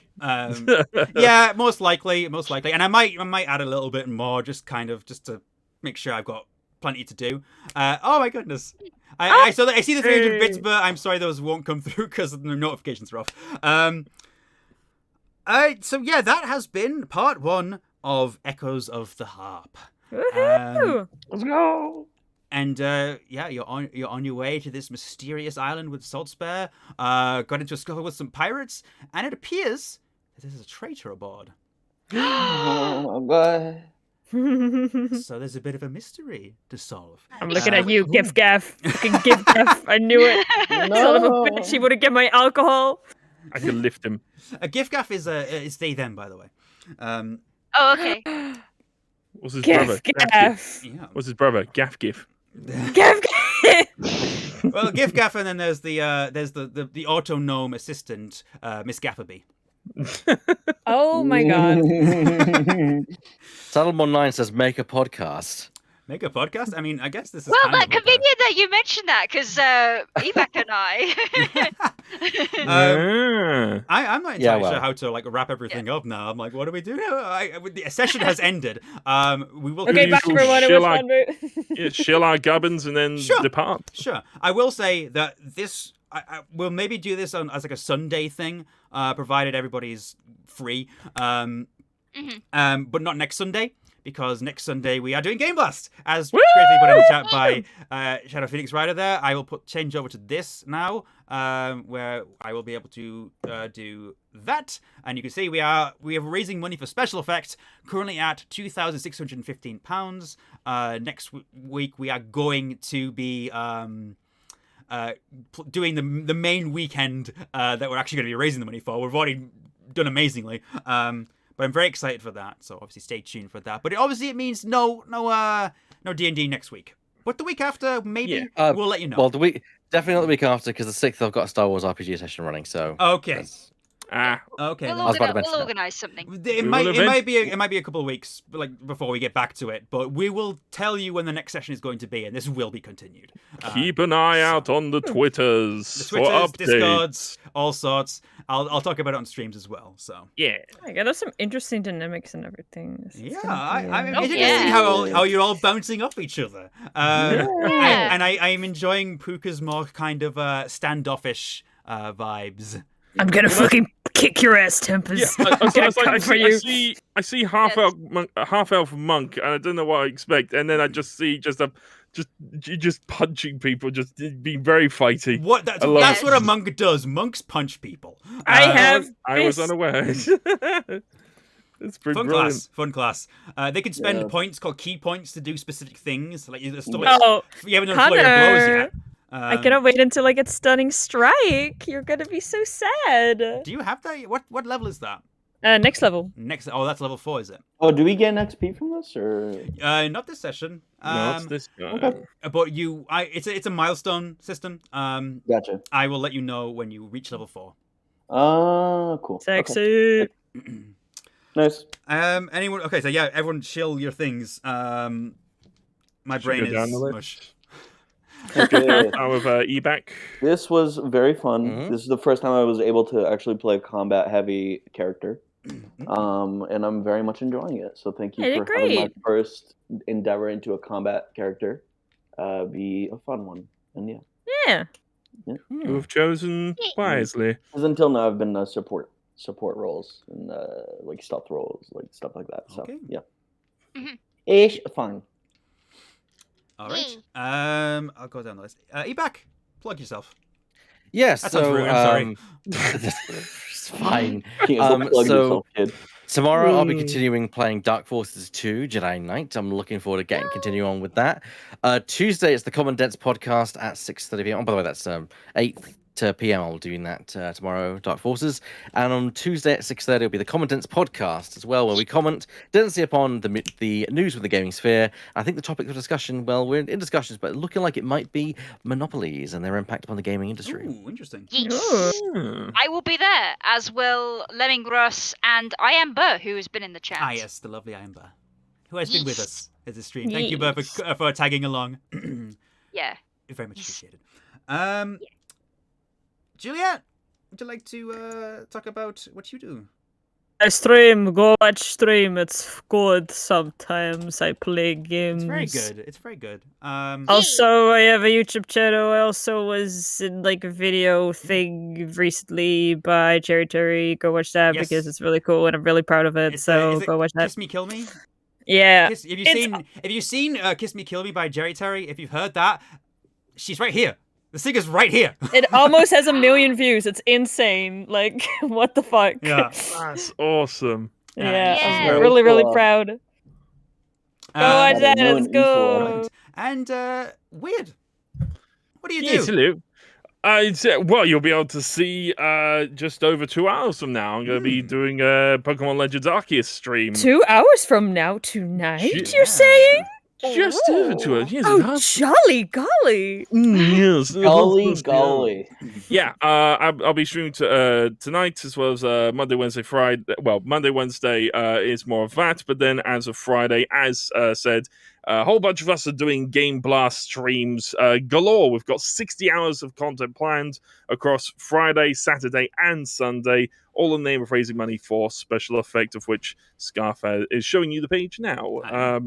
Every £100, we're doing a tombola spin, including doing spins during all the streams going up to it. So if you fancy donating and fancy getting it spinning it to see what stream promises come out, not just for me, but for Scarf, for Eback the Cat, for Laura Petal, and for our friends at Buddy Games. Oh, yes.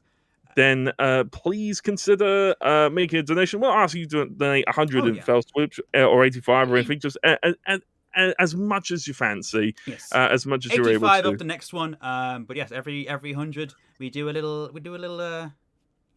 draw. Yes. And if you can't donate, just share around, because maybe there'll be somebody you know who can. I will actually mention as well, because I think I forgot to mention, this D&D session was something that actually we unlocked last year. It took me a while to put together, but it was the £750, one of my £750 things from last year. And it was something like, if we raised 750 before the event, I would do this.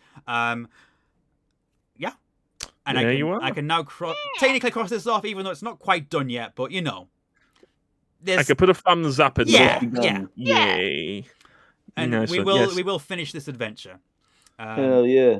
Yes. So we'll just have to discuss when that'll be. But we'll let you know.